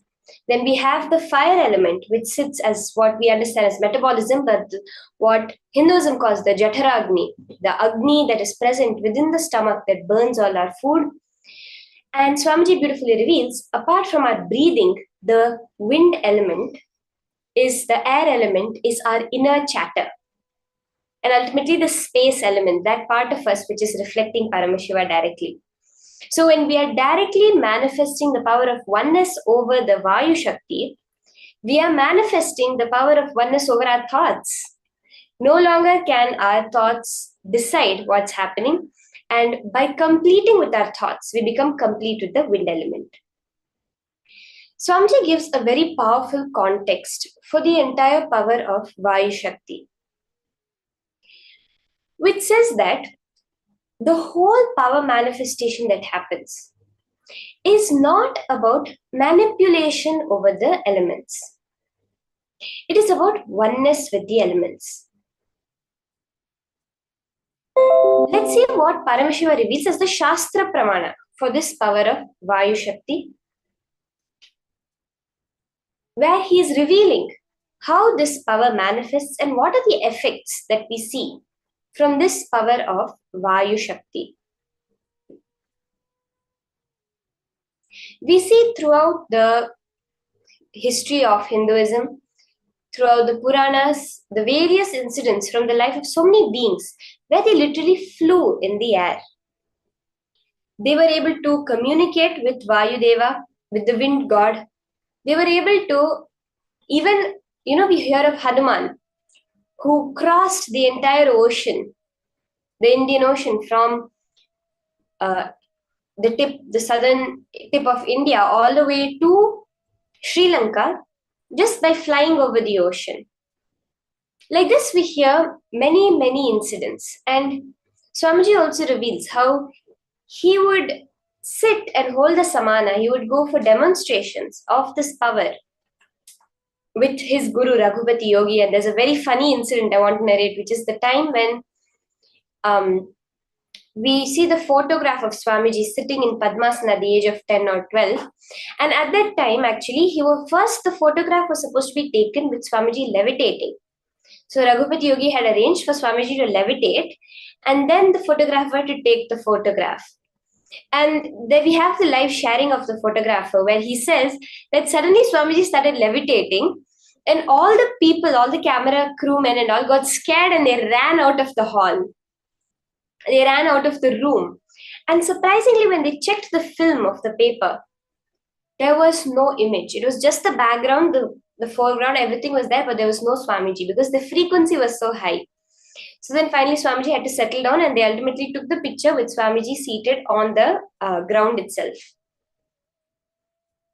Like this, Swamiji shares how he himself manifested this power and even the photographer's live sharing is there of this whole incident that has been recorded.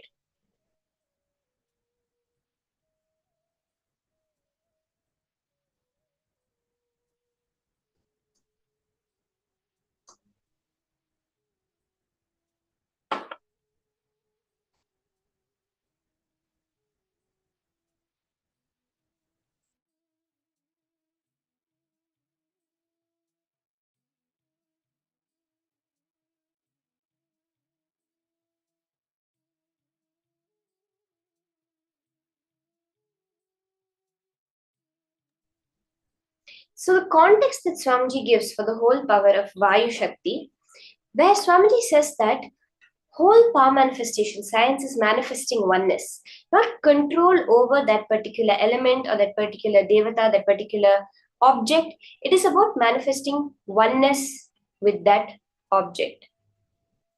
So when we are telling about Vayu Shakti or having the power of oneness with the elements, it is not controlling the elements. It is like Swamiji says, friendliness is the smell of Advaita. The friendliness you hold towards someone is the smell, is the effect of what happens when you're in a oneness with them. The best example would be like, let's say you're at your friend's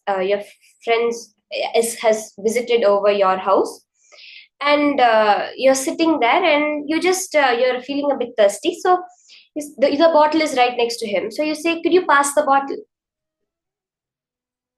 That is you know that he's just going to do it. You're not commanding him, you're not like doing it with expectation of obeying. It's just that oneness you have with him, you just know he will give it to you.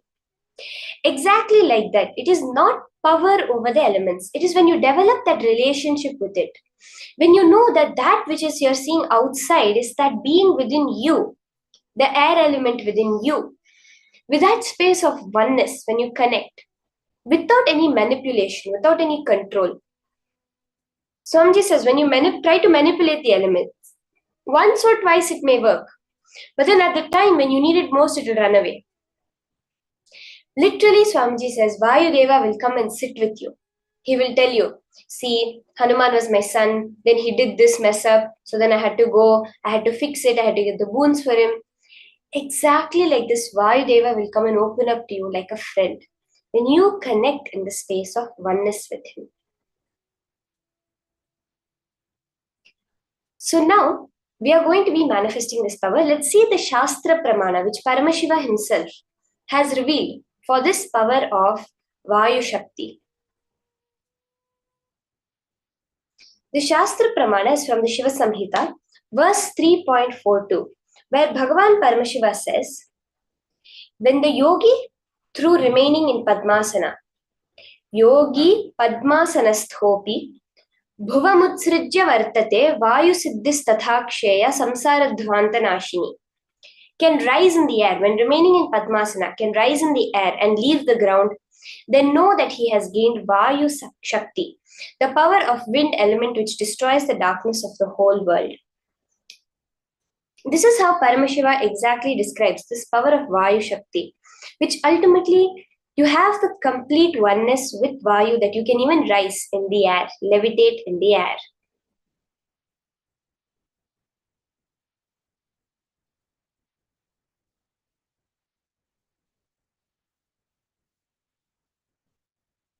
Actually, for this whole thing that Swamiji reveals about having oneness with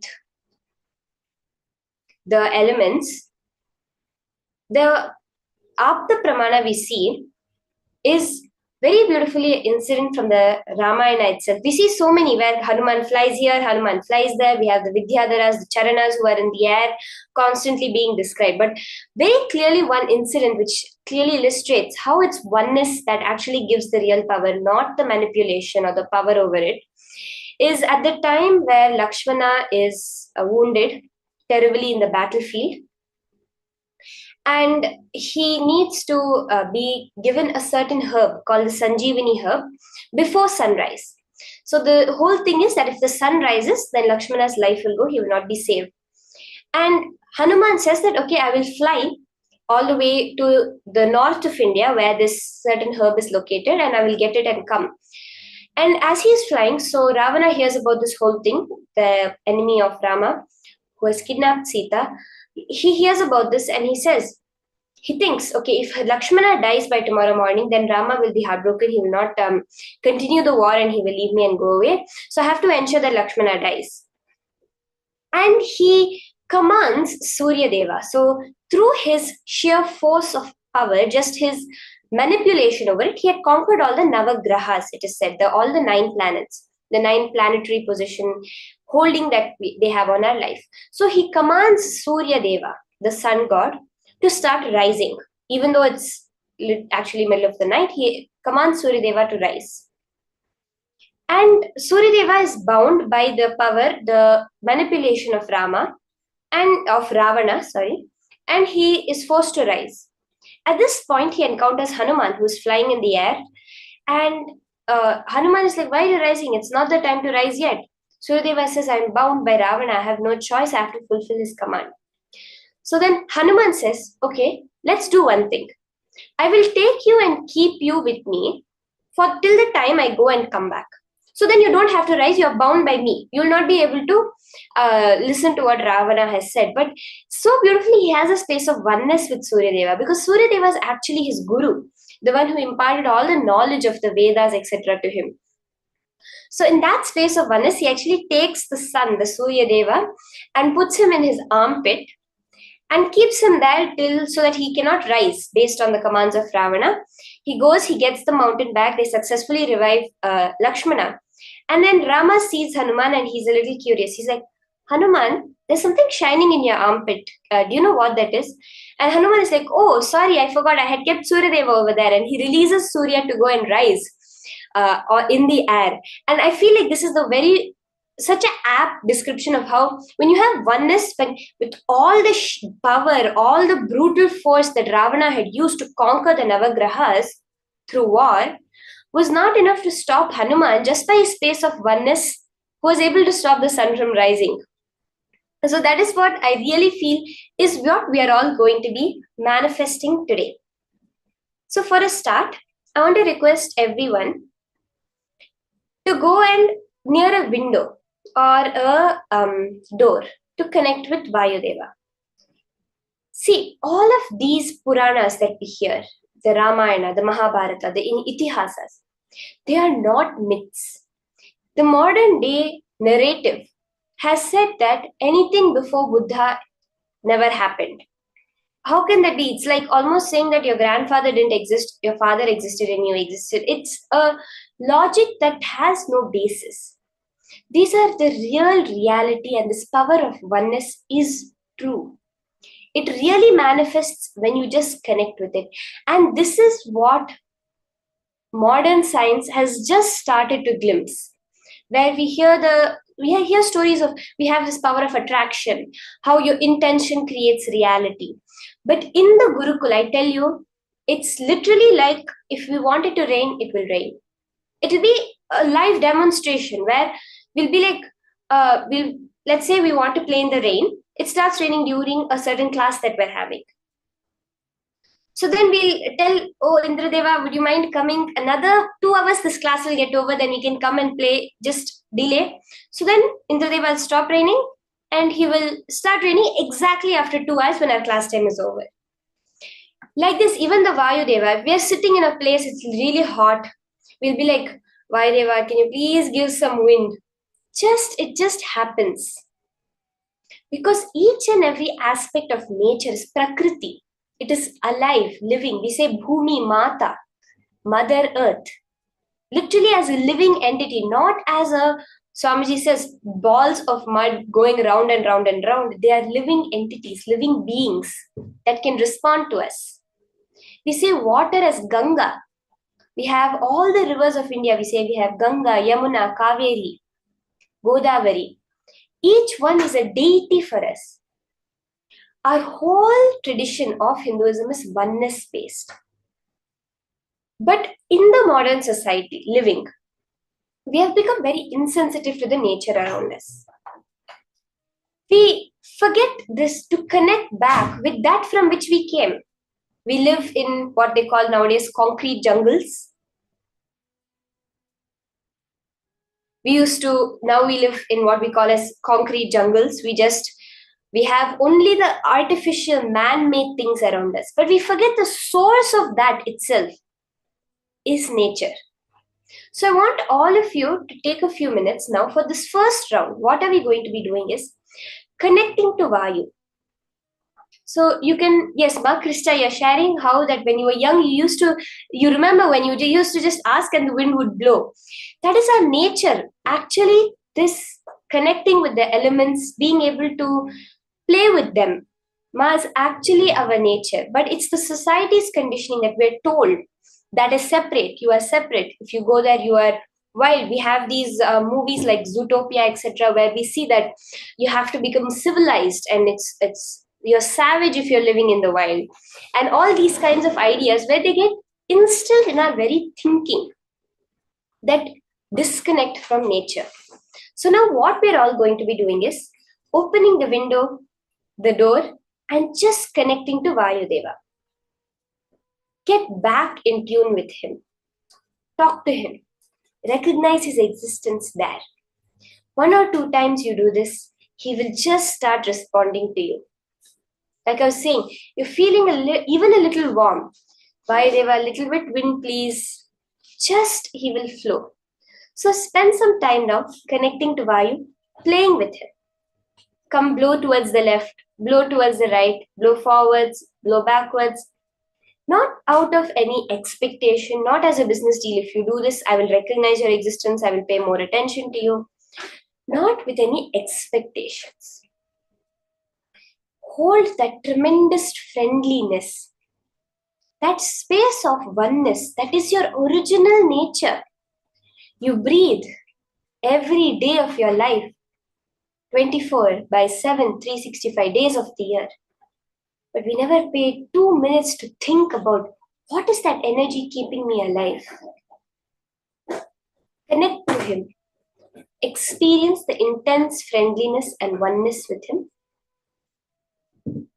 So you can get up, go to the window, the door, open it wide, and just play with him in this first round of manifestation. Move left, move right, move up. Vaideva, blow a little more harder. Okay, you can calm down now. Just from the space of pure oneness and friendliness.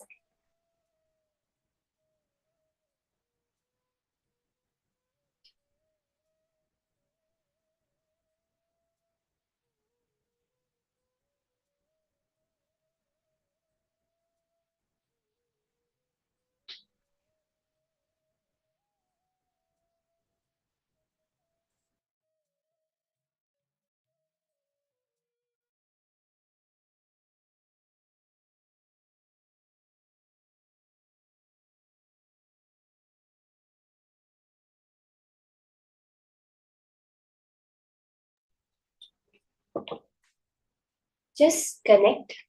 You can make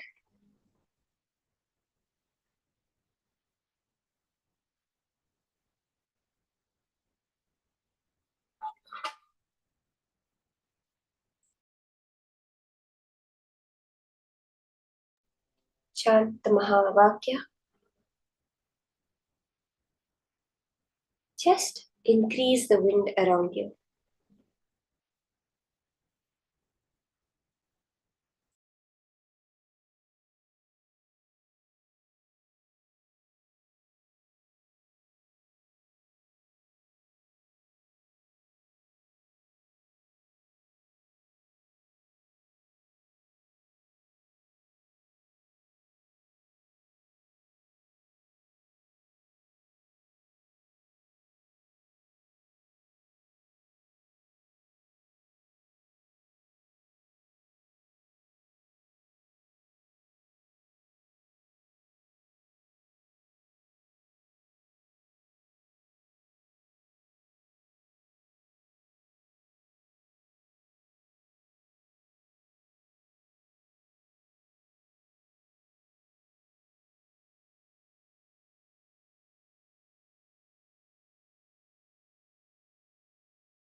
Paramashivoham.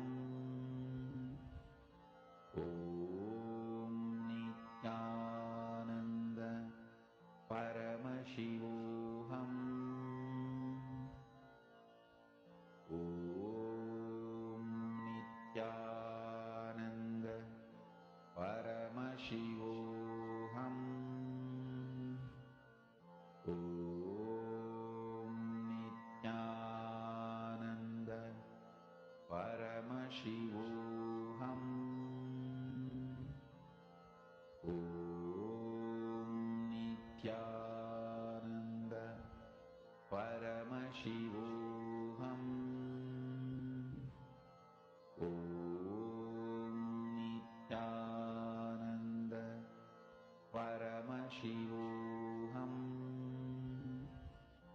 Om Nithyananda Paramashivoham. Om Nithyananda Paramashivoham. Om Nithyananda Paramashivoham. Om Nithyananda Paramashivoham. Om Nithyananda Paramashivoham. Om Nithyananda Paramashivoham. Om Nithyananda Paramashivoham.